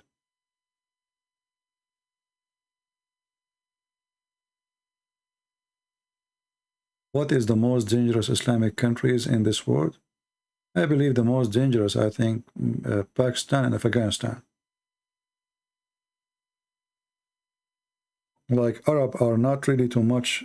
You see, even they claim to be too much conservative, etc. But Muslims in the Middle East, they F Allah day and night. A guy fight with his wife, he F Allah. He F Muhammad. You know? You will notice that women in Indonesia, they dress Islamic way, but women in the Middle East, they don't. You know? I believe that non-Arab are the most dangerous Muslims. Because they are ignorant, they don't know Arabic, so they take Islam seriously more than the Arab. The Arab, they knew Arabic.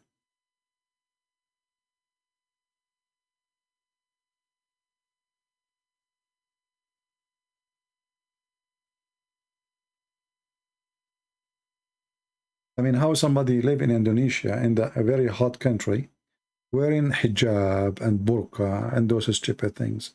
I mean, how you can even, that doesn't make even sense. And what is the point exactly? Are you afraid somebody will see your ass? What will happen if you are wearing jeans, you know? What exactly will happen? A man who will jump on you? What is that exactly? I mean, it's a silly, those people, what they knew of Islam is the outside. And they think if they use Arabic names and if they dress as the Arab they dress, that will make them Arab. And then they say a few Arabic words. And that will make them supposedly, you know, true Muslims. Like the Abdul I saw in the Philippines, in the elevator. I was speaking Arabic, and then I finished, I did not finish actually, I lost connection in the elevator. And then he said to me, Assalamu alaikum. The guy, he was so excited, you know, I'm speaking Arabic in the phone. I said, wa alaikum assalam, Abdul. He said, mashallah, you know my name? He looked at me and his eyes was coming out like a frog. Like, how in the world do you know my name? You don't know that I call every one of them Abdul. Anyway, poor guy, poor Filipino. He have a Quran with him, a small Quran. He's wearing a small hat in the top of his head. And he think now that he is a Muslim. Took me 5 minutes to make him upside down. He said to me, you are a Muslim, right, brother? I said, A'udhu billah. No way, I'm not a Muslim. I'm not. He said, what? I'm not stupid. You should see his face. The guy was shocked, like he's speaking to an Arab, and the Arab, he says to him, no way.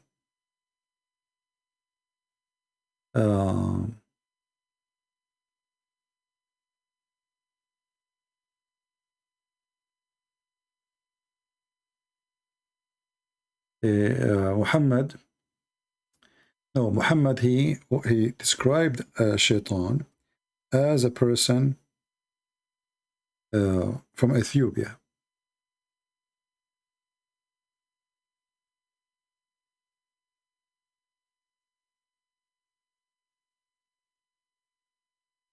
This is the Shaitan.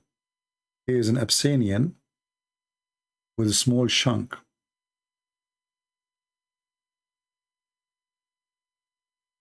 You see it?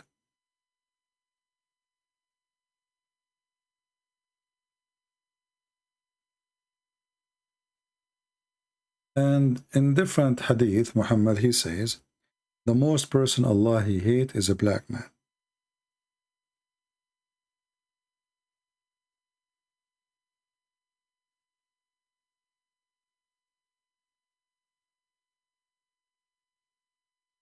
Let us see where we can find the hadith.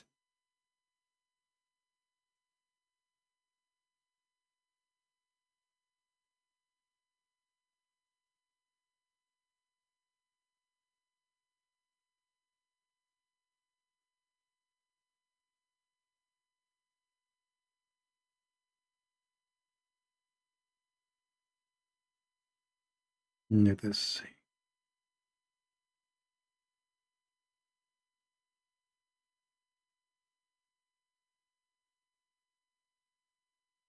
Here you see a different story. Ali marched in the rain and killed the Khawarij, and he says, look at the Prophet, they said will come people will speak the word of truth, but it will not go farther than their throat. They will pass out of Islam as the arrow pass out of the prey. Their sign, or among them, will be a black man with deformed arm, which are black hairs. If among them, then you will have to kill the worst of the people. Do you see it?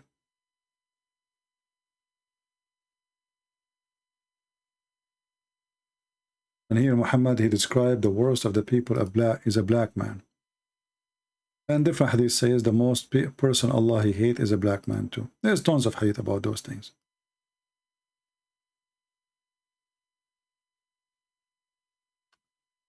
All right, any other question?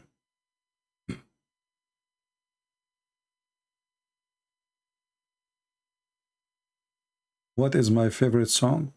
Yeah, those are the emails which I run away from them. Some people, they ask me questions, which is very funny.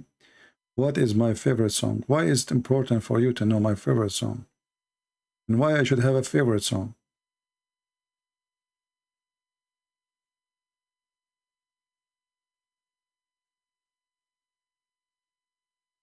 What favorite song is?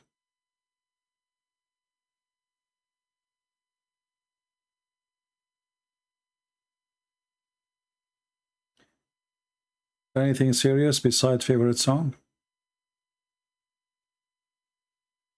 If you want, you know, I don't know, are you a female? The one who asked the question? If you want a man like me to run away from talking to you, ask me those questions. I'm serious. Once my cousin, she wanted to hook me up with a girl, you know, she want to find me a girl to get married, etc. So she called me, she said, come to the coffee shop, you know, I'm here. She's my cousin, so I went there. I found her with her friend. And then suddenly my cousin, she need to go. She just remembered something. And obviously it's a setup, you know, I'm not a fool. And then this girl, she started asking me, what's the music you like to hear? Not pretty, I don't know. And what actor you like? I said, I'm pretty, I don't watch too, I don't care. Okay, what singer, you know? Then the second day, she told my cousin, and she told her, your cousin, he hate me. She said, why? She said, everything I ask him, he don't want to talk about it. I ask him about singers, he don't care about singers. Actors, he don't know any. Movies, he don't know anyone. Music, he don't care. I mean, the guy, he was almost going to kick me out from the table. He said, no, this is how he is. You are asking the wrong questions. Ask him about history. Talk about something, you know. Don't ask him about songs and movies. It's my fault. I should warn you. You know? Yeah, I was like looking, what the heck? What she's asking me? What this is for, you know? What the music you like? Did you hear this guy, the singer, what he said? I said, I don't know. You never heard of him? I said, no, I never heard of him. Who is he? You know? What? She didn't believe it. She thought I'm just making fun of her, you know? Like there is somebody in this earth who do not know this singer. Like, hello? It's me. I do not know. Is the word love in the Quran? Yeah, appear in the Quran. Like Allah, he loved not those. Love not. Yeah, no, the word love appear in the Quran. But always it have a negative, you know. So Allah love not, you know. And Allah love those who repent, as an example. Allah, he love not those who are kuffar. So like the love of Allah is very weird, you know.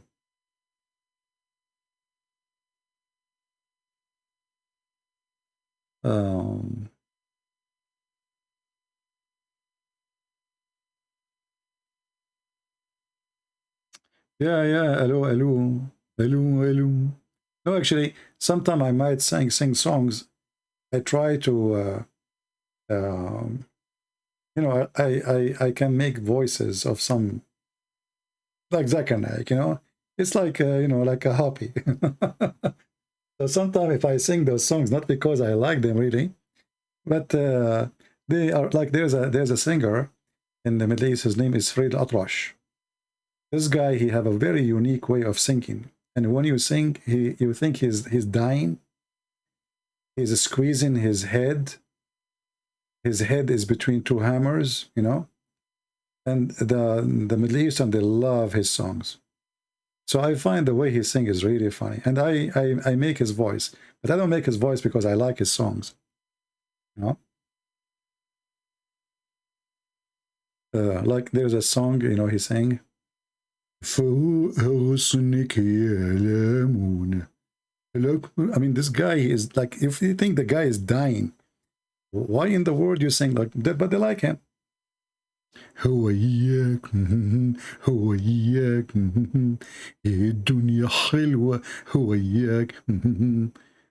the heck? What's wrong with you? What kind of song is that? You know? I find the most silly music is Arabic music. It's like, you know, you go in a bathroom and there's a bunch of kids have dishes in their hands and everybody have a spoon and he is hitting the dish. The most unpleasant music is Arabic music. Now I know some of you, they will say we like those, Arab, famous singers. This is not Arabic music. This is not Arabic music. This has have nothing to do with Arabic music. How you tell Muslims, people saying that your explanation about the Quran is not right because you have no qualification or title of interpretation. First of all, the Quran says that nobody can give interpretation for the Quran, and the one who have a qualification is the one who say we believe. And this is the Quran. So how the Muslims accept anyone's interpretation anyway, if the only qualification mentioned in the Quran is to say I believe? And this is a chapter 3, verse number 7. Read it. Take your time. Have you visited your country in your last few years? I don't go to Middle Eastern countries.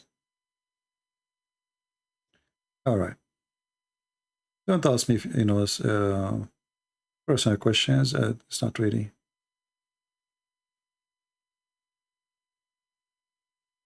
Okay.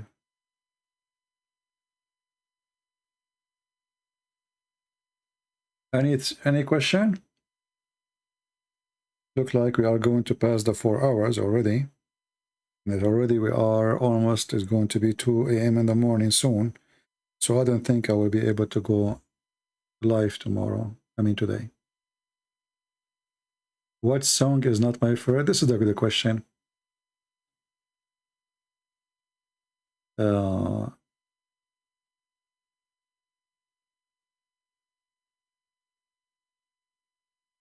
What Beni Arfad means? Muhammad calling Ethiopian Beni Arfad. Well, Muhammad, he have many names. We do not know really. I don't know really what Muhammad means. As an example, Muhammad, he come with the name strange for those who they are homosexual. So he called them Al-Mugharribun. What is the Mugharribun? The one who turned to the West. But what does this have to do with homosexual?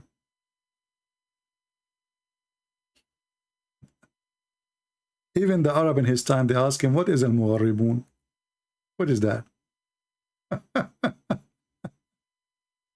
So if you try to ask what Muhammad is saying, this guy is mentally ill, obviously. Look. Aisha told the God Messenger, ask her, have the Mugharribun have been seen among you? She said, who? What? What is Al-Mugharribun? What he meant? What is that? Here, look at the explanation. Here, different explanation. He said, those who the jinn he share with them. Obviously, he share in a sexual way. Do you see it? Where the word is coming from? I mean, Mugharribun is somebody going in the direction of the West. What does this have to do with anything? Muhammad, he come with words.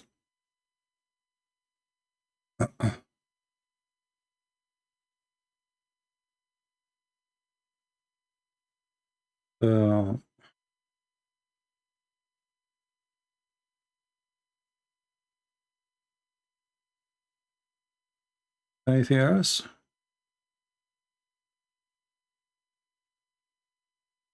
Okay, Noel, what's your question?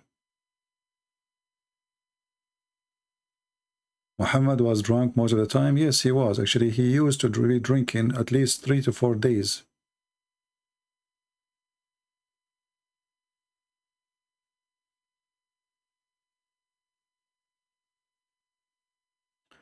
What a Christian sect is best? I don't believe in any Christian sect. There's no Christian sect. There is a Christ. Christians should be only believing and following Christ. No sect. If you go to a church, if the priest is a good man, it's a good church. I don't care for the sect. If he is teaching what the Bible teach, he's a good man. If he is teaching division between the Christian, he's a false man. If a priest, he says to you that the one who follows this church will go to heaven and the other church will go to hell, obviously he's doing business. Only Christ is our Savior, no sect. I don't consider myself, and I will never consider myself, part of any sect. All churches are my church. The second you say something wrong is church is not my church. As simple as that. Was Muhammad from the lineage of Ishmael? I answered that many times. I have videos about it. You can watch it. For sure not. Ishmael, the Bible in the Old Testament mentioned clearly that the mother of Ishmael is Egyptian. And then his mother, she took him and took him to Egypt. And he married from Egypt. And that's it. So what the children will be. Have you seen Ron Wyatt? No, I don't watch videos. I don't know who is this guy.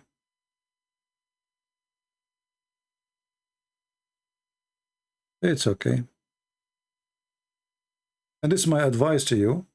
Don't follow a sect, follow Jesus. Because the second you follow a sect, you are labeling yourself not as really a follower of Christ. You are labeling yourself as a sect. And we are not. I believe in Christ. I do not need a bishop. I do not need a pope. I do not need a priest. I need Jesus. And the Lord, he says, whoever believes in me and I will live. This is all what I need.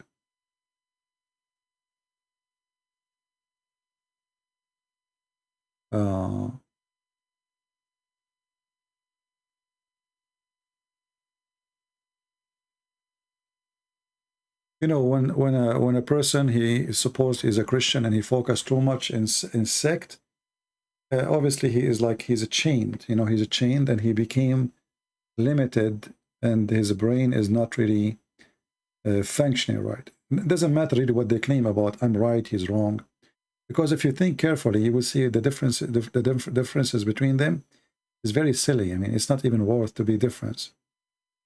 Like, who cares if a person he have an image or he don't? Still, he believes in Jesus. Even if he do wrong, all of us will do wrong. If there's any one of you here don't do wrong, all of us will do wrong. We commit sin. We do wrong in our head, in our eyes, in our heart. I mean, we do wrong every day. And then because somebody he have a picture in his church, oh, he is false Christian. No, he's not. Even if we don't agree with him, he's not. The Lord, he says, from their fruits you shall know them, not from their sin. All of us are sinners, all of us. And the one who claims he is not a sinner, he is a liar, he's a fraud.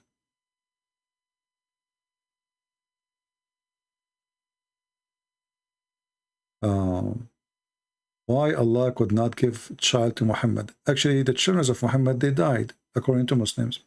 So obviously Allah, he killed the children of Muhammad.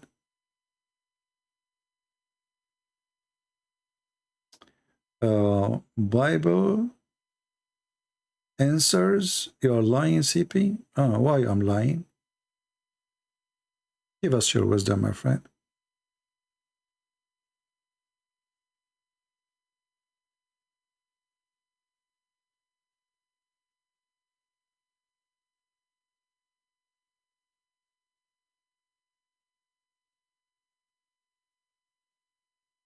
We need your help in Africa. My friend, you do not need my help. You can help yourself. The knowledge now is available for everybody. And we are giving our books for free online. Just learn. Educate yourself. And you can do better than me because you speak your own language. Can you explain chapter 80, verse 1 and 2? Very simple. Go and open the interpretation. You will see that the blind man, he come to Muhammad, and because he was poor, Muhammad, he refused to receive him, and he kicked him out. So the Arab who was there, they start making fun of Muhammad. What kind of a man? He claimed to be prophet of God, yet he kicked out a blind man just because he's poor. Go open Jalalain and read the interpretation, or Ibn Abbas. The same verse. And this is, you see the difference between Jesus and Muhammad. When the blind man, he asked Jesus for help, Jesus did not say to him, you are poor, I'm not here for the poor. He gave him eyes. The Arab man, the blind man, come to Muhammad. Muhammad, he kicked him away. Can I have your permission to reference from your quote in your videos? Sure. Go ahead, Jake.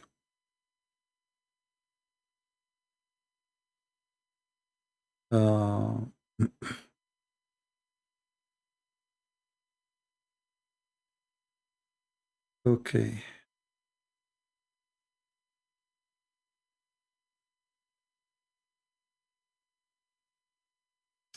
First John chapter 3 verse number 6. Okay, how that is against what I said? I mean, people are really weird and people are silly.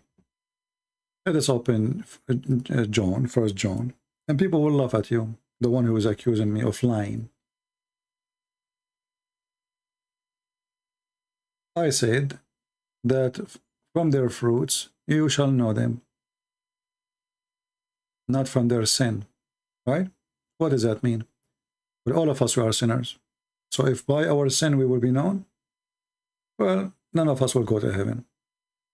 So what does that mean? We have a fruit, and the fruits have to be a fruit conquering the sin which we had or we have before. But I will go with this person who is supposedly claiming to be smart. And we go to the verses in the Bible he mentioned. First John chapter 3, and he went all the way to verse number 6. It says, whoever abideth in him sinneth not. Whoever sins has not seen him, neither known him. Obviously, you don't understand the verse, and you have no idea what this verse means. Mr. Bible Answer, do you like to call me in Skype? As long as you are a person who know the Bible, and we will read that chapter together, and people will laugh at you.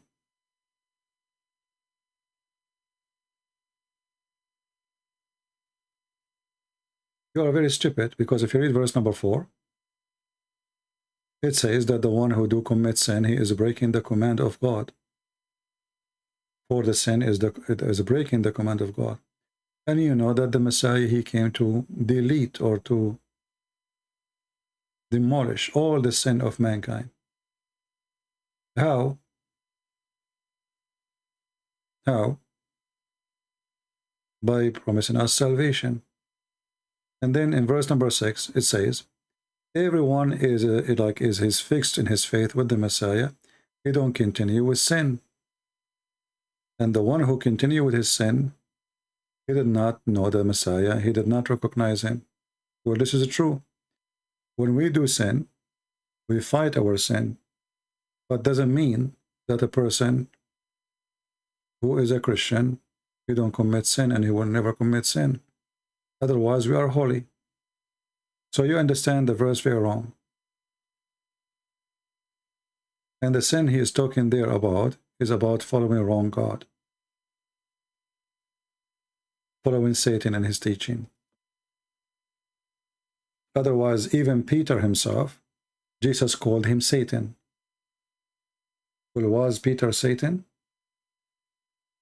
Looked like Peter, he was not fixed with Jesus. He's not really believer in Jesus.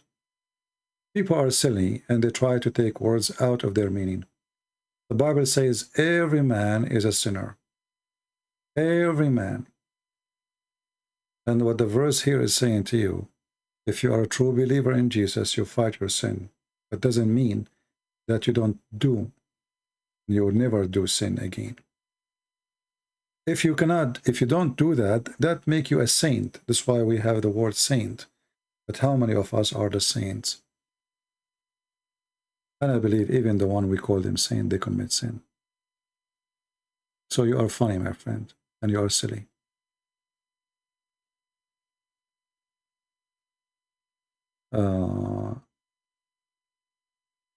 Are the Muslim right when they tell me as a Catholic Christian do not consider Catholic are Christians? I don't know, what do you mean? Do you mean the Christian, the Protestant don't consider you Christian? Who cares who consider you Christian or not? Here we go, we have a donkey. He just said I am lying. I'm laughing. Our friend, it's not people who consider you Christian. It is you following Christ. It's Christ. Christian is someone who follows Christ. It's not somebody calling you Christian or calling yourself Christian. People call you whatever they want.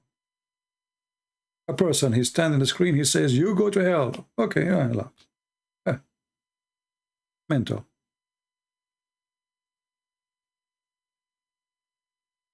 Remember one thing, there's only one judge, and that judge is the Messiah. He is the only one who have the judgment or the authority over the flesh of mankind. Any human being, he try to play a judge on you, he is committing sin. He can tell you are wrong. He can tell you why you are wrong. And he can be wrong himself, because at the end of the day, he is a human like you, right? However, we go by the book and the word of Jesus, not by what the man say, not by a priest. You know, people are hypocrite. Like this guy here, he posts for me, First John. He is trying to make it look like that if a person he is a Christian, he never commits sin. That is absolutely false, and that is impossible, and is not true. Because if we don't commit sin, we are not a human no more. This is why Jesus, he said, I came for the sick, not for the healthy. If this earth is healthy, he don't come to us. He do not, you know, why he will come? For God, he loved the world. He sent his only begotten Son to save them from what? From their sin.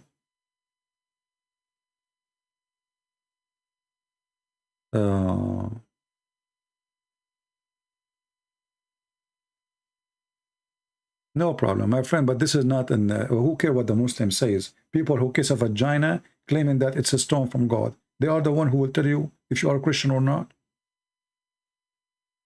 And even me, I will tell you who is a Christian or not. The Bible will tell you who is a Christian, who is not.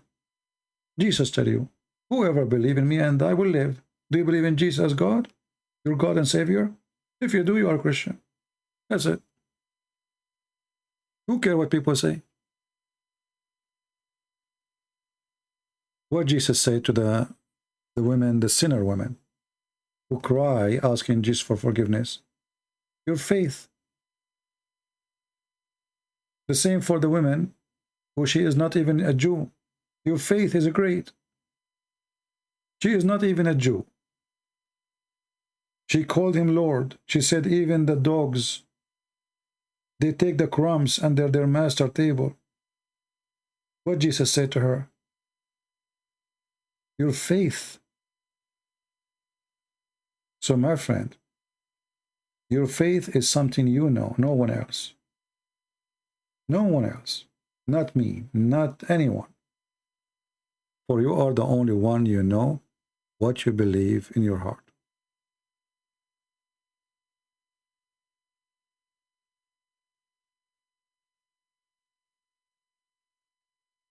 Do you believe that Muhammad was poisoned by a Jewish lady? Well, this is what the Muslims say, but I don't think, you know, I mean, I think she bought like from Walmart some poison for rats, and that will lead us to a different conclusion.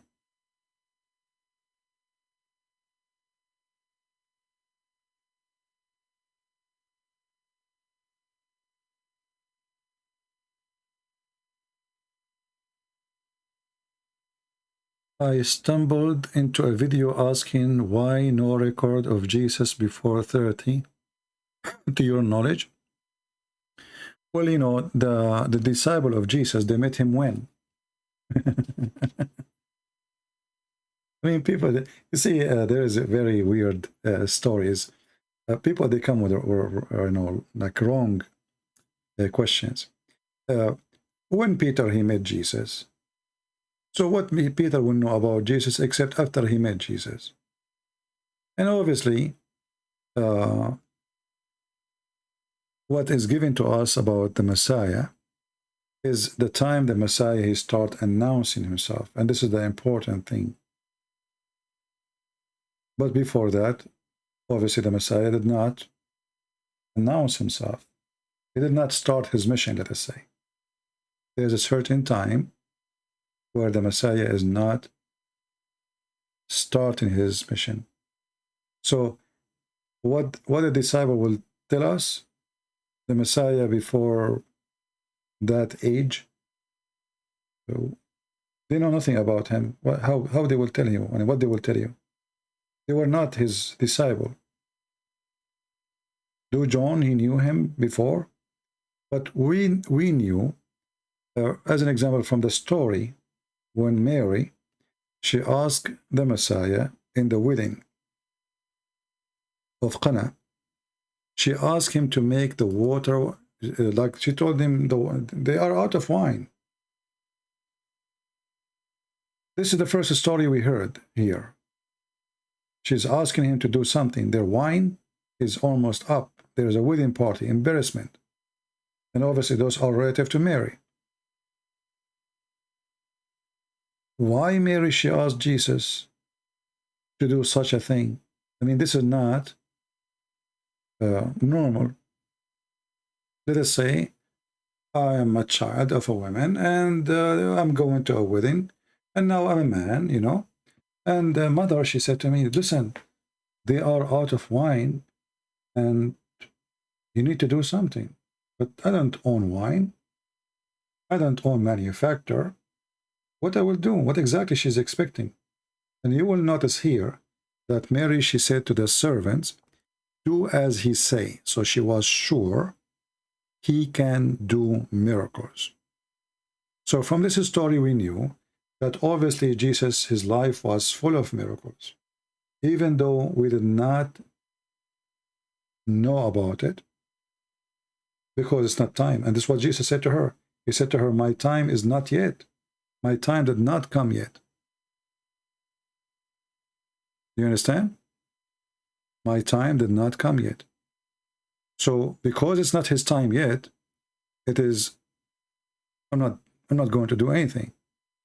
So, and then the Messiah, he made the water wine, even though his time is not yet, which means the time of his mission. But you ask yourself, how Mary, she was so sure that he will do such a thing. You know what I mean? Obviously, she have a, you know, she have a faith, strong faith on the Messiah, that he is the one who can do the impossible. So this story here is telling us, Jesus is telling her, it's not my time yet. Yet he do what he she wish, because she is, you know, he love her, you know. And that's why the Catholic, they use this story as a proof that we can ask Mary to pray for us. Why? Because look, even if it's not time yet, he did not refuse her request. So they say, you know, pray for us, Mary, we are the sinners. So they are asking for forgiveness from the Messiah, not from Mary, but they are asking Mary to ask the Messiah.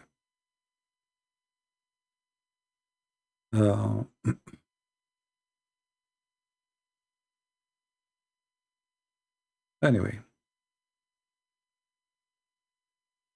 And you know, when the Quran, as an example, speak about the Messiah, you will find that this story is coming from Bibles, which is rejected by us. But if you read those stories, that will make those Jesus more prove that he is God. As an example, the Quran take stories from books which is rejected by us, that the Messiah, he made it from the mother bird. Then you ask yourself, why the Christian, they will delete such a story, important story, which is more proof that Jesus is the creator. Here we go, he made the mud, he breathed into it, and then the bird is living bird. Why will we take it off? Simply because we as a Christians, we were very conservative to refuse anything is not true. Right? And here we have this guy. He is still he's still in John 1st. Weird people, you know. Well, we know that the sin is coming from the devil, and you are the devil. Let me ask you, Mr. Bible, answer. Do you commit sin? Do you commit sin? Not in the past, in the present. I want to see how truthful you are. Bible answer 7. Do you commit sin, my friend?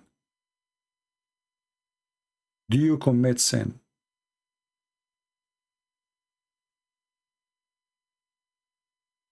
I'm waiting for your answer. Do you commit sin? Are you going to answer me?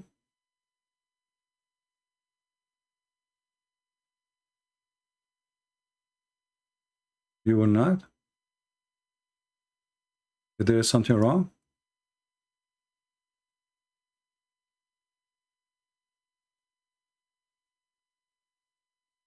I'm waiting for you.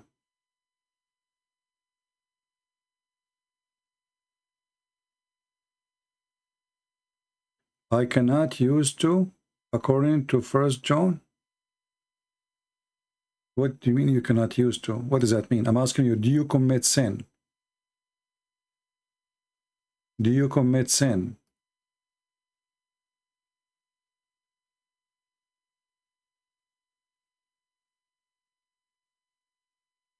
Anyway, I think it's time to block you. If you go to the Bible in Romans chapter 3, it says, all have sinned and come short of the glory of God. So you are mentally ill and you are trying to play with verses from the Bible. And you are not. You are a satanic person, obviously. All have sinned. Everybody. No exception. And you are being a hypocrite. You said, I cannot sin, so you are God now. You are perfect. You are not a man no more. Get out of here. You are a hypocrite. Well, I commit sin in the past. I commit sin in the present, and you understand the Bible wrong. You see, human being nature. When somebody he read for you a verse. This is about following Satan. And yes, all sin is coming from Satan, but Satan is inside you too. I mean, we blame Satan for everything. Everything we do, we blame Satan for it. But there is something is called satanic, like Satan is trying to tempt Jesus, right? If you are. But there's things we do, and even we do every day. The human being, he cheats in his head, in his mind, in his thought, in the way he look, in the way he wish. People get jealous. People they get angry. People they say bad language. People they wish wrong things to people. You know, and you will see that all even prophets of God, they commit sin. And this is in total agreement with the Bible. So when you go for me in 1 John, he's asking you not to follow Satan and not to commit sin. And the one who is in Christ, he don't go and commit sin, but doesn't mean they are holy and they are really free from sin. If we are free of sin, then we don't struggle. The struggle is over. And we are already in heaven. As long as they are in this earth, we are here for a reason. Because we are sinners, not because we are good.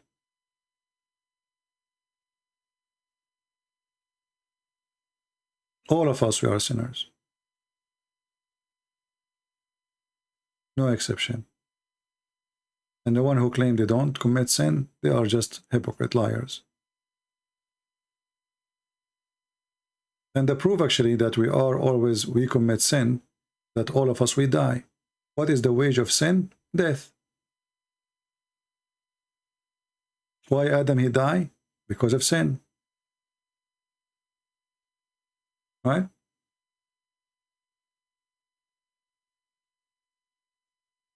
Adam, the human, did not die because he is not committing sin. He died because of sin. And we die, all of us, we die.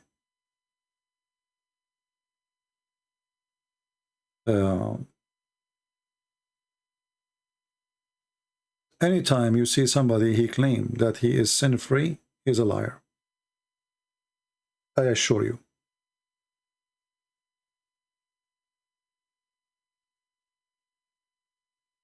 I assure you that 1,000,000,000%.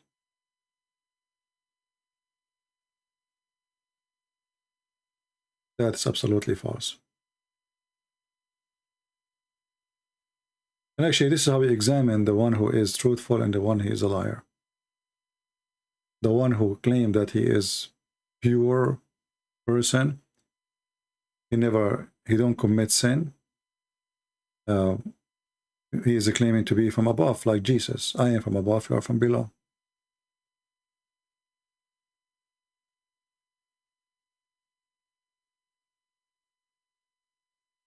The Bible the Bible asking us to fight sin, to be against sin, but it doesn't mean that we will never do sin.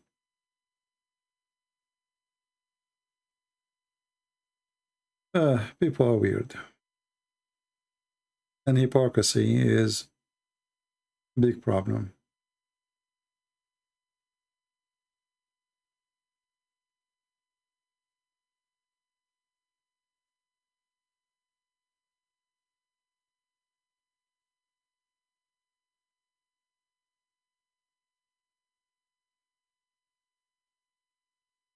Actually, in the same First John, it says, "The one who practices sin is of the devil, for the devil has sinned from the beginning.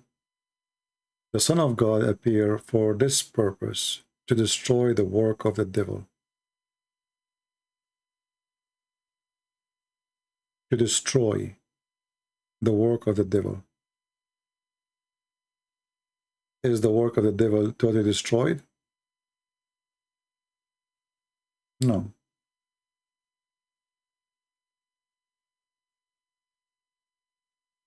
And the proof, people commit sin every day. So people, they can read verses as they wish, and they try to bend the meaning of them as they wish. The truth is that this is what Jesus came for. And this is the struggle of the man against sin. And this is why the Lord, he asks us to repent. Repent is what? Repent is not a person, when somebody here repent, let us, if you go and study the disciple of Jesus, did they repent for the previous sin before they become disciples? Obviously they did. But you will notice that even when they are the disciple of Jesus, they commit sin. Is it sin to deny Jesus 3 times?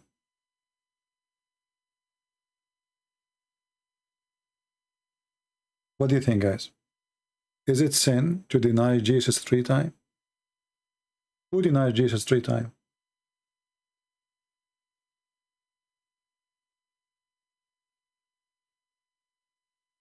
Anyone? Who denied Jesus 3 times? This is one of the most important disciples of Christ. Denying Jesus. How bigger the sin can be more than this? So based on the understanding of this fool, well, Peter was not a Christian then. Isn't it Jesus say, the one who deny me, I deny him? Yeah, repeat the same verse. You are mentally ill, preacher. Obviously, you are mentally ill.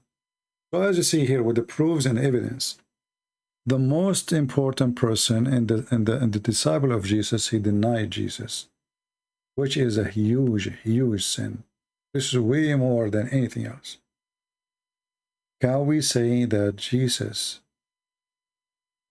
did not destroy sin? No, he destroyed, but still they are sinners. He came to destroy sin, but sinners are there. Even the most close disciple, they betray Jesus. And their faith in a certain point becomes so weak.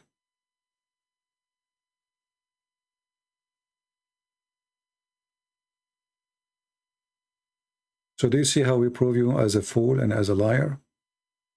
So when you claim that if you become a Christian, you are free from sin, that is a statement of hypocrisy. And this is what the Bible is trying to make us firm in faith. Sin is rejected, yes, but still we do sin.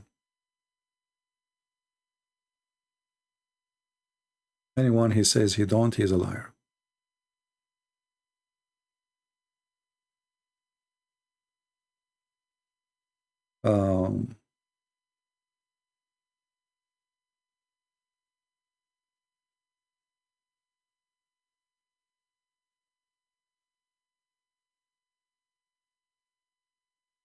When you are going to debate with Uthman, well, when he get a penis and he dare to debate me, I will debate him. Why don't give me his Skype so I can call him right now, son of Muta?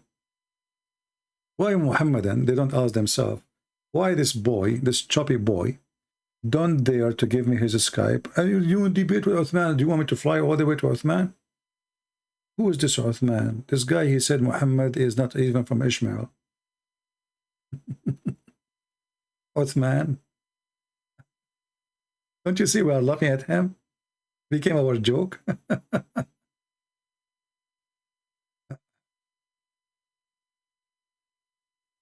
All right.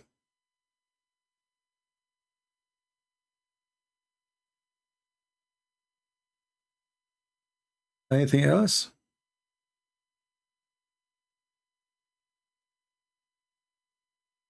Yeah, exactly, Laser. You know, we as a Christian, we are saved by the grace of the Lord, not because we are not sinners. You see, actually, first of all, the second you commit sin, you are a sinner, even if you don't do sin after that. Even if you never do sin after that, you are a sinner. It's like somebody have a crack in his glass. You put a glue, you put a tape, it is a crack, and the crack is there.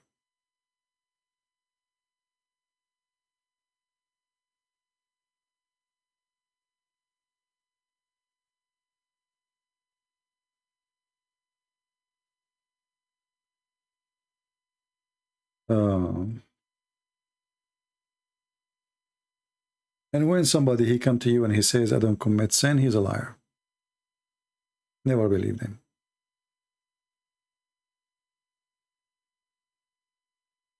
He's a fraud, actually. This is a clear sign of being a fraud. Did Elijah commit sin? Every man commits sin. Elijah is a man or not? Every man commits sin, no matter who. He can be the best of us, but he is a person who commits sin. Doesn't matter who. Even if the Bible speaks great about him, everybody commits sin. Everybody.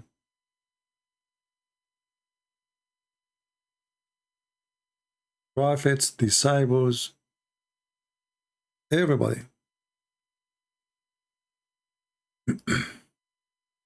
And the second you make a person, he is out of sin,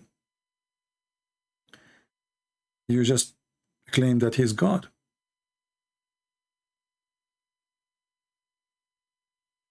This is the difference between God and a human. God is perfect. He don't commit sin. He don't do wrong.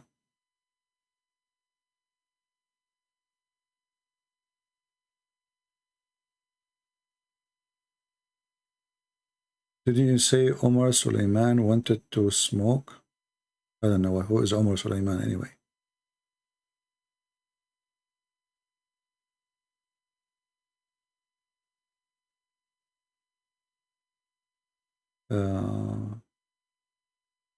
Did Jesus' mother commit sin?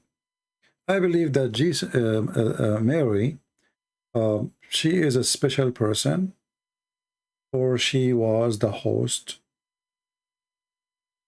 So by nature, as a human, she should be a person who commits sin. But I believe because she is a special person between all human, I believe that Mary, not because of her nature, but because she is protected by God himself, she did not commit sin. But not because of her nature. The nature of a human being is nature of sin.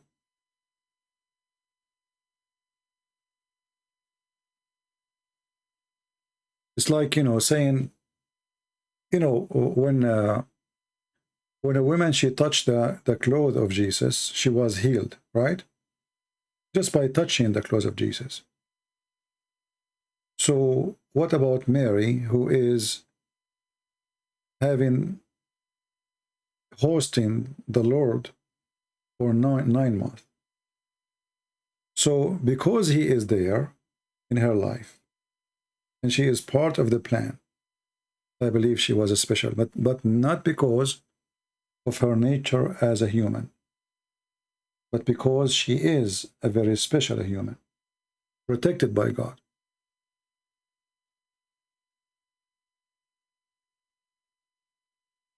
Do Christians believe in rebirth? No.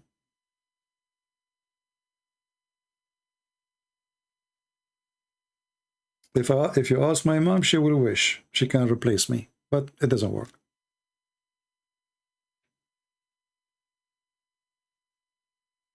The idea of rebirth is a silly idea. So like today you are born as a human, tomorrow you are born as a chicken. Well, good for you. At least we will make you barbecue in the future.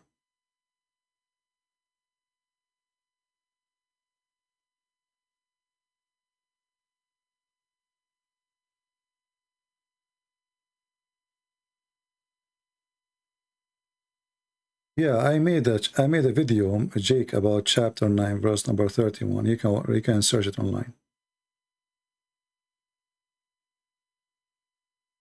Human being by nature is a sinner. But if God, he wanted to protect a person from sin, he can. Yeah, he can. That's why we believe in miracles, right? But every human being is a sinner. Every human being. And when we speak about Mary, well, Mary, because she is a very special person, she was the temple of, her body became a temple. So she was a very special person compared to us. We will keep it for some time, but we don't keep my videos for forever. What about karma? I don't know what the word karma means, but I know that karma is used very much by the Hindus, right? Karma. Human being, he like philosophy, and some religion is based on philosophy, not on logic, right?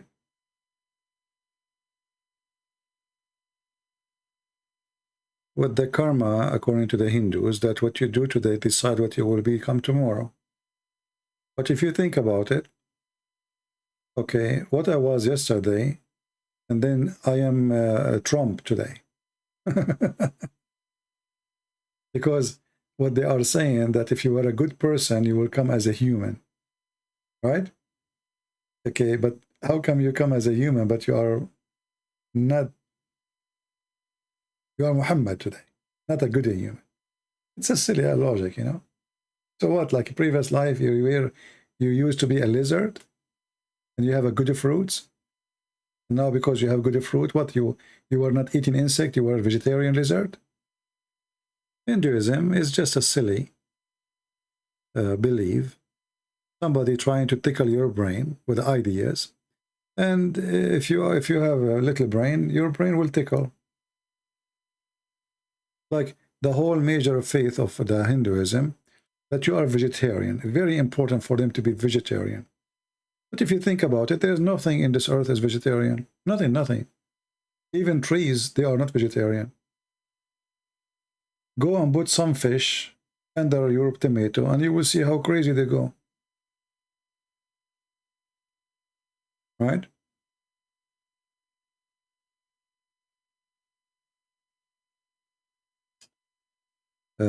Questions are flying east to west. Can you explain the rapture? No, I cannot, simply because rapture is God taking his people. How I can explain it, I don't know. This is a miracle. God will take us. Give to God what to God. God will do his job. How he do it, we don't know.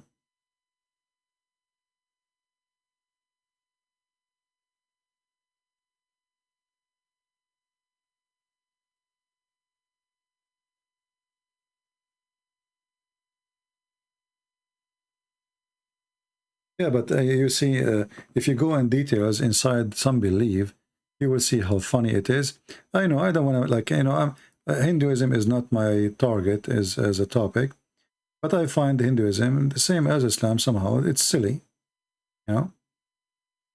Suddenly the cow became something holy. What is that? I mean, the cow.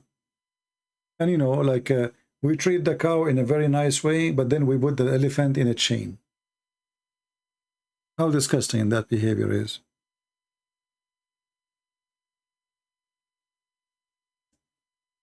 Right? We are nice to the cow can go in the market and can eat our vegetables and nobody kick the cow away. Why? And then we put a very sensitive animal like the elephant in chains. This is a very ugly slavery, you know. Like, you know, somebody asked me why you don't go to India. Obviously in India there's a lot of things I don't like to see. What is this?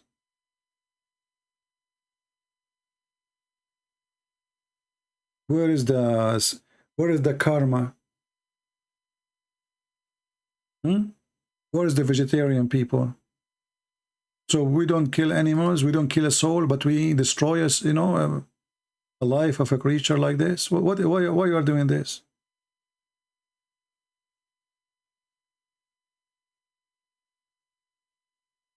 Karma, you know, talk is cheap. Reality is ugly.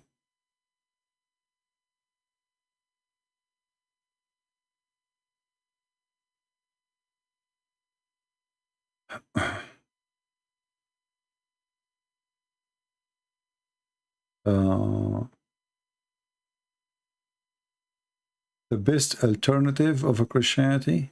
I'm not sure what does that mean exactly.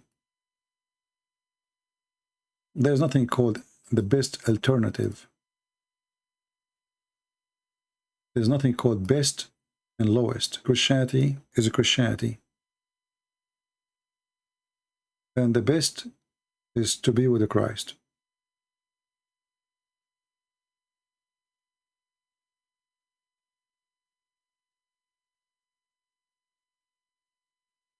There's no other. It's not like one thing is more important than the other thing. Either you are with or against. Either you are with Christ or against Christ. There's no so-so. All right.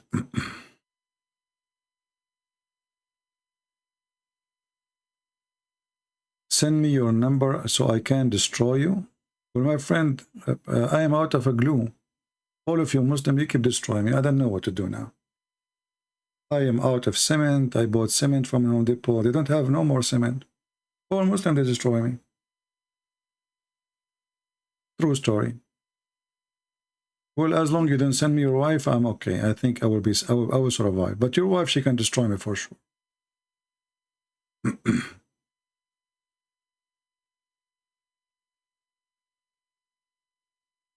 You know, a Muslim, you have a God. You have a God.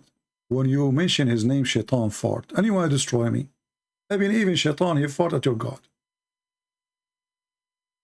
What kind of religion this religion is? Shaitan, he fart at Allah. Is that true?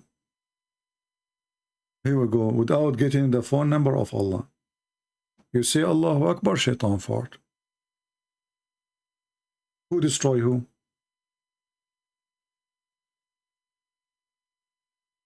What is the connection, by the way? Why shaitan? Why you say Allah, shaitan fought? Based on this, the reason of a global warming, the biggest reason is Islam. Because as you see, global warming is coming from the methanol. Methanol is coming from farting. Farting is coming from shaitan. Why shaitan he fought? Because Muslims, they pray 5 times a day. Read it. Vedit Aurora, I am a Hindu, but CP, I respect Christians. My friend, no problem. There's a huge difference between I respect Christians, doesn't mean I have to be a hypocrite to you. Do you agree? If you ask me about what I believe in Hindus, I will say to you what I believe. I'm not talking about Hindu as people. I'm talking about Hindu as a religion. Otherwise, people are people. There is good, there is bad everywhere. So don't be upset. People ask me, here we speak about what belief. And my belief, I believe that Hinduism is a false belief. Very simple. Don't be upset. I'm strong against weak Muslims. Well, I'm strong against weak Allah. Let me ask you, was Allah weak or was Allah strong? Let me prove it to you. Allah, he sent 124,000 messengers. Where are their books? The Muslims, they say Allah was so weak to protect them.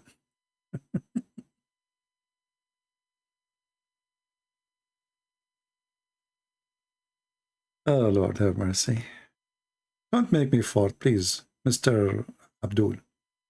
I'm trying to hold it for long.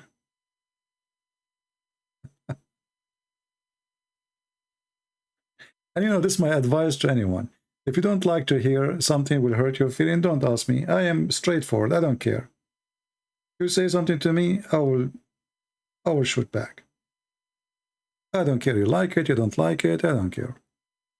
And if I'm wrong, no problem. You can say I'm wrong. You can laugh at me. But still, I will say it as it is.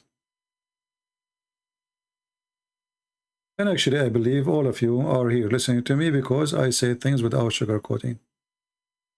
Why Islam created the strongest empire? Islam never was the strongest empire. When the Caliphate Uthman was killed and the Muslim, they chop his head and they play with it volleyball. Is that the time you were strong? The Caliphate Umar was killed. The children of Muhammad, they slaughtered. Fatima, her house was burned. And then the Turkish and the Albanian, they took over you. So you were not, this is not Islamic empire. This is the Ottoman Empire. They use religion to control the Arab. Stupid religion. You never have an what empire? What are you talking about? Where is your empire? And the one who protect your Kaaba is the American.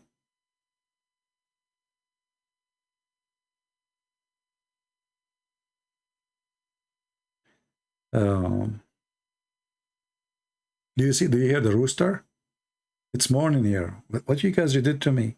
I was going to stay here for a very short time. Man.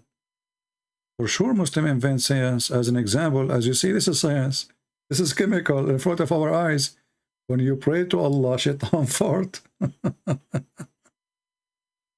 And this is telling us that inside shaitan, there's a laboratory of methanol processing. And you are talking to, for sure, science, all of the science is there. As an example, if you don't say a prayer before you have intercourse with your wife, shaitan will do your wife. This is science. The first one who created condom is the Prophet Muhammad. Shaitan is a condom. By the way, why people get AIDS if shaitan is rounding himself around their penis? What the heck? Listen carefully. If you don't say that prayer, shaitan round himself around your penis. Therefore, you should not get any sexual disease, brother, because shaitan is surrounding himself there. Science. And shaitan, he sleep in your nose, and he piss in your ears, and he jump inside your mouth and laugh at you. This is science. And why a human being he have a belly bomb? Shaitan, brother, He wanted to spit, and he spit at Adam, and then the spit fell on his stomach.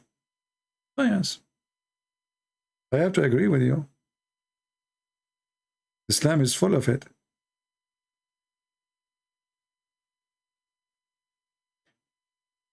And your prophet, because he do his own analyst, he found out that Allah, he cursed the Jews and he made them rats. That is science too. Want to show you the reference? Just for free.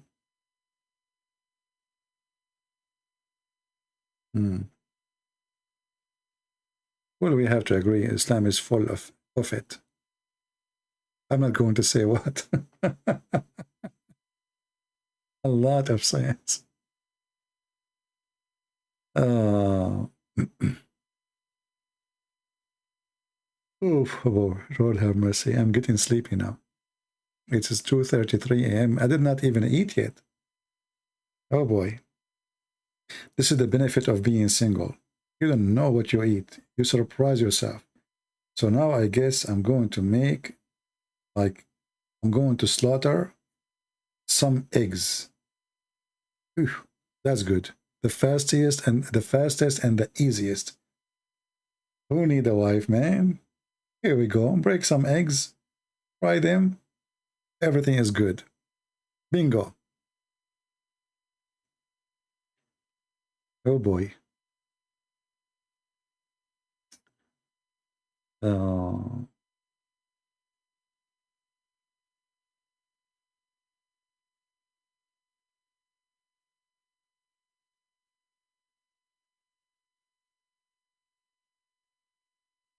Let us see.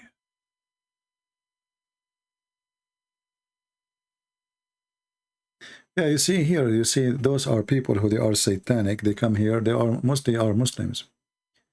And they try to spread poison between the Christians to deceive them and to make them fight. So I need always to warn you from those people, you know. And look, because look what we are talking about. And suddenly this guy is talking about Catholic and Protestant and, you know, evil people. Those are very, be careful with them. Those are satanic people. In Christianity, there's nothing called Catholic, nothing called Orthodox, nothing called Protestant. This is a Muslim trying to divide the Christians. He came here, he see, oh, they are laughing at my prophet. Let us throw a bait and see how many fools there is here. Let us make them fight. Divide and conquer.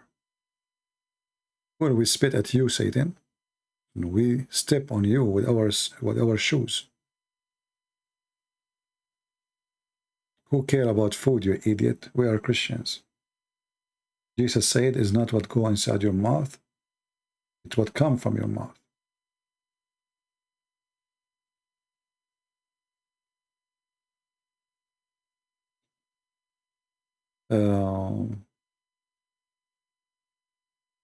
Always I want you to remember one thing.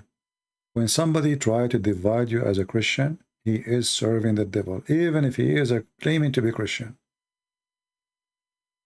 Even if he think he is a good person, because some didn't know they are serving the devil, you know. How we know that? Remember chapter 5, verse number 14 in the Quran. Always remember that. This filthy God, Satan, Allah, he promised that he will spread hatred and enmity between the Christians until the day of judgment, until the day of judgment. And I'm very sure he will be successful. And there's many, they will serve the devil, yet they claim to be Christians. I always lose respect to anyone who claim to be Christians. He divide the Christians, or obviously he is not a Christian. And he do not know Christ yet. Christ is one, God is one, and Christianity is one. Universal Church is the Christ of Jesus, and that is including every person who believes in the Messiah. The one who have a leech around his neck, he is no Christian. We are free. The Bible says there's no Hebrew, there's no Greek, there's no free, there's no slave, for all is one by Jesus. Who is the one make us one? That is Jesus, my friend. You are a slave, you are my brother. You are a Hebrew, you are my brother. You are a Greek, you are my brother. You are an Asian, you are my brother. You are Protestant, you are Catholic, you are Orthodox, who care? You are a believer in the Lord, the Messiah, the Savior. And all of us, we have one Savior. That is the message of Christ. And anyone believing something else is a false Christian. The vision comes only from the devil. Don't be devilish.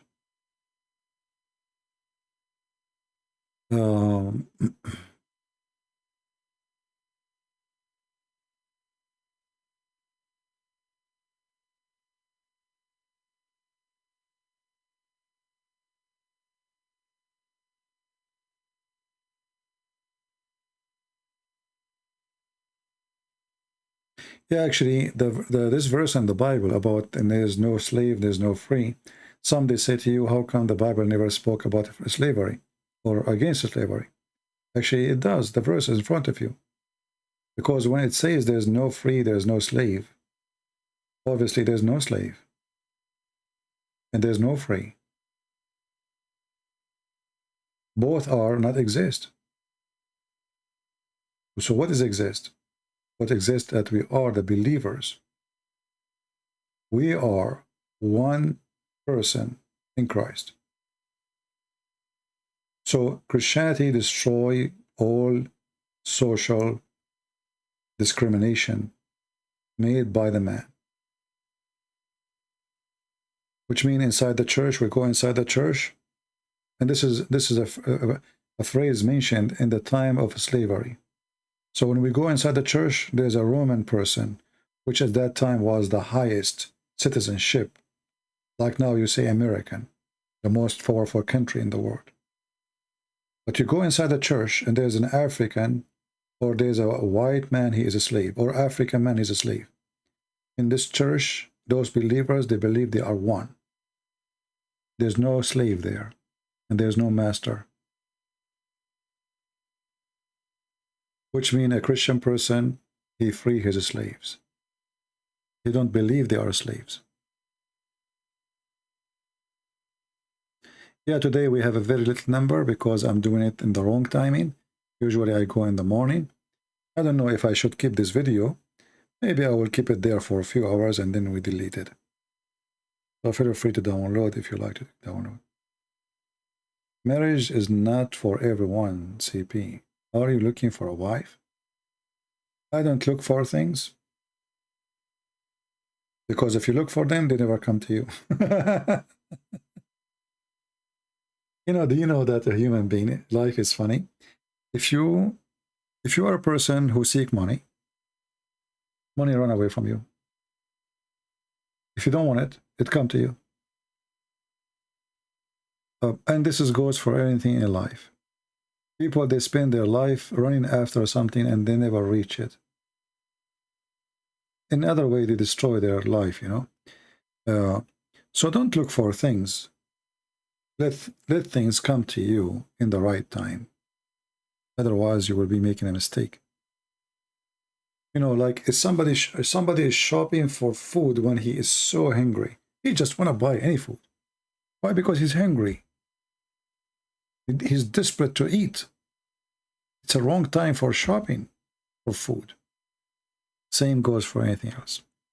So be smart, be faithful, and if the Lord, he send you somebody, she is the one, she will be the one. But don't look for it. Otherwise you will make a mistake. And yeah, some people are not meant to be married. I believe if I get married, my wife, she will jump from the window after a second day. Which wife is going to stay with a guy? He stays 6 hours, 7 hours, 10 hours talking to people around the world, and not to her.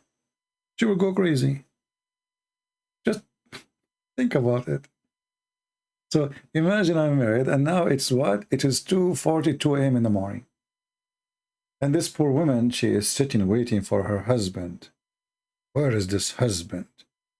This husband, he speak to everybody except me.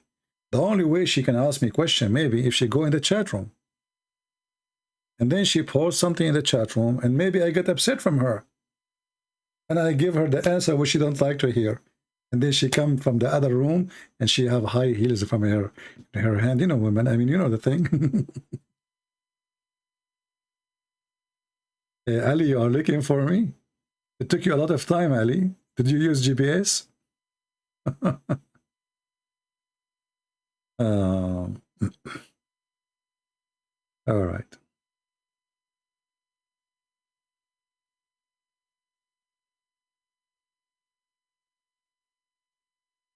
Anyway. Anything else? Any question before we go? I'm saying before we go 2 hours ago. I really love you, all of you, even though some of you make me so upset sometimes. But I mean, it's okay. All of us, we have a limit of patience sometimes. And doesn't mean you are wrong. I mean, because we are limited and our patience is limited. And sometimes we feel like we cannot take it no more. And what happened to us is the same what happened to Shaitan, brother. He fart from anger, brother. Shaitan, he fart the second he hear the adhan, brother. True story, by the way. So just think about it. Everybody have to fart in some point. Otherwise, it's going to explode.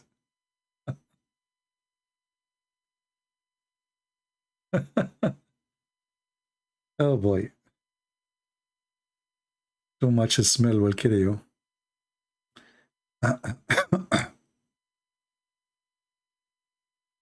Some CP philosophies is sometimes hilarious. Why it's hilarious? Why it's hilarious? Okay, let me practice my philosophy with you. Actually, I mentioned this question before, so I'm sure many of you already know the answer. If I ask you, just to show you how people think, if I ask you, when you write down number 11, which one you type first, the one in the left or the one in the right? What the answer is? Focus with me. When you write down number 11, which one you write down first, the one in the left or the one in the right? Who knows the answer? Hey Mark, how are you, my friend?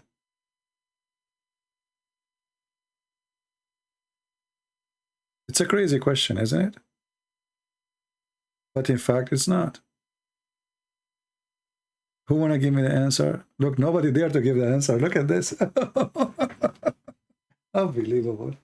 Yeah, because you need to think deeply, and then you will find that you have a problem here. Which one? Look, Orshid, he tried to save himself, so he said none. So this is where he will be secure. None. The one on the left. Okay, who is else? The one in the left. The one in the right.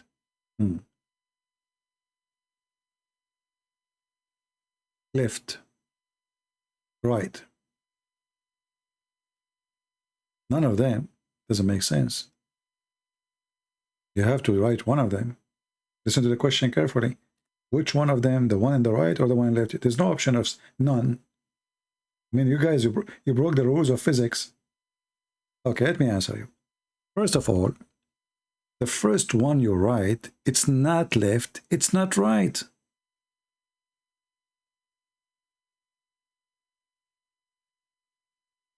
The first one you write, it's not one in the left, it's not one in the right. It is the first one. The second one will be the left or right.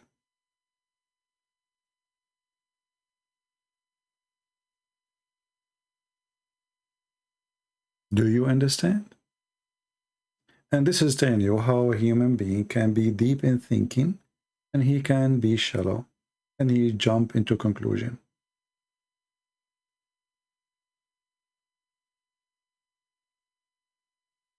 The first one is not left, it's not right. It's the first one. And then whatever numbers after that, they are going to be either in the left or in the right. But because it's number 11, it doesn't matter. So if you write it in the left or in the right, who cares? Still is number 11. So the problem is that, you know, people, they read the question and they try to generate answer from the question, not from their brain. It's somehow the question is leading you to an answer. And this is your mistake.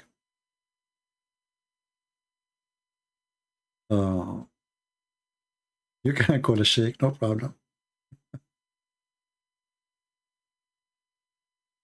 All right. And for sure, Allah knows best. But always, you know, the example I just gave you is just to give you a different way of thinking and how not to rush into conclusion. You know, when somebody give you a question, try to think first, what is the purpose of the question? And how this question is going to make a difference? And what exactly he is expecting me to say? And what exactly I should not say? I mean, where is the wrong? And where is the right? Like, you know, when Muhammad, he says, and both of the hands of Allah are right. How stupid is that? Because if Allah have both hands and they are both are right, let us draw Allah. So this is Allah.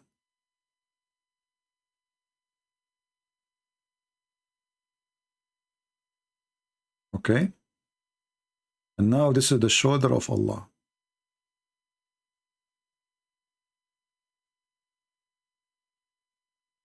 I'm very good in art, as you know, I'm very gifted in that field. So this is the right hand of Allah.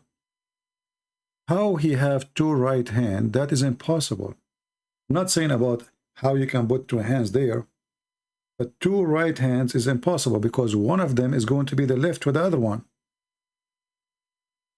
So maybe they are in the right side here of Allah, supposedly.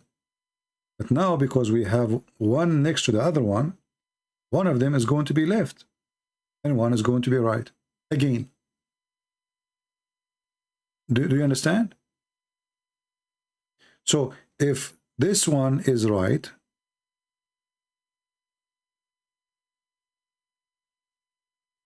well, the other one is the left.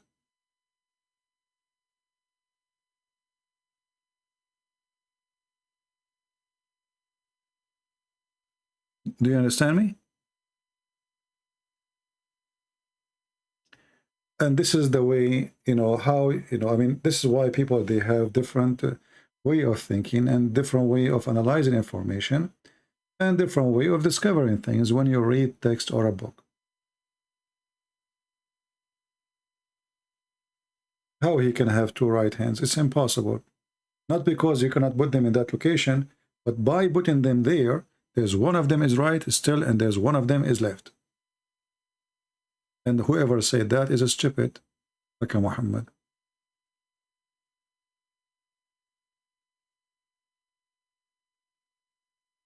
The leg is not correct? No. The leg is correct if you notice here, like there's, because you see, Allah is walking. Allah is walking. Okay, let us make some gas here. So so you can notice that Allah is walking now fast. It's very fast. Very fast, Allah. I mean, from all this horrible picture, you notice that the leg is wrong. It's like the Muslims, they try to prove me wrong. They say to me, who is Umar Murrah? So all the stupid story there, and the only problem is Imam Murrah. And this is what he did now. The leg, Christian praise, the leg is not right. Is Putin Antichrist? No, I mean, he is evil man, yeah. But Antichrist, this is a big word. He is evil man. He's a person working for his own glory. Evil. As all evil men in this earth. They don't care how many people they kill, so they can be glorified.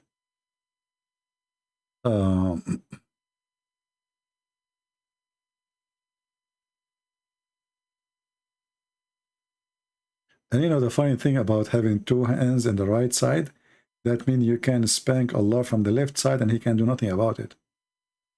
Because his hands in the right side, you know, just to stand in the left shoulder. And you know what the point if you say both Allah hands are right if you have a left shoulder anyway? I mean, stupid religion, what you can say.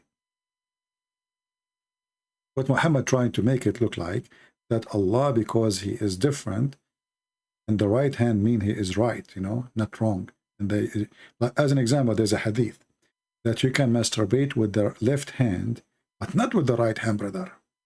What the heck? I mean, how come? Why left hand? I mean, it's a masturbation. So you can hold your penis with left hand, but you cannot. I mean, or Muhammad, he told them, you can wipe your ass with the left hand, but not with the right hand. Okay, what that will do? Aren't you going to wash after that anyway? And are you going to eat only using only your right hand all the time? So what the left hand for is made for washing your ass? Crazy religion.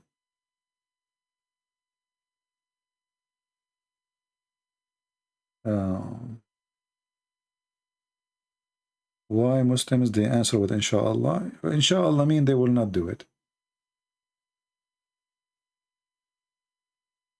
There's a guy, he posts his picture in the internet of him when he was like 7, 8 years old. He took a picture in front of his house. There's a hole in the ground. And then later he became a grown man. He took the picture and he is just next to the same hole. Why? Each time they call the city to fix it, they say to him, inshallah, soon we will fix it. Inshallah. This is why the Middle East is the worst place to live. For sure, there's some places, because they are not running or run by Arab, they are doing better, like Emirat. All the one who run the cities are foreigners. The whole city actually are foreigners. There's no Arab. The Arab in Emirat, they are not even 10%. This is why it's somehow different. However, it's still a very filthy city, a very filthy country. You know, human traffic, money laundering, drugs, mafia, Russian mafia, you name it. But still the country, I mean, the cities look clean, etc., because the whole country is not run by the citizen. It's run by foreigners. Not by inshallah. If you give it to the people of inshallah, nothing will be fixed.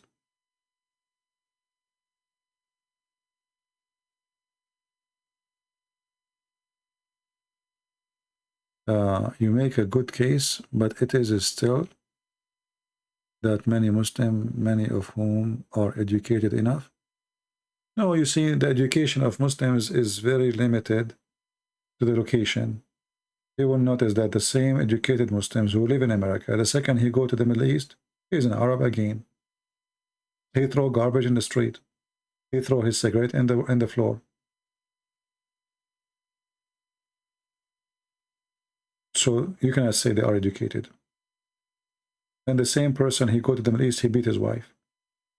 And he forces a child to marry a very young age. So where is the education? This is education of hypocrisy. When they live in America, they have to behave. The second they leave the country, the story is different. And you know, the Muslims, when they come in the West, they struggle a lot. Why? They come here, they grow up in the Middle East, and then they come here, so they have the mentality of Middle East. And their children, they go to schools here. And then his daughter, she will have a boyfriend. If you go right now and search how many Muslim girls get killed, or she is running away for her life, or how many Muslims they are in jail for attacking their family member, it is a huge number.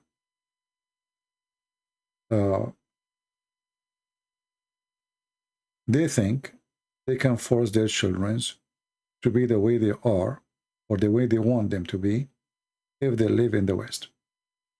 as soon they grow, they are teenage or they are growing, then the girlfriend, the female Muslim, she will have a boyfriend, and the male Muslim, he will have a girlfriend.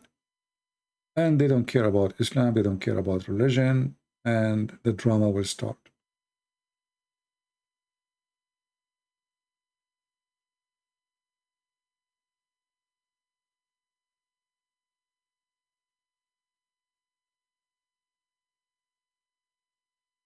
Somebody saying about a theory. There's a theory that the Quran was written in the 5th century and was corrupted by Abbasids.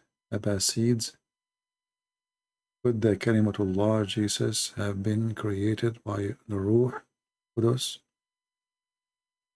My friend, I don't go by theories.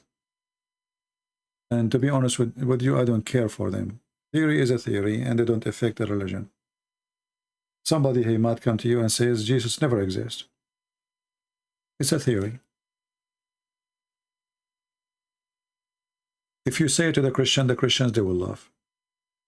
So it's useless. If you are a scientist and you have a historical study and you can prove what you say, well, then it's not a theory, it's a fact. If you make it a fact, then come to me.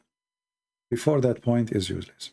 So for me, I debate with Muslims, and I debate them about what they believe, not what I think. If I debate about what I think, I'm wasting my time.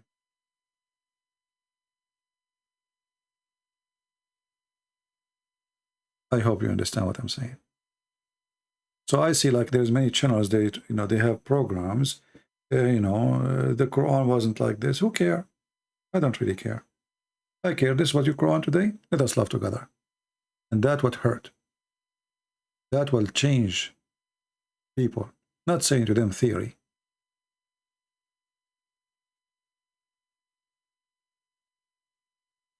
What do you think about Sikh religion? I think it's not a religion, really. It's a mix of beliefs. Those people, they are confused between they are being Hindus and they are somehow like, I mean, it's a mix of belief.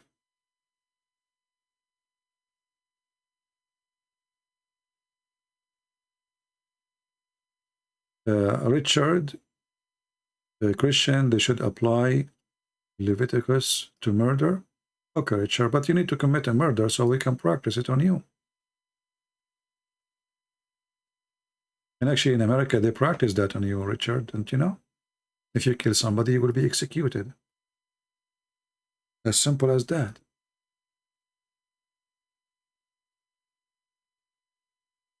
I hope I made you feel better now. Do you think the earth is 6,000 years old? I believe in the Bible. If the Bible meant to say that is the age, then I believe in that age. However, I believe that the Bible never give us really a science or scientific reference. To make it simple for you, do you really think that God, he created, when the Bible says that God, he created this and this day and this and this day, this is what really the Bible want to say? I mean, if you study the eye of a human being, if you want to be a doctor, you have to read at least 60 or 80 books and study them carefully, just to study the functions of the eyes. So imagine if God, he want to write for us how he created the earth with all this massive creation. How many books we should have? Billions. An insect alone need maybe 100 books to explain how it functions, right? So obviously the Bible was not meant to be a scientific book. It's a spiritual book, giving us a message, short message, that everything we have is created by God, and everything we have is coming back to God, from dust to dust. So when people, they focus on numbers, they are losing the meaning of the Bible. The Bible is not about numbers. So when in the book of Genesis speak about the creation, this is just a summary of God's work, but this is not what God did.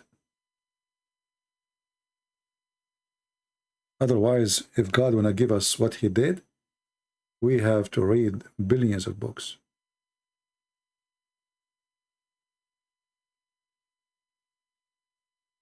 I hope I answered you. But if you are a person who is limited, in your mind, you go strictly, it says the first day, second day. But obviously, God, the creation is way bigger than this. And this is not telling me what God did. It's just telling me that God, he did what we have, not what he did. Otherwise, there's no way you can write it in a book.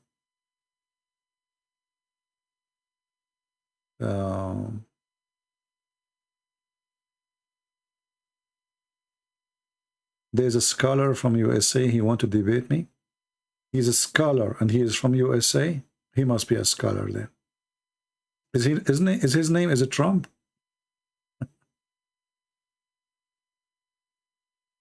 Oh boy.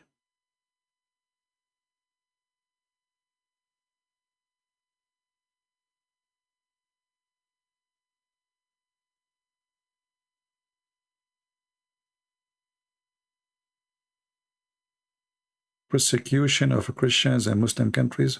My friend, you see, I'm not really against when the Muslims they do persecution for Christians. Do you know that make us better Christians? Do you know that a person from Pakistan, he have more love to Jesus more than you, the one who live in USA? Do you know why? Because he is paying a high price for his faith. So persecution make us better Christians. It's not the opposite. For sure, we don't seek it, but it's not bad for us. Trust me, it's not bad. It's make us stronger than steel.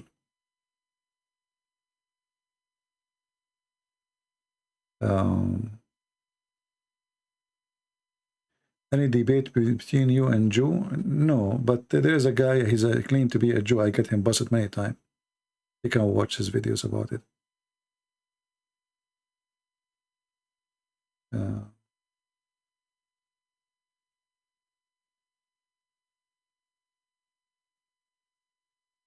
All right. Look like we are out of questions.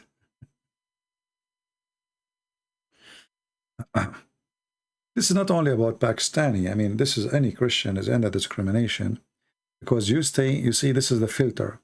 Life have a filter. And the filter will drop the one who is not real. So the one is not real. He will say to himself, why I want to be Christian? I don't believe it anyway, So I will become a Muslim, so nobody discriminate me. And this is the point of discrimination. Muslims discriminate you to force you to convert to Islam, right? But by doing that, we will have less hypocrite between us. And we will have more real Christians. So it's good. It's positive, not negative. Everything in life can be thought about in a positive or negative way. As an example, when you get sick. Sick is not good. But have you ever heard of a person he believed in Jesus because he got sick? Many, millions. But who said sick is good? Never was good.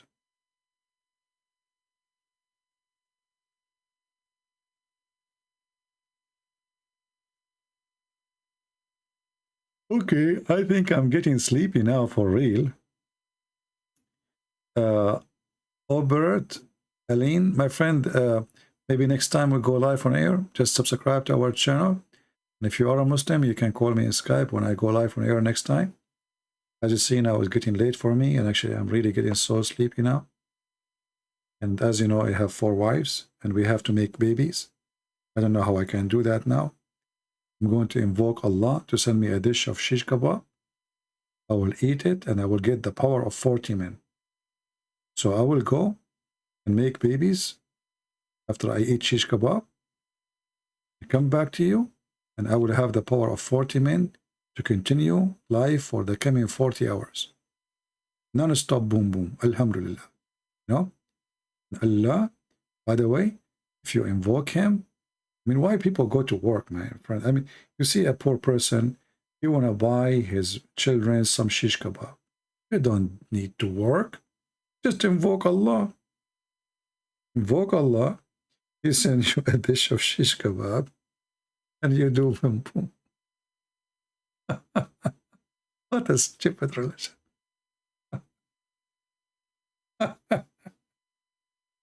Oh, Lord have mercy. Yeah, it's time for shish kebab. I don't know what to eat, actually. I need to eat. It's too late. It's 3 or 8 in the morning. What I will eat now, whatever I eat is not going to be healthy. If I don't eat, anyway, I can stay without food really for a long time.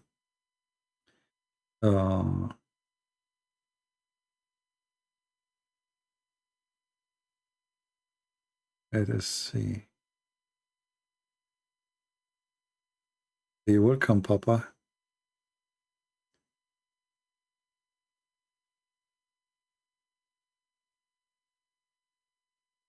Yeah.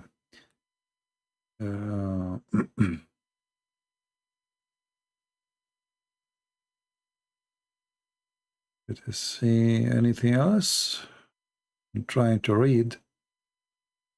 I don't see anything important in the comment.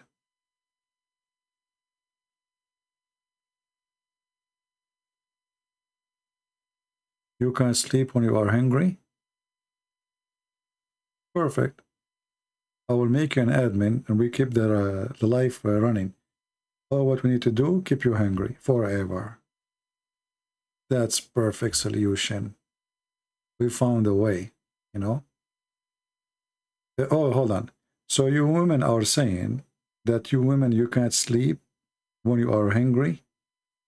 So if a man, he want to get rid of his wife, he just feed her and then she sleep right away? Bingo. Amen. Take a note. If you want your wife to sleep and leave you alone, bring her a sandwich. Make her eat it. 5 minutes after, maximum. 1, 2, 3, 4. You open the door. Close the door slowly. Go out. Go with your friends. Do whatever you want to do. You come back. Before she wake up again, give her another sandwich when she is asleep still. Like, you know, you open her mouth and push the sandwich, like, you know, and now she will continue sleeping. And then you go again, stay away like with your friends 2 hours, 3 hours, and then before the 3 hours pass, come back, give her another sandwich. Or maybe you can find an Amazon like auto machine to do auto feeding, you know? I don't know, you know the thing. What the heck? So women, they sleep if they eat? That is something. Okay. Now it's not scary to get married no more. Oof, that is a relief. Oh boy. Oh boy. True story. You don't eat before you sleep? So you eat after you sleep? I mean, do you see how you can play with sentence? I don't eat before sleep. That's mean you eat after sleeping.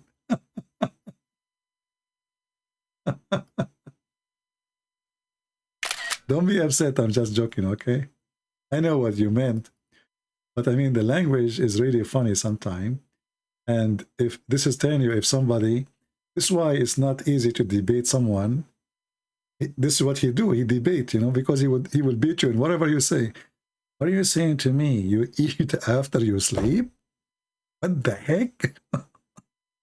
Hey guys, we got a sleep eater, not sleepwalker. This person is a sleep eater. Sleep. He go to the refrigerator, he eat, and he sleep.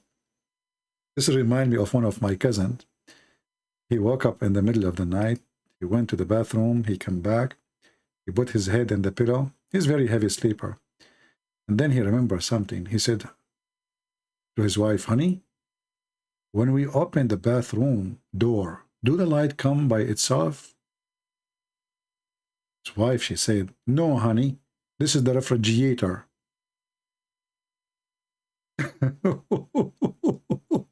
So now you know where he did pee, huh? He's a heavy sleeper. He went to the bathroom. He opened the door. The light come up. He did it. He come back. What the heck? Since when we open the door of the bathroom, the light come on? Oh boy. Anyway. You eat while you are sleeping? Oh, that's good. I can tell from the first time I saw you, you are different. True story.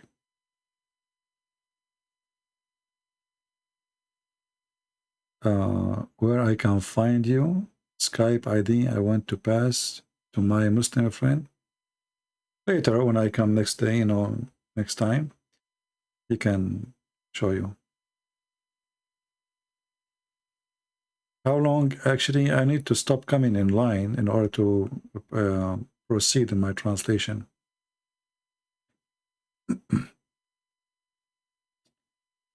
Why you don't give me challenge, CP?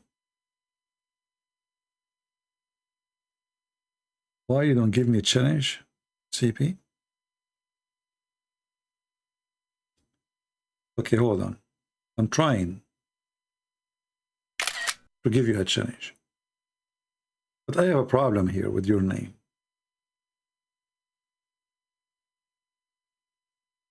Is that a picture of a man?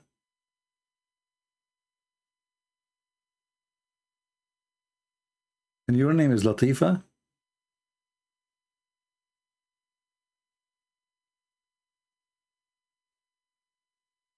Don't you know that Latifa is a female woman, a female name?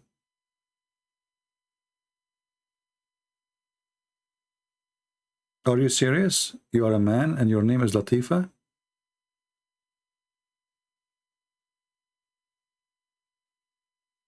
Hello? Because I'm looking at the picture here. It's a picture of a male. And your name is Latifa. How in the world your name is Latifa and you are a male?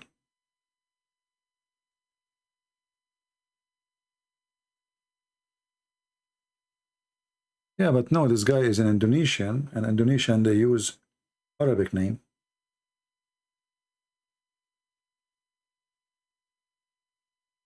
Anyway, my friend, I accept your challenge, Latifa. Okay? As long as it's not involve makeup. You want to start, Latifa?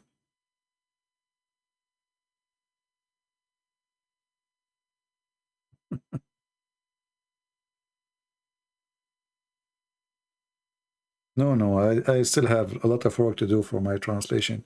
As I said, I need to stop coming online for some time so I can proceed faster.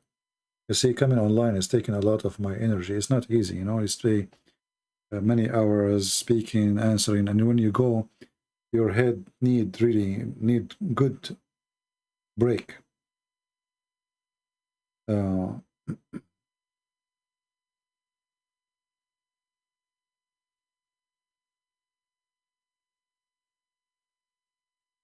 Anyway, this is the one who accused of raping children. So this guy is maybe joking, maybe.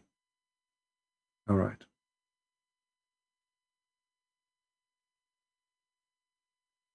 CP, still going, never give up. Give up on what? Give up on what exactly? I mean, why people are saying those things? I don't know. Give up. He is a Malaysian. Yeah. Actually, originally, I'm from Indonesia, by the way. And what happened when my grandfather, Mr. Adam, he landed in Sri Lanka, as you remember. When he once he have a fight with his wife. His wife, her name is Eve. I don't know if you heard of my grandmother. So he have a fight with his wife, Eve, and his wife, she was giving delivery, And then, he boxed her. Because at that time, old people, they used to fight. And Adam was very long, tall. So his hand is so big and so long. So he boxed her, and then he threw her all the way to Indonesia. She gave birth to me in Indonesia, and then she came back because she was attached to a Rasul. Like, boing, come back. And like I was born in Indonesia, and then I woke up and I noticed that I like coconut. And since that day, I became Indonesian. And you know, when I apply for citizenship in Indonesia, they ask me, what is the proof that you're Indonesian? I said, I like rice. And right away, I was accepted. I passed the test.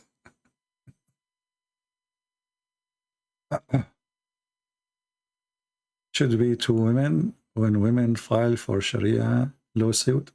Sharia lawsuit, since when does that exist? Sharia lawsuit, that's a good one. Actually, you know what? I believe that people in Indonesia, they are lucky people, you know? Honestly.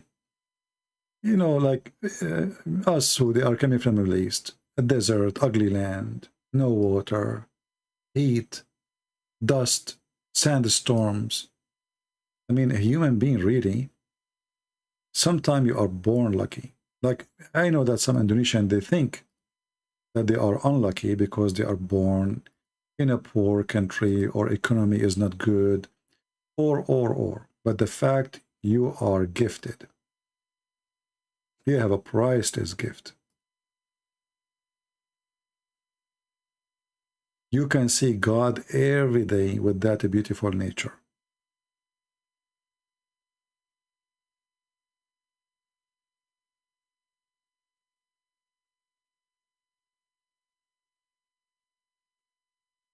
All those Asian countries, actually, many of them, they don't really understand how lucky they are.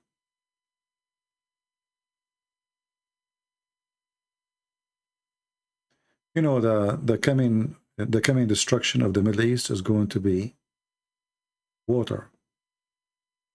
It's already, actually. Do you know that Turkey is trying to hijack the water around the country around it? Do you know that Jordan is buying water from Israel? Do you know that Iraq is a country which is dying because of no water? Do you know that gas is more cheaper than water in Saudi Arabia? Do you know?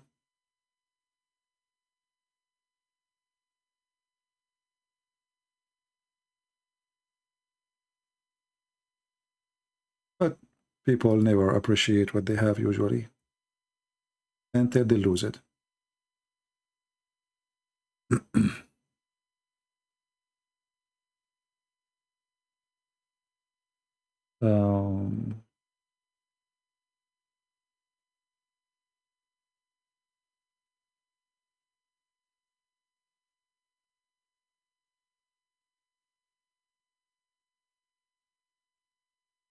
I mean, whatever the reason is for people living as poor, but obviously it's not the country. I mean, the country should be worthy because you have all the resource to make this country worthy. You know, you can feed the world. I mean, a country like Holland, it's a very tiny country, is giving cheese to the whole world. You go any store, you find cheese from Holland. Any store you want. How? You know, small tiny country is feeding the world with milk and cheese.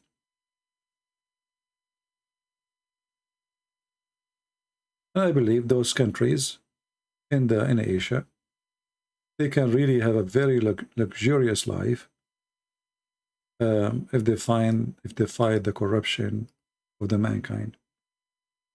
I believe those countries are very, very wealthy countries, not poor.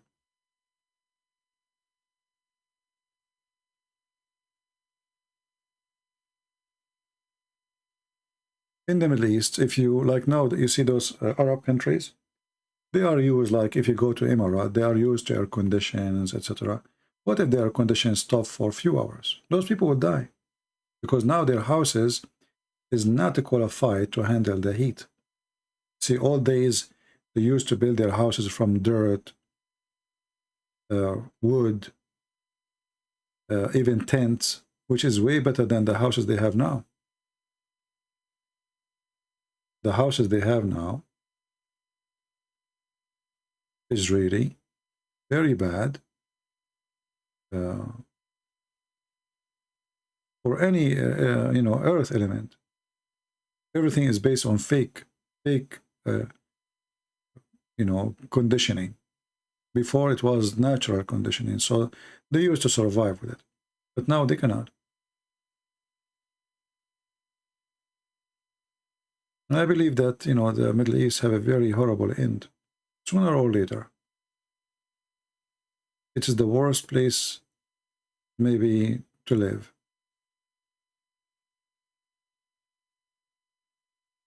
And this oil will not continue. I mean, everything is changing fast. And I believe the oil will not be important sooner or later. Everything have an age and time.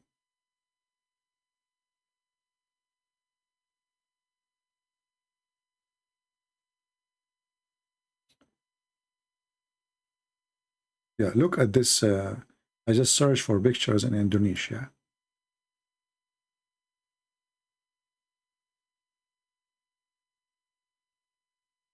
Now, for sure, this is the beauty side of the country, and there is an ugly side of any country, where people are, you know, like I saw Indonesia, poor people, they are working to carry sulfur from down the valley all the way, very dangerous work just to make living. So the country is so beautiful.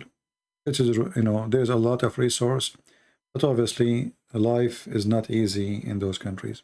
Still, after all, imagine you are poor and you have no beauty and you have no none of this. You have just a plain desert, nothing. Then things is more horrible and more ugly and more disgusting.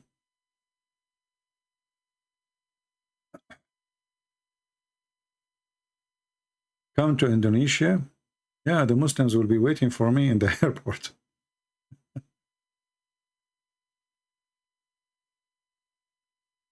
Yeah, Memory TV video, actually, their project is very old and they are doing a great job to explain Islam, yeah.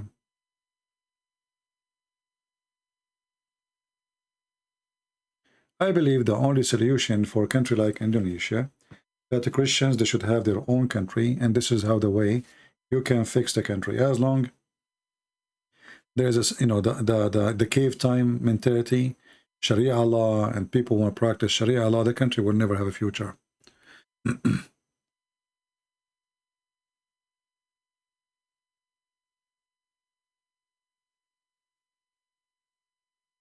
Come to New Zealand? I mean, I don't know why I want to come to New Zealand. Is it in the news? New Zealand. I don't know why they call it New Zealand. That's a good name. Actually, I saw New Zealand. It's beautiful too. And it's a very small, I mean, it's a very huge country with very small population. Yeah. Memory TV is a Christian TV. I don't know who owns it. I have no idea. But obviously it's not, it's doing work against Islam, exposing Islam. What Memory TV does, they just translate Muslim videos. That's it. Expose what they say. The Muslims, they think because they are speaking Arabic, nobody will know what they are saying. Please come to India. Well, I don't know. I mean, you see there's many countries actually I like to go and visit. But there is some countries I'm not really too much in favor of them. I think India does not give really a freedom of speech. Even though they claim to be democratic, etc., I believe freedom of speech is suppressed and oppressed there too. And I don't favor to go to any country who don't respect the freedom of speech. Doesn't matter where it is.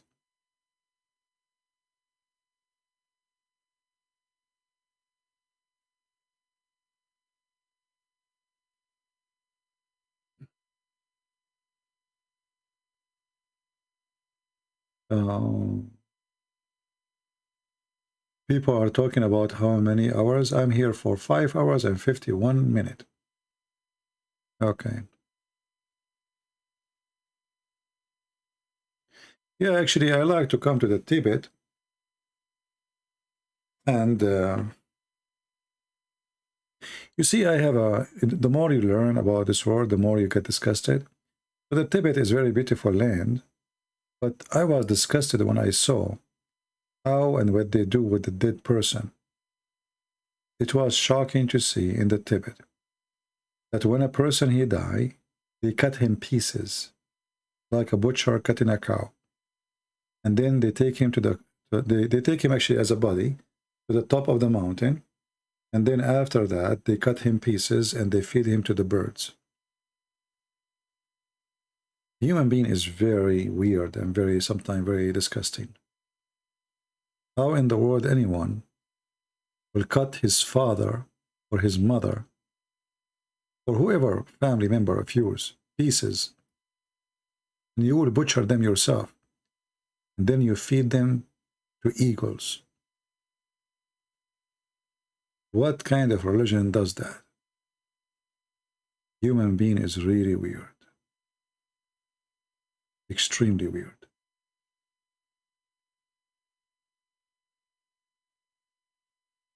This is why, because we are discussing of a human being behaviors, many of us dream one day we'll live in a small island, there's nobody there, no human there. Why? Because we are truly disgusted. Human being is the most scary creature ever.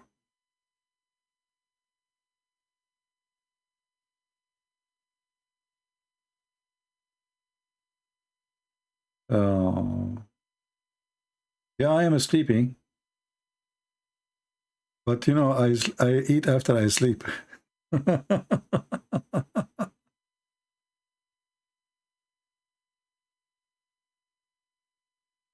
No, I can go to the Tibet. Maybe we can, you know, you see, sometimes you do a little journey, and the journey can make a big difference and change a country.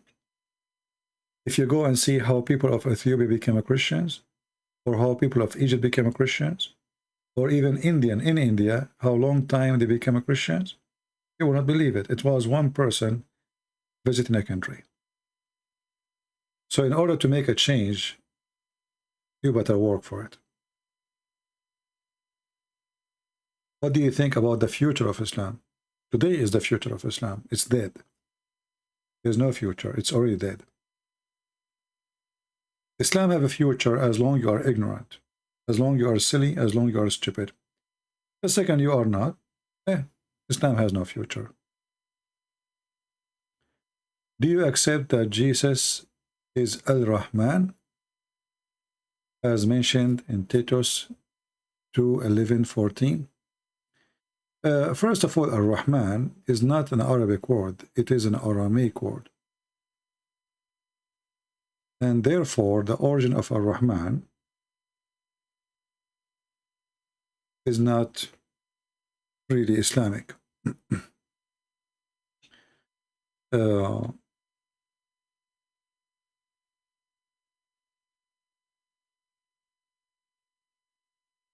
Bible never mentioned, you know, like the old Aramaic used the word Rahimu, like Nitrahamu alaykum, or Rahimu, etc.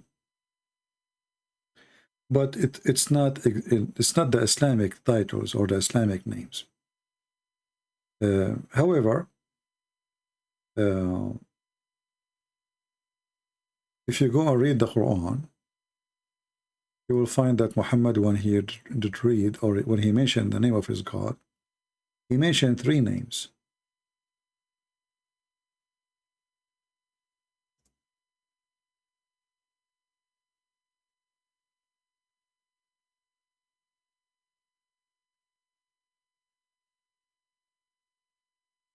Allah, Ar-Rahman, Ar-Rahim.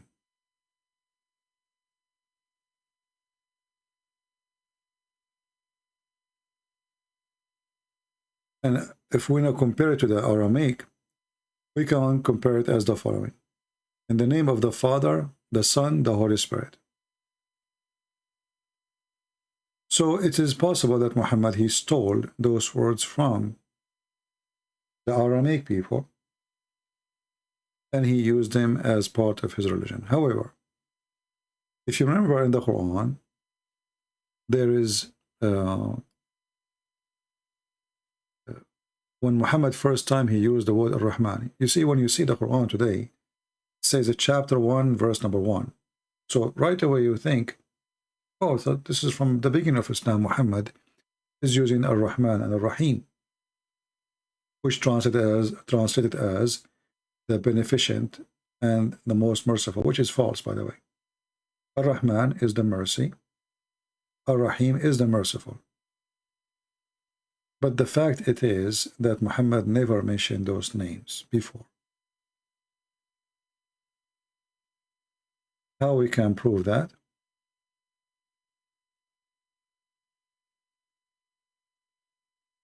In the Quran, it says,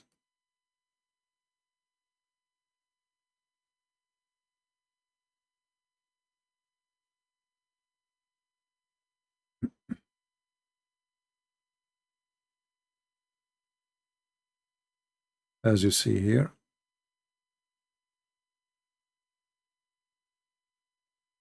chapter 17, verse number 110.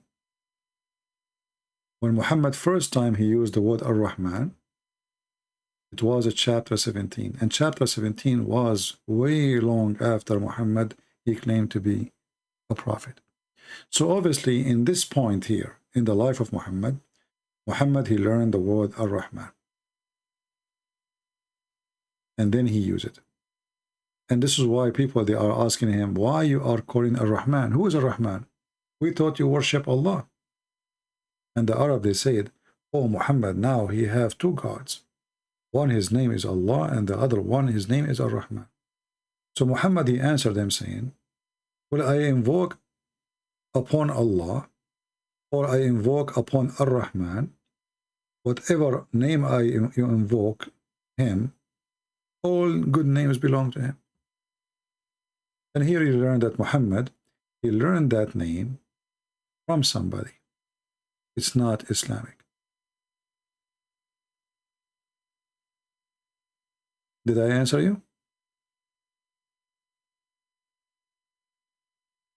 Because if this is the name of Allah, or one of the names of Allah, why Muhammad did not mention from the first time?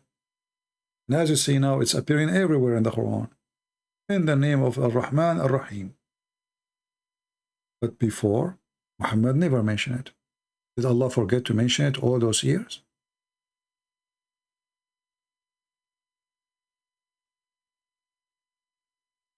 I hope I gave you the answer.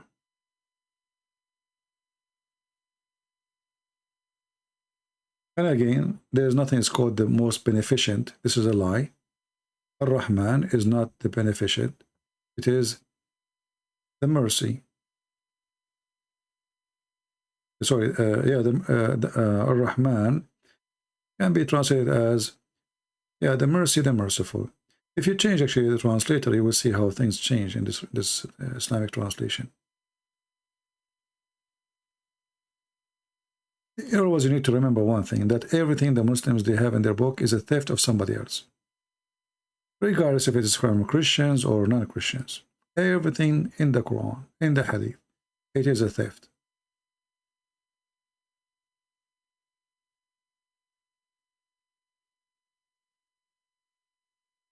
See here the translation different, not the beneficent, the most merciful, Ar-Rahman.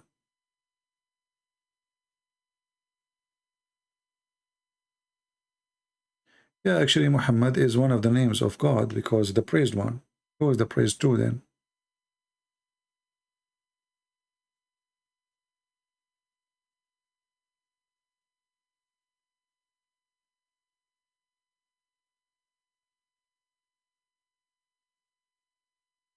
Well, I think it's better not to give me the questions now about Bible or Quran because I am out of gas.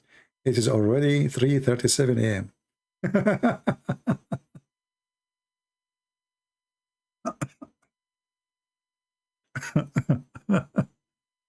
So I will stop answering questions, sorry.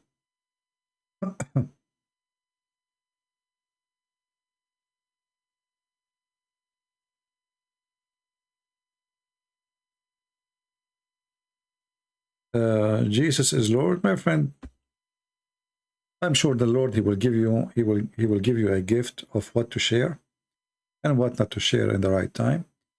Like, remember, when you want to teach in a classroom, if you are a teacher, you don't start teaching kids like 9x9 is 82. You start with 1x1. You start step by step. So you know, you have always to think carefully. The one you talk to, how much he knew, how much he is educated, how much smart he is, how much slow he is. At the same time, you yourself, what is your qualification to share? If you think you have a good qualification, then that good qualification will tell you what is best to share at the time. All right?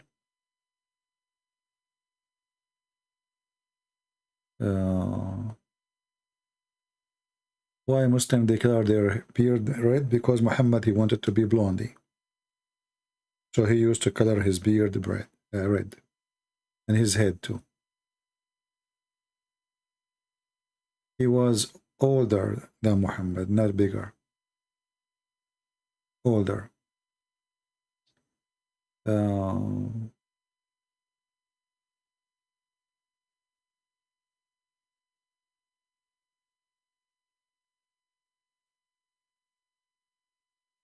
Who is my most Hollywood actor? Muhammad. What a question. What is the most interesting Hollywood actor? Muhammad, don't you see what's wrong with you? He's the best man ever. He's the best in sex. He's the best in everything. Are you kidding me? I mean, shouldn't you know the answer right away? Who is the best in everything? He is the best in dancing. He is the best in the music.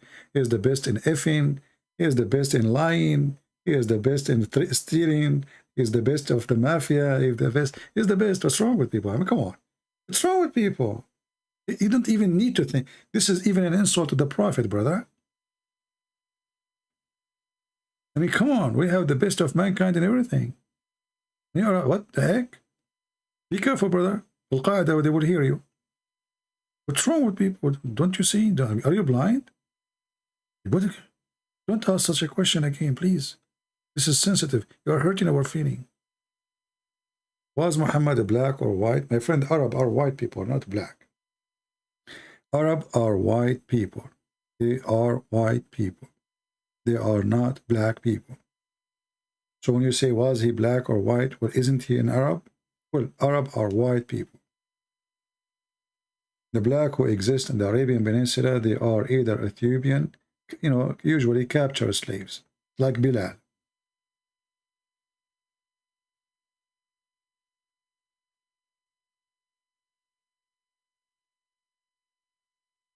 Welcome, my friend Naz Tau. Tawau. I think this is Indonesian name, right? Well, Muhammad, he wanted, obviously they are obsessed with the blonde. They are white, but they are not blonde. This is why when Mary the Copt, Muhammad, he received a gift from Egypt. And the ruler of Egypt is a Roman. So he sent him a blonde girl. Her name is Mary. They call her the Copt, but the fact she is not really Coptic. She was blonde. So when she arrived to town, even Aisha, she was so upset because she is very white and she is very blonde.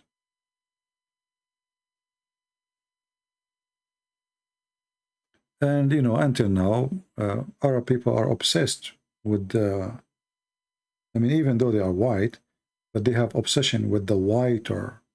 So the more white you are, the more your market is in the boom. You know? That's why you see Muslim women, they use a certain kind of whitening for the face. It smooths the face and make it so white, but it's very damaging for the skin. So you will see Muslim women in the Middle East in the age of 30, if they take off their makeup, they look like 50. When they are 50, they look like 80 for this cream they use, which is handmade made. I don't know if they still use it now. Very damaging. It have a material, it's called the zinc, which is really poison and very bad. What it does will make your skin like a baby skin. All of this to make themselves look white. And actually, I don't know, I noticed that all Eastern cultures, they are obsessed with the white skin. As an example, in Asia, there's many, they buy cream to make themselves white, which is I find very, very bad. And it's, you know, this is not the right thing to do, but they do. I don't know, they have, some people, they have their own way of thinking about beauty, you know, because who said that if you are white, that make you beautiful? You can be a black woman and you can beat every white woman easy. So what beauty have to do with being white? So there is like a wrong mentality in the Middle East and East in general about being white and being good looking, you know.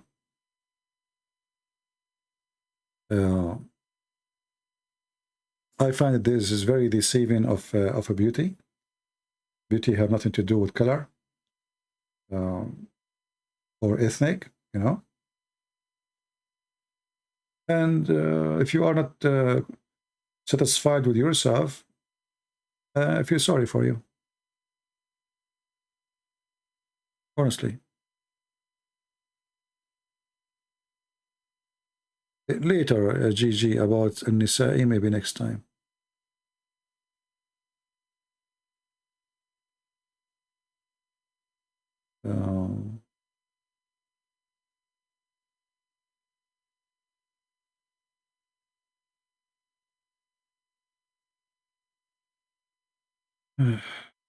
Yeah, in New York. Why Muslims have to say BBUH? Because they worship him.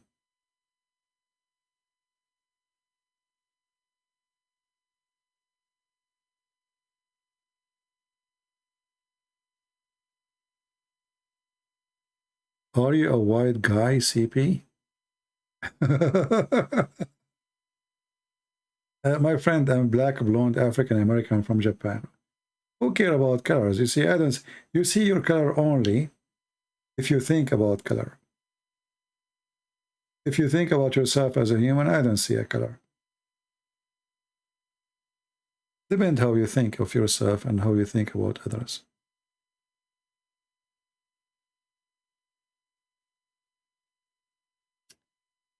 All right, I think we have enough for today. And now we finished more than 6 hours. So please tell everybody it's 4 hours. 4 hours and 59 minutes. I don't understand how this thing works here. It says 4 hours, 59.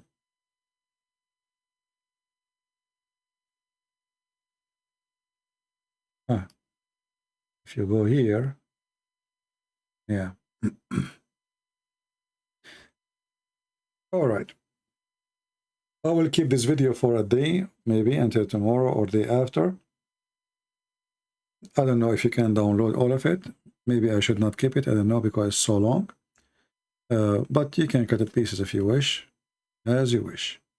I want to say thank you all for being here. I wish I can stay ready. It's already 3:47 a.m. in the morning. And I better go. Otherwise, this will be endless. And people never stop giving questions. Always remember one thing. That there's many people, they are trying to share the truth with you. And there's many people, they are trying to deceive you. And the Bible says, always you have to examine the spirit. Examine the spirit. And the spirit which is coming from God never will promise you heaven of sex and child abuse. The God of Islam, he promised you women who they are created just for your sexual pleasure. And this is against justice, because a human are a human, and women are a human. And if this God, he don't care how this a human feel, and he decide to make her, create her just to be a sex toy, what kind of God this God is? This is not justice. Why the God don't create for the women 72 men to sleep with her? Because this is an Arab men mentality, where the man, he can F as he wish, but women, they can be effed by one man, no matter how many. The Arab man, God, is designed to fit with Arab people of the desert, who dream to have sex with white women, for their skin is so white to the point you can see the marrow of their bones. Examine, my friend, the teaching, examine the spirit, examine the purpose, so they cannot fool you and they cannot deceive you. The devil is waiting for you, the same as a spider waiting for an insect. He make a web not because he like to give you a bed, soft bed, but because he want to capture you, and then he want to suck your blood.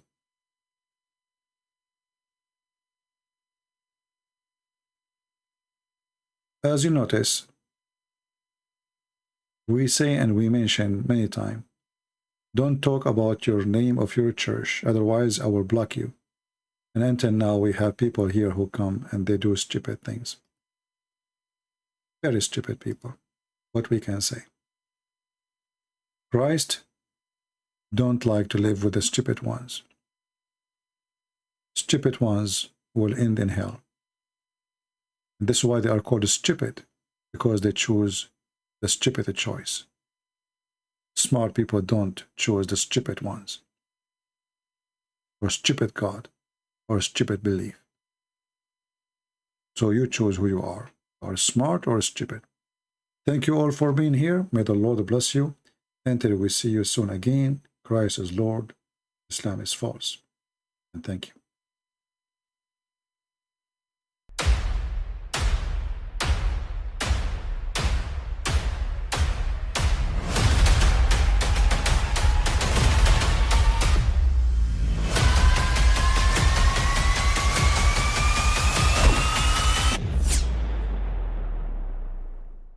But I mean, again, he doesn't know who Gabriel is, right? Because he didn't come from an Abrahamic faith. The people of Mecca were pagan. The Quran is mentioned, if this book was from other than God, they would have found in it many contradictions. If a book is without contradictions, that has no bearing on whether it comes from God or not. I've had phone books that are inerrant, but I certainly don't think God gave them. That we believe without understanding. The brother asked a very important question, that most of the scholars say that listening to music, watching movies, and most of the television programs, they're haram. So how can we have fun? Let me tell you, brother, at the outset, that having fun is permitted in Islam as long as the fun is halal fun. That the standard narrative has holes in it. The Prophet tells us because Satan or the devil sleeps over our nostrils. Those who oversleep and not pray Fajr on time, Satan urinates in their ears. I really do think Jesus was crucified and that he really was dead and buried. He thought that he was a son of God in the sense that he was specially chosen by God. I think Jesus really did think he was going to be the Messiah, the future king of Israel. I mean, that is, after all, why they crucified him.